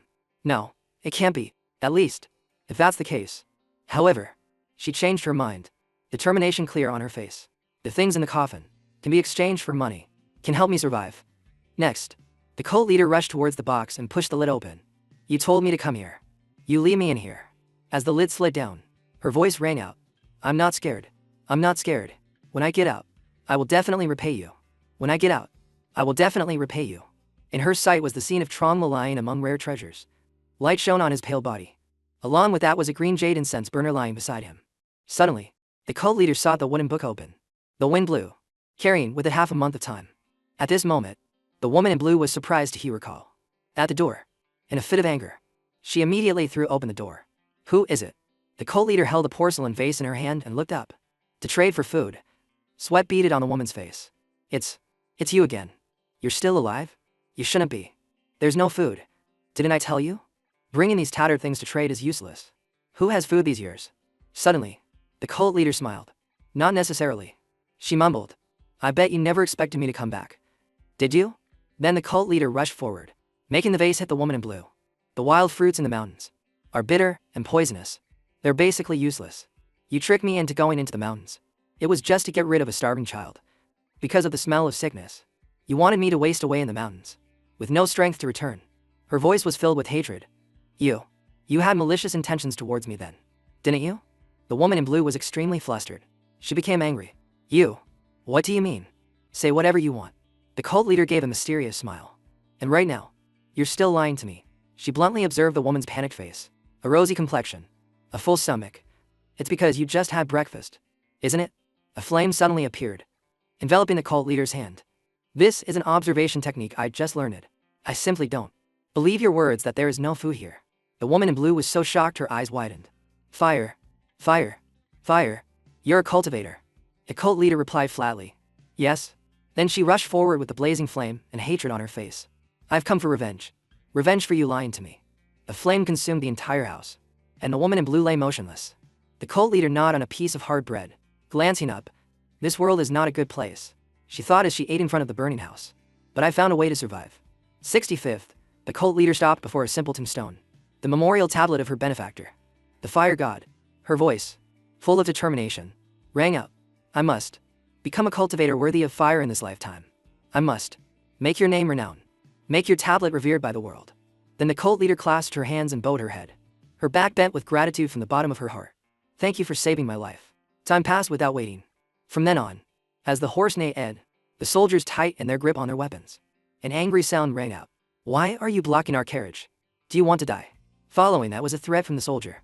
This is tribute silver. Move aside. The cult leader lowered her head, hiding her eyes, and conjured a flame in her hand. Next, the cult leader swung her arm, sending the flame flying. After that, a new journey began. And after that, the man with the top knot fled, clutching a porcelain vase. Run. That's the fire-using cultivator the martial world has been talking about. If she catches us, we're dead. The soul of the man in brown was being extracted by the cult leader. Gone. Hundreds of people looked up at the cult leader standing on the mountaintop. Her eyes were wide, looking somewhat terrifying. None of you are considered good people. You are all homeless. You've gathered here because you admire my reputation. And now, I have decided to teach you all my method of controlling fire. The crowd below heard this and immediately cheered in excitement. The cult leader pointed a finger to the sky, her posture arrogant. With this fire, we can roam the world as we please. I don't care if you do good or evil, but you must build our reputation. As she spread her arms, the cult leader laughed triumphantly, a glint in her eye. I want this reputation to attract even more people. I want to establish a sect. The one we worship is the first cultivator to use fire in this world. We will regard him as a god. The meeting ended there. After that, the demonic cultivator's whole body trembled as he saw the sword's blade. The young man with the sword immediately stabbed straight into the demonic cultivator's body. Die. The man with the top knot raised his sword high, his posture righteous. Exterminate the demonic cultivators. Attack their lair. The young man beside him shouted. Kill this cult of heretics. The man condemned. The fire art they use is achieved by absorbing blood. At this moment, many swords were pointed at the cult leader. She tried to control the fire. In the end, it was a scene of the cult leader lying motionless with swords piercing her body. Her face was grimy with lumps all over her cheeks. A thought suddenly flashed through the cult leader's mind. What I pursued. The meaning of my life. It's gone. It's all gone.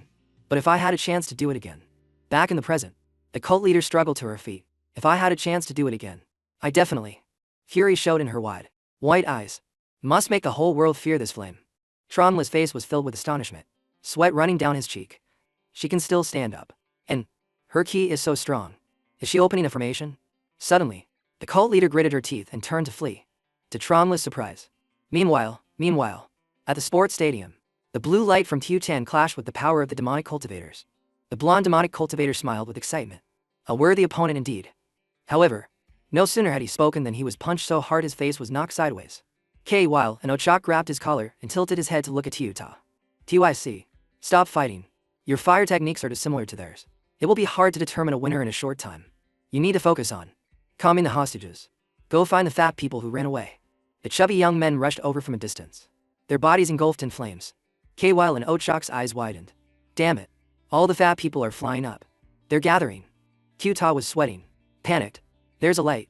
Energy is gathering into a light, radiating from their bodies. Screams of terror erupted from the fat people as they floated in the air. Suddenly, they transformed into slim young men. Once again, a golden beam of light shot down from above. Next, the light enveloped the bright red coffin. When the lid opened to reveal Tronla's body, the cult leader immediately ran over. Tears streamed down her face. The cult leader couldn't help but smile. Divine One. Now, I can finally complete the ritual. Drain those fat people, and offer them to your body. Then, the cult leader directed the golden ray of light into herself. The bodies of these mortals are no longer of any use. As soon as she finished speaking, the cult leader pierced through her own body. In Tronla, let us become one. We will surely. Chapter 66. Thatchthin and Tuhoa both ran towards the stunned Tronla. The three of them screamed when they saw the cult leader. In Tronla's body, step out of the coffin. Thatchthin's voice stammered. They looked the same. He jumped and turned his head to look behind him. And he's flying out of the coffin they were protecting. Is this a Zhangji? Or is it your body? Hearing this, Tranla couldn't help but get angry. Body my ass. Based on the corpse preservation techniques of my era, after several thousand years, it would have long since rotted and turned to dust. It's impossible. Have you ever seen a corpse excavated from 5,000 years ago? Devi Hoa rolled her eyes with weary thoughts. To talk about his own body like that, he's probably already let go of it. A drop of sweat rolled down Tranla's cheek as he secretly guessed. This guy. My remnant soul. I can't feel any connection from that body. Tranla glared intently at the figure opposite him. Besides having the same appearance as me, there's no other connection. Then Tranla conjured a blazing flame in his hand. This is probably just a puppet pieced together by that heretic cult. Modeled after my statue. And powered by the energy they absorbed. Just a piece of trash. He rushed towards the cult leader at incredible speed. This is such a disrespect to me. I'll destroy you. And this will all be over. At the same time, the cult leader just smiled contemptuously and raised her hand. With just a flick of the cult leader's hand, Tranla was slammed face first into the floor. She continued with a punch straight to Tranla's cheek. Laughing, the cult leader attacked Tranla, causing him to collapse. What was that final blow? Her final attack sent Tranla flying backward. Furious, his eyebrows knitted together, he looked up and shouted, "Damn it, how do you have this body technique? Fine, but that's all you've got. Watch as I destroy you with fire." Next, Tranla raised his arm high, his face filled with determination. Using the remaining power in this remnant soul as a guide, I'll concentrate the fire into my palm. A fireball appeared above the cult leader's head. You forced me to use my full power. A bright explosion occurred. Thatchthin and Tuhoa were so shocked their jaws dropped, their eyes wide. Just then, Thatchthin turned his head towards Tuhoa. Well, should we help him? Tuhoa's mouth was wide open. Then it was over. No need. Go. He's about to win. Thatchthin patiently analyzed the situation. Look. His fire body is using fire to suppress the opponent. In terms of fire usage, he truly has enough strength. This is to gain the upper hand. Suddenly, they saw Tranla being knocked back right in front of them. His cheek was swollen, and a tear rolled down Tranla's face. Upper hand my ass. This isn't right. I can't beat him. Help. Quick. Help me block him. Even Thatchthin was sweating, his eyes wide in surprise. Huh? After all this time, it turns out you were the one being suppressed. At this moment, Kyuta was startled and spoke up. Over there, it's those two. And there's another girl. Kwile and Ochak calmly guessed. As expected, it's her. A confident smile blossomed on Kwile and Ochak's face. The most mysterious and least seen person in our company. Chief Mao's prized disciple, Thatchthin. She probably reported the situation here to the company. With her here, we can rest a little easier. Tranla stood up, his body covered in scratches. He was both shy and angry. Strong my ass. This isn't right. Absolutely not right. The fire system this body is using is too strong. I was mistaken. This really is my body. Next, Tranla turned to face the cult leader. Kid, where on earth did you find it? The cult leader replied nonchalantly. I don't have to tell you everything. Her white hair fluttered slightly. The cult leader smiled arrogantly at her opponent. Who you are? I don't care. Why you have the same appearance as me? I don't care either. Taking a huge step back. Even if you really are his remnant soul, this body is nothing. She screamed madly, her eyebrows nearly touching in anger. A god. Is a god. Because it carries the expectations of its believers. If it goes beyond this scope, then it is no longer my god. This world should be filled with fire system believers. Every household should worship it. Her voice grew louder and louder. If you stop me, then you are no longer the fire god I worship. Tuhoa silently observed her surroundings. Then she suddenly put her hand to her mouth and turned to shout. Hey, colleagues over there. Negotiations have failed. Let's go. You have 3 people over there. We have 3 people over here. Let's use our numbers in advance. Tranla put his arm out to stop Tuhoa. No need. His hair covered half his face. Tranla looked up. You've spoken too righteously. This kind of attitude, full of ambition, has angered me. Kid, do you know? Suddenly, Tranla took out a piece of candy from his sleeve. Next, he chewed the candy voraciously while humming. As Tranla's hum echoed, his body burst into flames. If you dug up my tomb, then you should know that fire technique is actually incomplete. The smoke cleared to reveal Tranla in a chubby form. He extended his hand forward and flew up. Today, I must take responsibility and personally demonstrate the complete version for you. Chapter 67. Suddenly, Thatchthin was startled with surprise. You're using this move too. Tranla lowered his head, his eyes hidden in shadow. I also once had a theme song. You know. A light flashed past him. Tranla smiled confidently. Because my wife didn't love me. I ate like crazy. And after a while, I got fat. This physique It brings back memories. Smoke billowed from Trongla's fist. He frowned with determination. And again.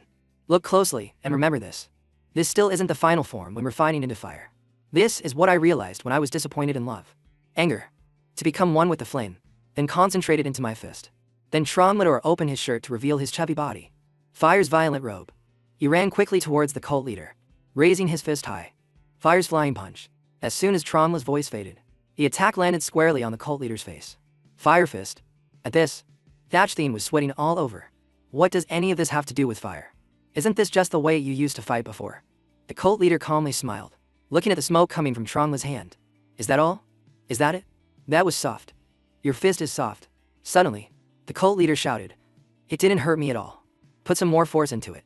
The cult leader's eyes widened, staring at Trongla. Huh? The cult leader's body trembled. She gritted her teeth and thought to herself. How is it possible? With just one punch, he's become so weak. And it looked like he used all his strength. She immediately looked down at her clenched fist. Wait. Me? My body. Why do I suddenly feel? Bright red liquid spurted from the wounds on the cult leader's body. This isn't right. Seeing this, Trongla couldn't help but laugh triumphantly. The soul in your body has been burned away. Let me tell you what this move is. A familiar sound echoed. When I was alive, my wife didn't love me. A vision of Trongla being slapped so hard his face was knocked sideways appeared. Get out. Back then, Trongla could only squat outside and gnaw on a hard Dr. Mun, because my wife didn't love me. Every night I was outside eating and drinking, drowning my sorrows alone. Tears streamed down his face. Outside was a lush, green forest. Trongla moved towards a solitary house in the dense forest. Going through that forest, I could secretly hear the sounds of her in her room. In his line of sight was the silhouette of a woman, and a man reflected behind the door. Every time she was in her room with other men, talking and laughing. Seeing this, Trongla lowered his head and punched a tree hard. I would be in pain and punch a tree trunk hard. He was in agony as he saw his wife caressing a strange man. She was in her room, flirting. Then Trongla repeatedly attacked the tree trunk to vent his anger. So I punched the tree trunk. He stared straight at the scene of his wife drinking wine fed to her by another man. She was in her room, drinking wine. I was also outside, punching wine. Trongla from his memories was furiously punching a sturdy wooden tree until it finally broke. And every time she was in her room enjoying herself with someone else, I would be outside using my fist on a tree trunk. He let out a shout with a blow that snapped the tree in half. At that time, Trongla stood alone amidst the broken trees. In the mountain behind my house, all the trees are broken in half. Determination showed in Trongla's eyes. And he frowned slightly. And I have come to a realization. An image of a tree trunk with a round hole in the middle appeared as Trongla narrated. Again and again. Practice makes perfect. I finally learned how to hide the flame in my fist, including my angry emotional state. All of it, punching into the tree trunk. This is the killing blow. Back in the present, Trongla's face was arrogant with an excited smile. This is a type of internal force. I use fire to transfer into your body, burning all the cultivation techniques within you.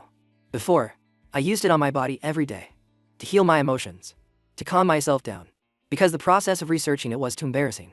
So I didn't record it at all. Realize your foolishness now, don't you? Then he turned his head towards Thatchthene and Tuhoa. Hey, the magic power in his body has been completely burned away by me. Quick. He can't use fire for now. You can go in and fight. Suddenly, Tuhoa placed a hand on Trongla's shoulder, startling him. Trongla turned his head to the side. Who are you? What are you doing? Tuhoa bowed her head, trying to comfort him. It's nothing. I just felt a little bad for you and wanted to cheer you up. Trongla shifted his gaze toward Thatchthene, smiling as he gave a thumbs up. That's the spirit. Kid, do you want to learn this afternoon? Thatchthene was both panicked and angry. After hearing your description, I don't want it anymore. The cult leader gritted her teeth and trembled as she endured the pain. Detestable. Hateful. Damn it all. She raised a hand, indignation flaring up around her. Why? Why is my invincible fire magic, which I perfected by burning fat, being countered by him? Next, the cult leader reached her hand forward and charged ahead. I won't accept this. By what right? Who the hell do you think you are? How can you counter me? This flame is. However, Tuhoa quickly grabbed the cult leader's wrist, cutting her off. My faith. As he first gripped the cult leader's shoulder, Tuta brought his sword to her neck. The cult leader was suddenly locked in a Qilin headlock and slammed to the floor. The cult leader's despairing thoughts surfaced. Not again. Not again. She pictured herself groveling and begging before Trongla, as tears streamed down her cheeks. The cult leader closed her eyes. The whispers she heard in the tomb must have been just an illusion. The thought kept replaying in the cult leader's mind. Actually, after that, I couldn't hear the Ancient One's voice anymore. If you truly existed, then this flame would not have been broken, and I would be invincible. Now, she lay trembling on the floor, biting her lip in frustration. Wait a minute. The person who just defeated this flame is the one who invented it, which means he is the real ancient god. That's what surprises me. Suddenly, she was startled by the sound of mocking laughter. Tronla squatted down beside the cult leader. Laughing, he pointed at her. Go on. Keep dancing. Keep pretending. You desecrated my grave. And now I'm absolutely. Let's settle our score. Seeing this, the cult leader helplessly lowered her head.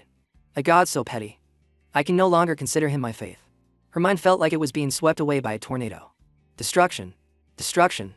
Destroy everything. I have no faith left. I am an atheist. I admit it. Chapter 68. The cult leader let out a sharp cry as her soul was pulled from Tronla's body. As her soul floated about, Dahua immediately rushed forward.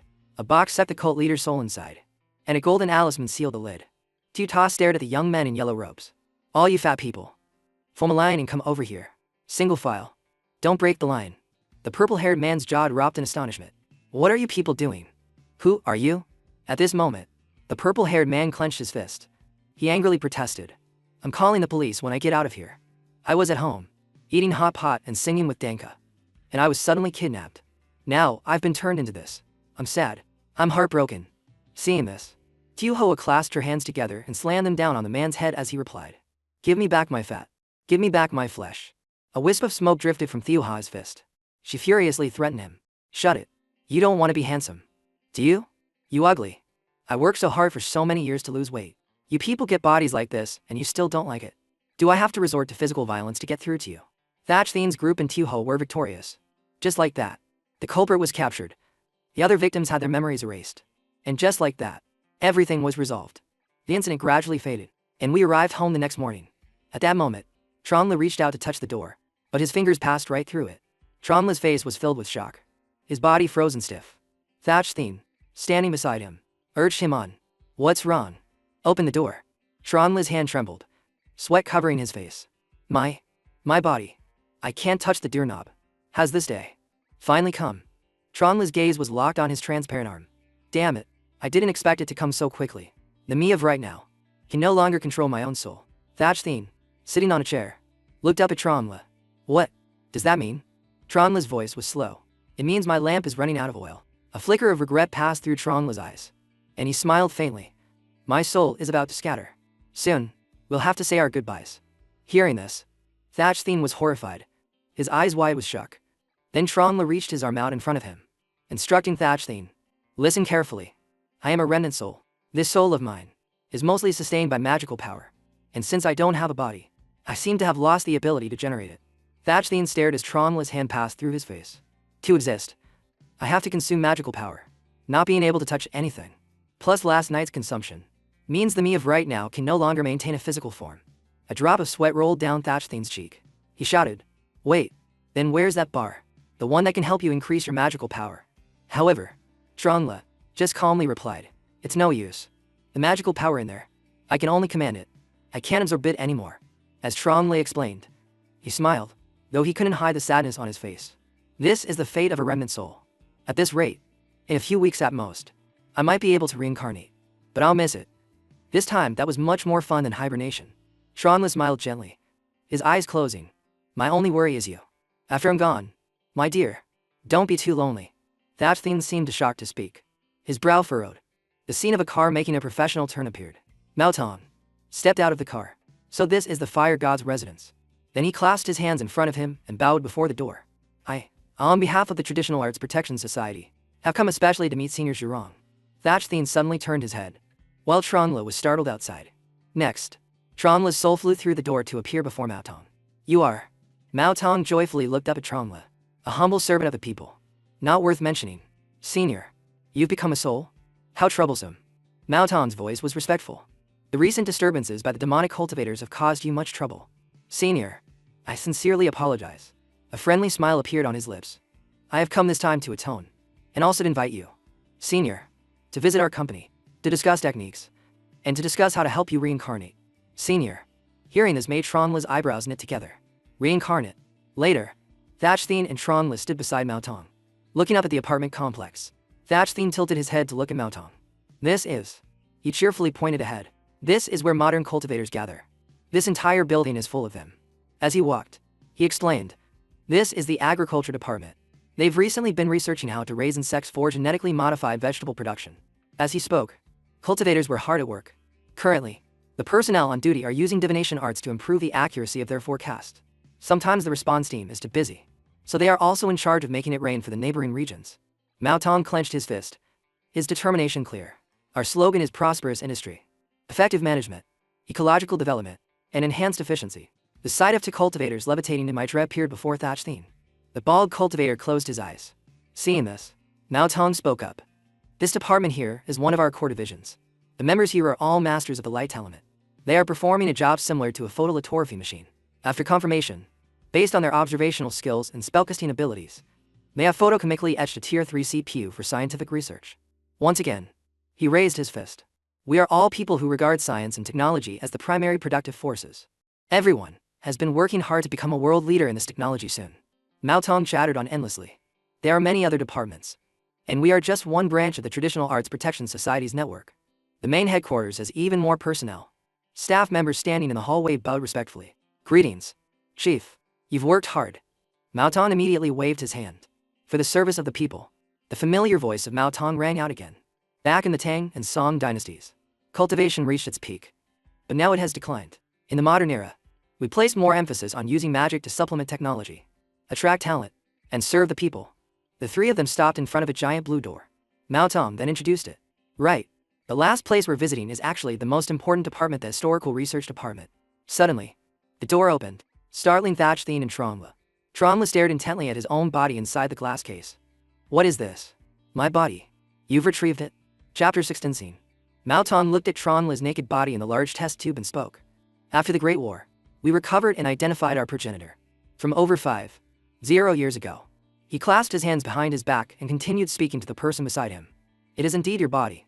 Tronla whipped his head toward Mao Tong and roared. But I can't feel any connection between this thing and my soul. Mao Tong's eyes were unwavering as he calmly explained. That's because it's not yet complete. Many people in monastic robes stood in a circle around the coffin. After you died, the person who buried you performed anti-decomposition procedures. The funeral was likely very grand. But afterward, what's important is that your organs and brain were all removed. Then you were mummified in a manner similar to the Egyptians. This is also the reason why your body has remained intact to this day. Mao Tong carefully observed Tronla's digestive system. In the test tube, explaining, a person has 3 spiritual souls and 7 mortal souls. And this remnant of yours still possesses the 3 spiritual souls. The organs in the coffin store the 7 mortal souls. The one who presided over the ceremony thought of preventing decomposition, but didn't have a deep understanding of it. In short, the body is missing its 7 mortal souls. This is why you can't feel the connection with your soul. He closed his eyes slightly and slowly presented the situation. The demonic cultivators we interrogated last night were simply gathering calories to be absorbed by this body's organs, barely managing to control it. Unfortunately, even with modern techniques, we can repair the body's injuries through our organization's technology, but we have no way of creating your 7 mortal souls. Tronla helplessly slumped down. Is that so? Well, that's a real shame. In the end, I still have to touch down. Yes, yes, Mao Tong shouted loudly. No. Mao Tong's face was filled with determination as he gave a thumbs up. Mao Tong, last night, we also found out the location of your tomb from those demonic cultivators, along with other information. Currently, deep within the tomb, it's highly likely there are other clues related to your brain and internal organs. Tronla and Thatch Thien's jaws dropped in amazement at his words. As long as we find them, my specialty is summoning souls. At that time, when all your souls are gathered, it will be possible to return you to your body. He couldn't stop himself from blurting out. Does this mean? It means that as long as we find my tomb and take out, and the organs, then it's possible. Mao Tong agreed. That's right.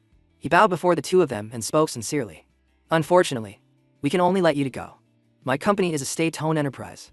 We absolutely cannot send people to excavate a tomb. I'm sorry, but you'll have to go and dig up your own grave yourself. A spark of excitement flashed in Thatch Thien's eyes. It's okay, as long as he has a chance to live again. A bewildered voice rang out. Even so. The words from the room seeped through the door. I thought you invited an expert, a disciple of some ancient feng shui master. Dai Hung laughed playfully and ran toward Thatch Thien. Brother Thatch Thien. Time passed quietly. A few hours later, Da Ho sat on a chair with her arms crossed, looking serious. If we encounter danger in the tomb, Dai Hung can predict it. Thatch Thien gently tapped his arm. Puzzled. Sister Hoa, you're not a government official. Can't you go excavate the tomb? Dai Hung. He propped one hand on the table and raised the other. Let me go. She explained my benefits. Of myself. Right? But I can be in charge of logistical support. A 500-year-old relic of the fire god is. For the government. At the critical moment, I will protect everyone by blowing up the mountain to create a diversion so everyone can escape. Tronla was shocked, slamming his hands on the chair and shouting, blow. Blow up the mountain? Thatchthene jumped in alarm. Protect our safety. Duho's eyes were full of hope. Loud and clear. She pursed her lips and held up a photo. The tomb that everyone thinks looks like this. Duho tossed the photo aside and turned her back to rummage around. To everyone's surprise. Actually has a door behind it. Inside that is a. She held up a huge, confusingly drawn map. It looks like this. Thatchthene raised a hand. His mouth agape as he yelled. What is this? A maze? Daihung was just as shocked. Who builds a tomb like this? And this map isn't even complete. It's only the first floor. The fire god's body is outside the first floor. The other burial goods are scattered from the 2nd to the 18th floor. You'll have to find the other parts yourselves. The cultivators who explored the tomb that year, half of them died. Duho showed evidence of the explorers who had turned into dried skeletons. She also mentioned that the survivors went insane. Duhai's face tensed up, looking terrifying.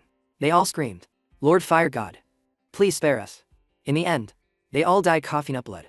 This is what the demonic cultivator told me last night when I forced her to draw the map. Thatchthene grabbed Tronla's shoulders and cried out, Heavens! Who helped you build this tomb back then? They dug out an entire mountain to make such a terrifying secret passage. Do you remember anything? Veins bulged on his forehead as he snapped back. How should I know? I was already dead and buried by then. Tronla's body trembled as tears streamed from the corners of his eyes. But he raised a clenched fist. Tears and snot running down his face. But, it's so luxurious. So, luxurious. Tronla was moved, clenching his fist and crying loudly. You know, when I was alive, I was actually very insecure. The people in the ministry, the clan only saw me as someone who knew how to use fire. I never thought I could be so beloved. I was worshipped to such an extent that I'd have such a luxurious tomb built for me. I'm so touched. I'm so happy I feel like I'm about to ascend to heaven. Thatchthene looked at his emotional mess and grumbled. You are about to ascend to heaven, and you're full of celestial feelings for the bastard who created this maze. He helplessly slapped his forehead and sighed. Oh, man, this guy. Thatchthene turned his head to see Duho glowing, with 3 coins floating in the air. She decisively recited an incantation. Tian Tong Shi, Tian Bian Wu, Di Tian, Di Yichu. Duho bent down, placing her hand on the Baghua's Urkel, and continued. Ren Tong Yuhu, Ren Yi, Quan Tong Liu Yao, Quan Yi San. As she finished her sentence, the middle coin broke in 2. Tell me, is it good or bad for the 3 of us to go together? Thatchthene and Daihung's jaws dropped in shock. Duho cried out in alarm. The coin broke in half. What are we supposed to do if it breaks like this? What kind of omen is this? Daihung? She clenched her fist and looked at Thatchthene and Daihung, demanding, this won't do. It's too dangerous. There are too few of you. Call everyone you know. Call all the cultivators who can help. Get more people. An old man was leisurely walking his dog on the street. The old man and his dog were so frightened that a tooth fell out as they screamed. What is that? Is it a bear? Thatchthene, in the form of a large white rat, explained. No, it's a rat. Thatchthene cheerfully opened the door to welcome him. Master N. He gestured for him to enter and eagerly proposed. Master, please teach us more. Chapter 70. The car drove up a mountain slope. Thatchthene, with one hand on his hip, stood with the group, gazing into the distance. His eyebrows furrowed slightly as he spoke with gratitude. This is the end of the road. Master, thank you for coming all this way to help us. Thatchthene gently wiggled his fingers and said calmly. It's nothing. I couldn't just stand by and watch you kids walk into danger. Besides that, this place hasn't seen a human presence in a very long time. Daihung stood at the edge of the mountain, looking through binoculars, and announced. There's a village below. It's been abandoned for a long time. It might be where the demonic cultivators used to gather. Let's stay here for the night. Dwight hints at playing cards with Daihung and Duho. What can you do to me with 17 cards? She exclaimed in surprise. A plane, she cheerfully suggested. Pour him a cappuccino. Tronla stood looking into the distance and murmured. How nostalgic. The corners of his mouth curved into a faint smile as he wondered. This is the place where I lived. My tomb. Where is it? Is it over there? That's good. When I was alive, I was respected by everyone. But I never found love. I never expected that after I died. My tomb would be built so grandly. It's quite sentimental. Thatchthene raised an eyebrow and looked at Tronla quizzically. You've been using the word sentimental a lot these past 2 days.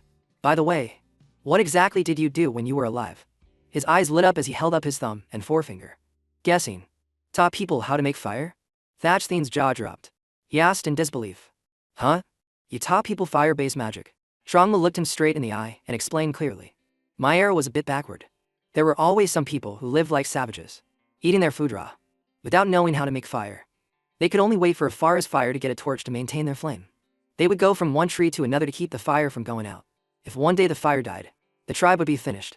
He pointed a finger at himself and said decisively, "And as a fire-type cultivator, the one who understands fire the best, my job was to return to my homeland and teach everyone how to use it." Tronle continued his story.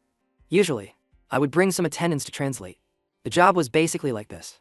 An image of a crowd of primitive people standing around him. Looking bewildered, Tronle tried rubbing a piece of wood against a larger log. And finally, a wisp of smoke rose up. Seeing this, the primitive people gasped in amazement. He held up the flame, and along with the others, raised both hands in celebration. It worked. Tronle's face was dripping with sweat as he forced a smile and asked, "Did you learn? Did you learn? This is called making fire with a fire drill. It's 100 times better than you all just gathering flames." The 4 primitive men cheered happily, then started slapping each other. "Fire making is awesome. Fire making is awesome. Fire making is awesome. Help us make fire again tomorrow." He angrily grumbled. "Learn it yourselves." La Hoi raised a thumb to his mouth and praised him in an ancient language. The translator squinted with a smile, pointing to the man and introducing him. "The Chenka clan's chief. His name is Ji La Hoi. He says you are the best fire maker." Tronle roared in frustration. "All right. I don't want to make fire." He enthusiastically raised a finger to translate La Hoi's words. "He says he wants you to settle down here. He can marry his 15 daughters to you." Tronle angrily raised an arm and yelled, "I don't need them. I already have a wife." Tronle's entire being radiated a murderous aura as he suggested, "Tell him to bring out the 10 smartest people. I'll teach them how to use fire. I'll be back in half a year to check on their progress."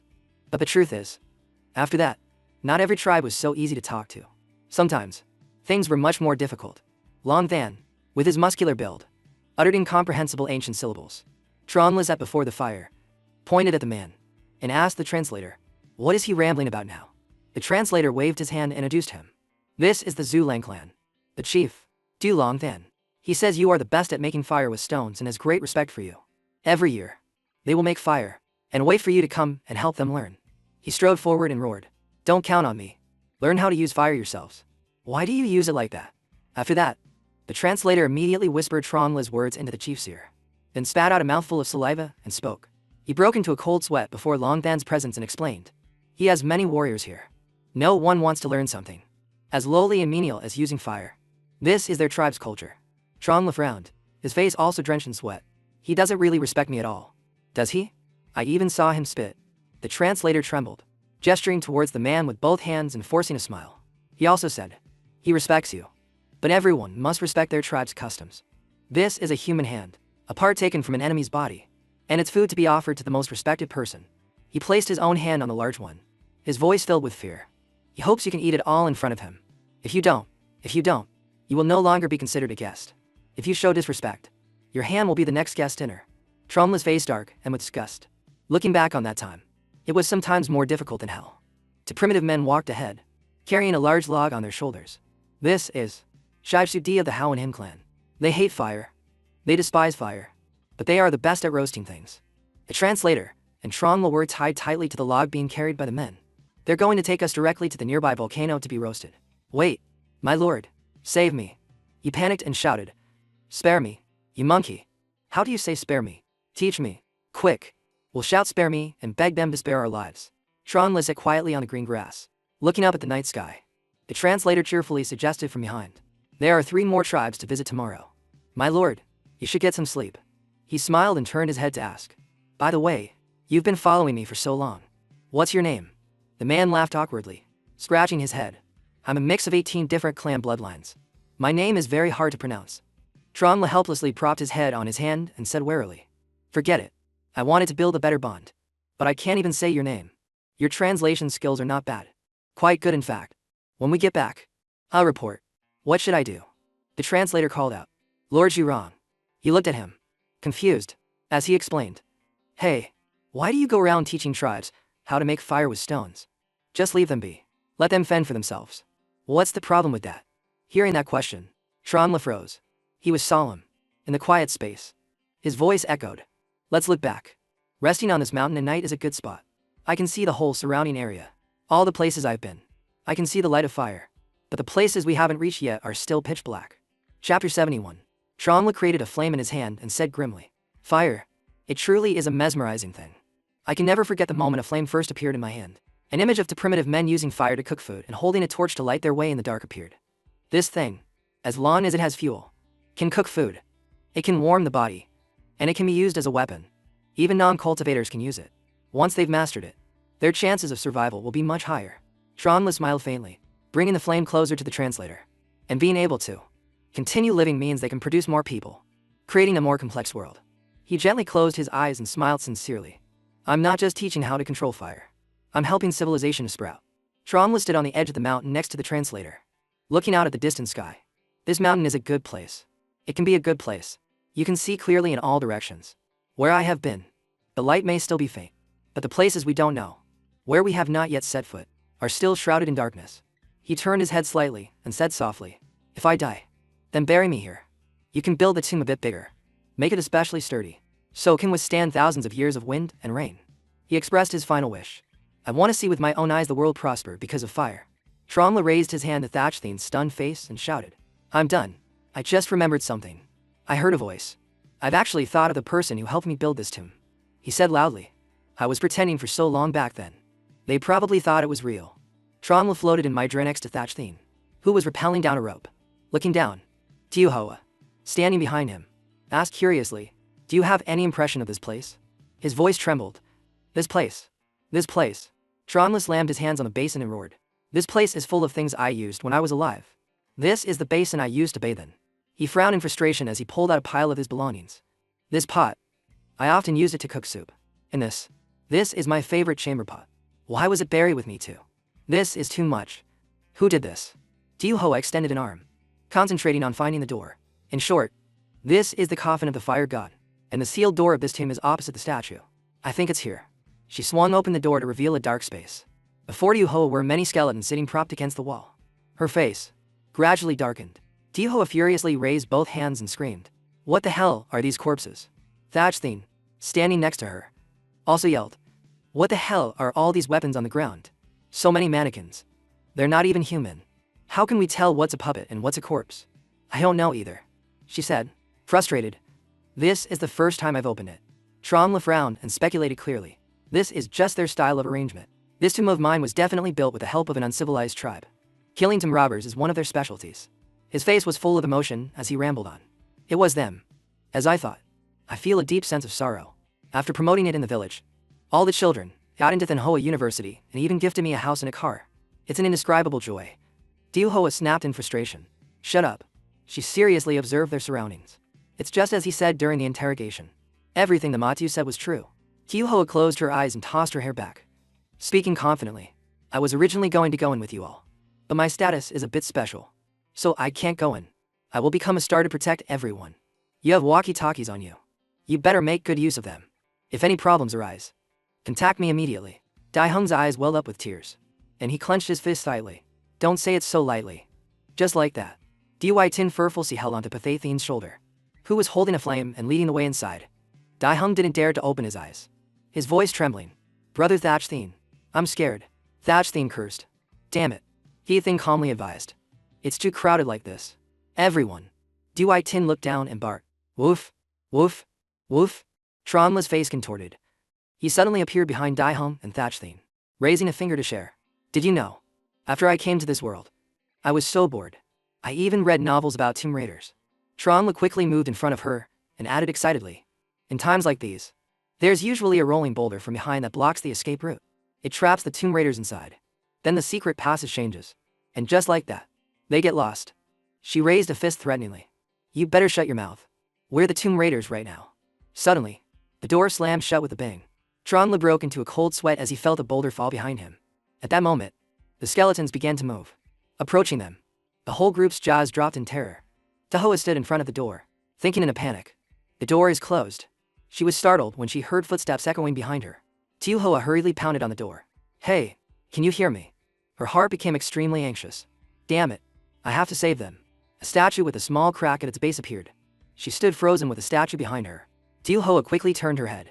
The statue came crashing down, crushing her and sending dust and debris flying into the air. A mysterious person appeared, hand held out in a fixed pose, and said coldly, No one can leave this tomb alive. You all are no exception. Chapter 72. Many skeletons stood up, reaching out their hands as they walked forward, uttering strange words. Jiwa. Thatch Thien quickly breathed fire from his mouth amidst everyone's panic. He and Dai Hung dodged to the sides to let Trong Lei unleash fire on the skeletons. Thatch Thien flailed his arms and legs, filled with confusion and questions. If we've already subdued them, why are we so strong after being scared out of our wits? What the hell are these things? She bent one arm and raised the other high, speaking in fear. Something's not right. Those guys. They're strange. She closed her eyes and decisively threw 3 coins at the skeletons. They're not even ghostly souls. They're just scattered spirits. These puppets appearing in the form of skeletons are using magic haphazardly. I don't even know what that is.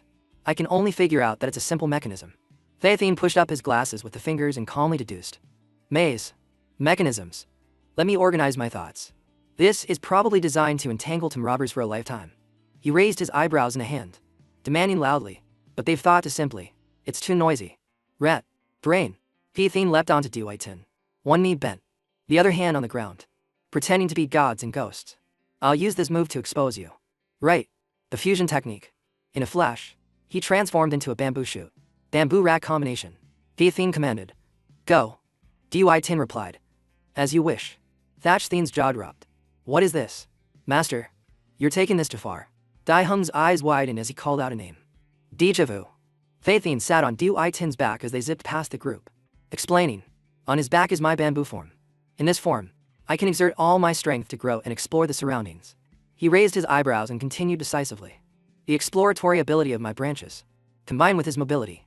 So what? It's no different from a radar. Just wait. Soon, I'll be able to find the path through this entire maze. I'll leave you a clone to communicate with you. Just follow the clone's directions later, and you'll find me. On the other side, Tiu Hoa lay flat and under the giant statue. A foot kicked her arm to check for any movement. The old master observed Tiu Bidaoe's condition with sharp eyes and said coldly, this statue weighs about 10 tons. That's for sure. She probably won't wake up again. She's so hard to deal with. I only had to hit them once. And she forgot. If it weren't for such an unexpected event, it would probably be very difficult to secure a victory. She strained her voice as she pushed the old man's leg up. There's nothing difficult to say. The old master's eyes widened in surprise. What? In a flash, the statue was sent flying by Tiu Hoa. She forcefully slammed the old man to the ground and yelled, my body isn't that fragile. Tiu Hoa grimaced as pieces of the statue rained down on her. The old master's face showed clear terror, his eyes wide as he was rendered speechless. Not a single wound. She looked at him with an unyielding gaze and explained, I've been overweight since I was a child. To lose weight, I trained to use this fat energy. I've fused it into my body. To them, I'm like iron and steel. How can stone stand against steel? Tiu Hoa powerfully tore off the old man's hat and continued. I was a little disappointed myself that I couldn't go in to help them. But if there's a stranger in this tomb, that will become my regret. Who are you? She asked the question. Why are you wearing a mask? The old master's face, a spitting image of Trong-la, was revealed. Thatch Thien held a small bamboo branch that was pointing the way and called out. This way. The master's signal is this way. He and the others ran to where Pa Thien was and announced. We're here. Hey. Why have you stopped? Duitin stood still and replied. Shit. He stood before a large door covered in ancient script and explained. It's a dead end. This entire floor only has this one door. But it won't open. Trong-la looked at the lines of text and assessed. This is. The text on this door is accompanied by a code. Thatch Thien turned his head in surprise and asked. Hey, what does it mean? His face tensed up. Trong-la angrily shouted. It's all lies. He raised both hands and angrily translated. It says that a fire-type cultivator who was cheated on by his wife is buried here. In the end, filled with resentment, he was unfortunately hit by a falling rock from the mountain and died. All his life, he made fire for people. So he was carefree and without love. When he died, he was chopped into several pieces and then experimented on by humans who sewed him back together. His hatred was too deep. So he became a white-haired, white-robed demon. From then on, things happened in his tomb every day at exactly 12 o'clock. This demon would appear and eat the hearts of the living, taking the lives of the living, and all nearby creatures. And right now, he's about to arrive. Run. Trong-la's entire face was covered in sweat, his voice filled with frustration. This is tarnishing my image. Don't you need money? Just to write this. Thatch Thien retorted. Whether it's tarnishing your image or not doesn't matter. Can you? It probably just gives a brief overview of the ghost. Are there any clues to open the door? We're about to die. Duitin scratched his head and said nervously. Actually, it's not that simple. When Master was searching, he encountered about 20 mining traps. A lot of poisonous stuff is coming soon. He pointed at the turntable behind him. Look. Thatch Thien's jaw dropped. A dial. Dai Hung frowned and hesitated, speculating. On the door, there's a turntable. So, maybe there's a. She tossed 3 coins from her hand. Damn duh. Dai Hung placed both hands on the door to open it, then turned back and suggested, I figured out how to open the door. Even during my imperial exams, I couldn't calculate this fast. Hurry. Follow me. A large boulder slammed into the door, sending up a thick cloud of dust. Dui Tin used all his strength to lift the large boulder. On the other side, Tronglen the Thothin used their magic to attack the skeletons. Time passed quietly. 6 hours later, everyone was facing a portrait of Trongla with an incense burner in front of it. Chapter 72. Lampy Athene was full of imposing momentum, with vines wrapped around his shoulders. Without a moment's hesitation, he immediately attacked. Lampathine pushed up his glasses with a resolute attitude. This floor has no other rooms. It's all stone around here. It seems this is the end. Sure, Dai Hung added a few words. And there are no more strange things chasing us. A flame ignited in Trongla's hand, his eyes wide as he continued. Not necessarily. The 7 mortal souls are. In an instant, the pot was ablaze with smoke and fire. When they arrived, they were all taken aback. They argued noisily. We have flashlights. Can you really just start a fire here? Another trap. A stone tablet. Another stone tablet with those words. Are they repeating? At this moment, Thatched Hoa became tense, her eyes glaring menacingly. What in the world are you? This is the fire god's attire and mask. I'll have to get rough. The old master not only didn't stop Thatched Hoa from wringing his neck, but even smirked. This body, it's useless for you to destroy it, because I am someone who died long ago. This body is merely temporary, molded from clay. The old man's entire body suddenly stiffened, his head falling off. The old master's soul flew out as an indistinct entity, and the soul that has guarded this tomb for 1,000 years. The old man floated before Thatched Hoa. Who am I? I will tell you. Meanwhile, the translator was sleeping spread-eagled at home. Today is a day off. No writing love letters. Suddenly, someone burst through the curtain, waking him up. Hey, translator. Translator. Something big has happened. Did you know? The fire god you were always with. He's dead. He was crushed by a falling rock. The translator was still drowsy and not fully aware. His friend handed him a notice. This is the announcement. Take a look. All the nearby towns are talking about it. After reading for a moment, he exclaimed, What the hell? He went to the elder's room, which was filled with silence. The translator called out, Oh wait, Thei. My lord. Lord Fire God. The village doctor sadly reported the news. It's too late. I'm the doctor in this village. He just passed on his fire command to his wife. And then he passed away. If you want to say goodbye, then here. The room fell silent once more, and the unrelated people dispersed. His body trembled uncontrollably. The translator couldn't bear the shock, and tears streamed down his face. It's too horrible. He's unrecognizable. The deceased Trongla had turned into a pile of mushy flesh. The translator cried his heart out, tears and snot flowing freely. He was crushed into a complete mess. I can't tell which part is which. He then turned his attention to the people beside him. Wait, why aren't you crying? He died to save you. All of them made excuses. No. This guy didn't die saving us. The entire tribe was fleeing. He wanted to stop us to show off against the rock. He wouldn't leave. He just wouldn't. He did it to himself. He was the only one in the whole tribe. After hearing those words, the translator fell back in shock and horror. This made him cry even more tragically. This is so like you. My lord. So foolish. I think what you're holding isn't his head, but his thigh. He still remembered every word Tronla had said that day. If I die, then bury me here. The tomb can be built a bit bigger, a bit sturdier, so it can withstand thousands of years of wind and storms. The translator bowed his head and pleaded, I have one request. I beg all of you.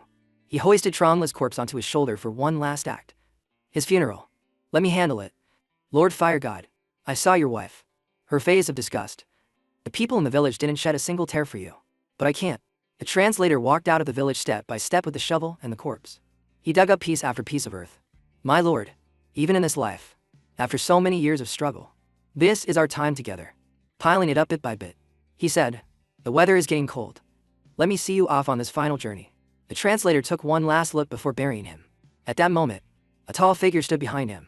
The translator turned around and called out, It's you. You are the nearby tribe's chief.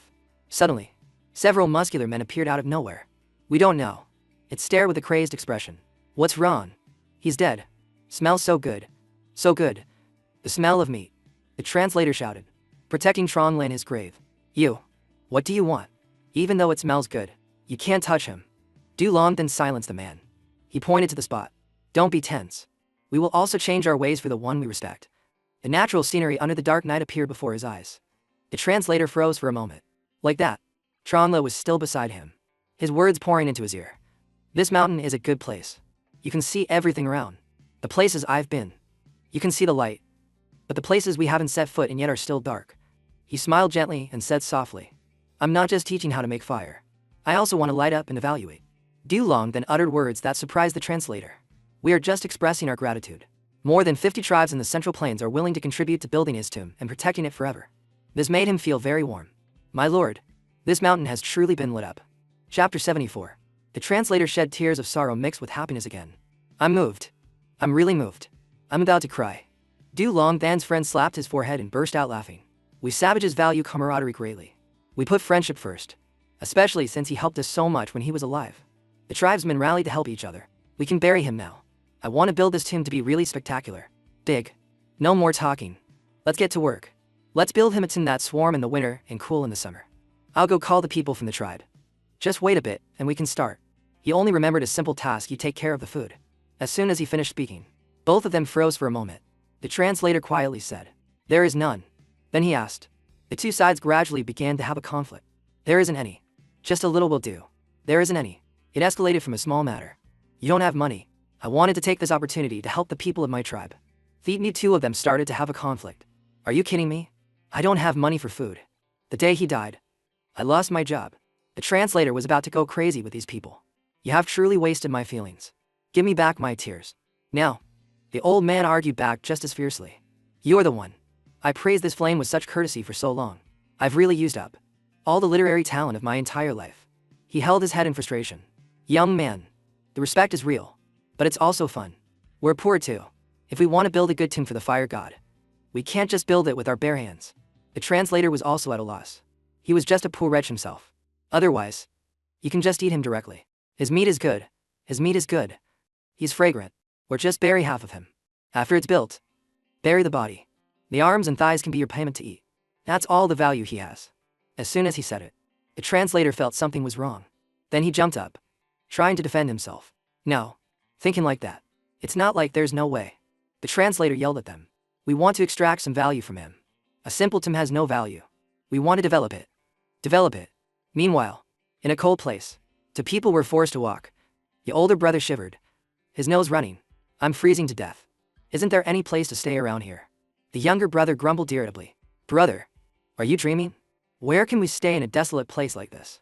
Even if we had money, we couldn't. Suddenly, a hand from behind touched him, making him scream in panic.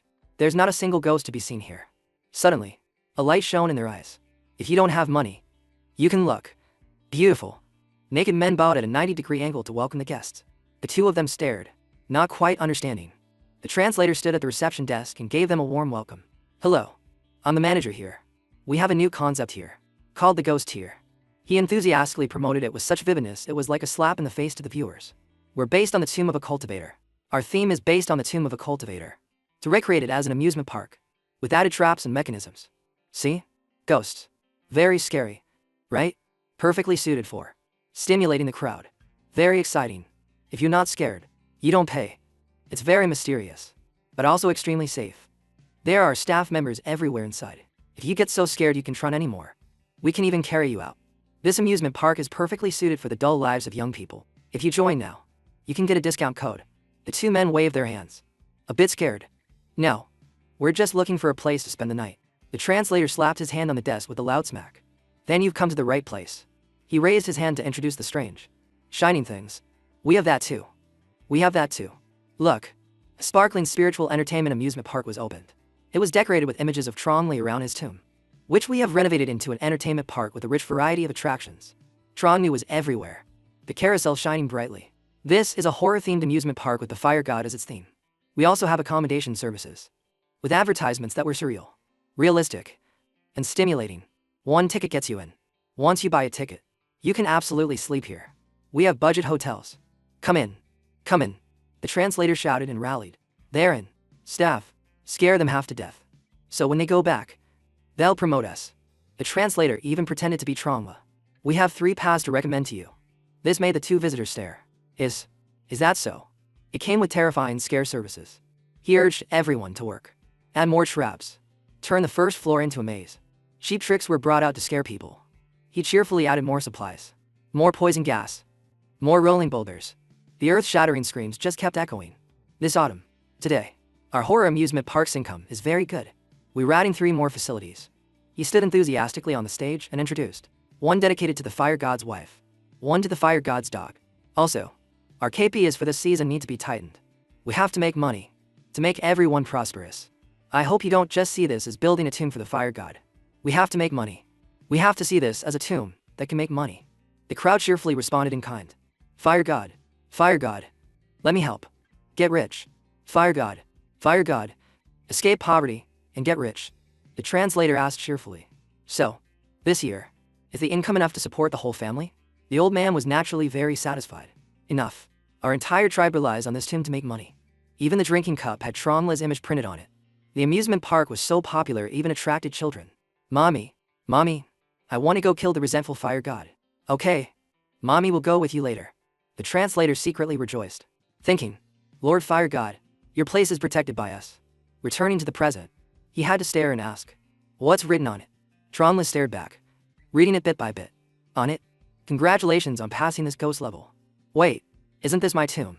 It also says, please choose a family. Choose the souvenir you like. After choosing, remember to pay.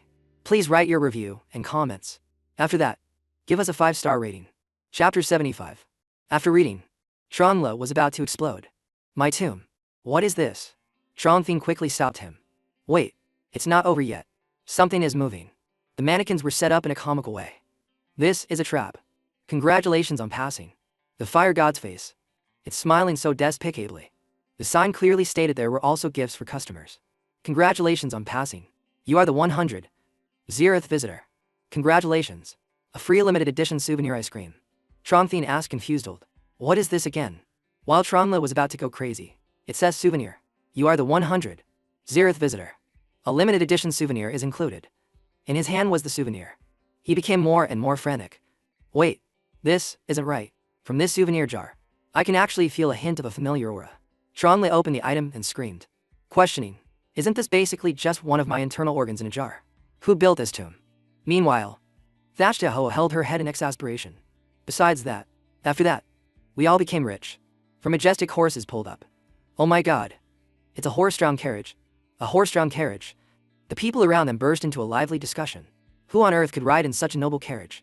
But he bought it. A horse-drawn carriage. A rich man. That's a rich man. The old master stepped down, trembling, but everyone respected him. Old master. The old man walked to the cliff and pondered for a long time. Then the old master laughed heartily, full of praise. Our performance in recent years has been continuously increasing, skyrocketing. The mountain over there is gradually filling up with tourists. The fire god's fame is spread throughout the land. Everyone just needs to hear. Hearing this name will make them feel that this is a terrifying evil spirit. The old man cheerfully revealed. Nowadays, just mentioning the fire god to children is enough to scare them silly. The tribe members all echoed their agreement. What's the next step? You tell us. Our tribes are all developing normally in this direction. Suddenly, the old man's face darkened. I am about to reach the final steps of my life. This caused the entire group to be alarmed. What do you mean? The old master corrected his words. I'm here to talk about retirement. The old master smiled as brightly as the crescent moon above, entrusting the work to them. My energy is depleted. The me of now. Come spring, I can't even stand steady anymore. From now on, this place is in your hands. It's just that I still have one final wish. Finally, I hope that after I die, I will also be buried here so I can come and take care of the great fire god. He could only shake his head and mumble. Burying someone in an amusement park. That's not lucky. Then the old master pointed his cane and started cursing wildly. Don't you blame me. This was originally a tomb. I don't care. I want to be buried here. The old man had already planned where he would be buried. Bury me at the entrance of the tomb.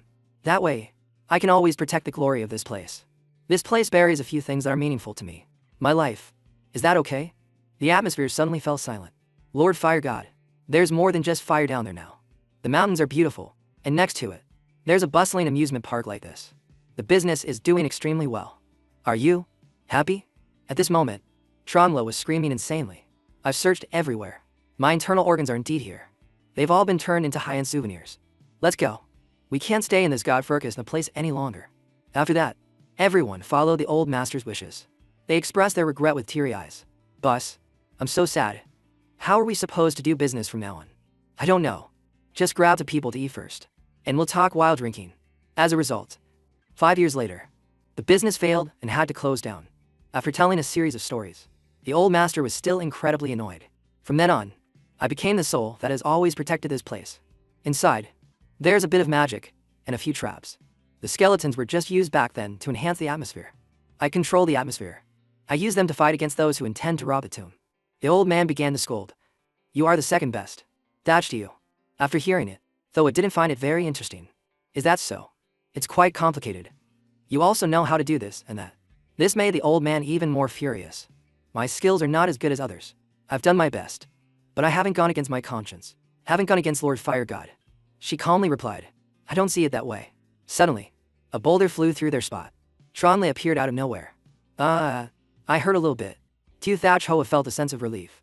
You guys are out. That's great. Then the old master's eyes widened. Earlier, when I was in a deep sleep, I ignored it. The old master was overjoyed. Could you be the Lord Fire God? So, you've become a soul too. Sir? The old master hurriedly ran over to greet him. Is it you? Your tomb is still here. Are you happy? I've always protected this place. Unfortunately, the old man was met with a slap from Tronle. Thanks a lot. He rolled up his sleeves and turned to leave. Let's go. Revive first. Then we'll talk. The two behind him were extremely bewildered. Ruthless. Not ruthless. His feelings are probably very complicated. I don't know if it's good or bad. After being slapped silly, the old master sat down. Dejected. What's going on? Thatch Du Hoa sat down to talk with him. It's nothing. He just found out you were dancing on his grave. That's all. You should consider the feelings of the dead a little. The old man blurted out as if he had been wronged. The dead have no feelings. How could I have expected him to become a soul? Thatch Du Hoa appeared very credible. He's just a little angry. But compared to that, your business model is very appealing to me. I'm planning to ask my superiors to turn this place into a museum. You can come and guard it then. How about it? Tronle and Thatchthien took the jar of organs to do something. After that, Tronle's body was in a large jar filled with water. It seemed he was about to be reincarnated. Chapter 76. He opened his eyes in a daze. My body. I'm alive again. Tronle shed tears as he felt he had truly been revived. This is a kind of feeling. Life is flowing through my body. I can feel the air. I can feel the water surrounding me. Tronle knocked repeatedly to get out. I can feel the wind and the sun. So this is the feeling of having a body. Tronle's hand clenched tightly, pounding repeatedly on the glass. I had long forgotten this feeling. I'm not sure. Waiting felt like the whole world was smiling at me. In the end, his persistent strength won. He had returned. Smashed it to get out. I love this world. Suddenly, a punch flew straight into Tronle's face. Hey, holding his sore face. About to cry. He wailed. Who hit me? I just came back to life. So my skin is still sensitive. It hurts so much. Who are you? What are you trying to do? The researcher came up to him and yelled for money. You broke this test tube. You bastard. We've resurrected many dinosaurs. And none of them were like you. Waking up and immediately punching the equipment. Suddenly, someone stood between them to stop them, while someone else thoughtfully handed clothes to Tronle. Calm down. Calm down. He cowered in fear. Who is this? Suddenly appearing like that. He then introduced himself. We are the ones in charge of this project. Old Wan. Hearing that, Tronle became timid. Sorry. My consciousness was still a bit foggy just now. So I got a little emotional. Just a small excitement. Old Wan accepted but still said coldly. Well then, I'll accept your apology. But you still have to. He smiled menacingly. It's just equipment worth a few million. That's all. A person like you just needs one opportunity. If you help us for a few years, we can consider this incident as if it never happened. How about it? Hearing that, Tronle jumped. How much? Out of fear, he fainted. Tronthien immediately caught him. He passed out. His soul has left his body. Then, the researcher suggested a method. Pinch him. That might wake him up. But Old Wan explained based on science. Having just gotten a body, he might pass out when subjected to stimulation. That's fine. As soon as he finished speaking, Tronle came back to life and shouted. Wait, didn't you say you needed me badly before? Aren't I very important? But Old Wan was firm in his decision. Necessary, but not mandatory. We just want historical data from your era. The three of them went to a room where a person was being held. The boy was sleeping soundly inside. Tronle was bewildered by the person in front of him.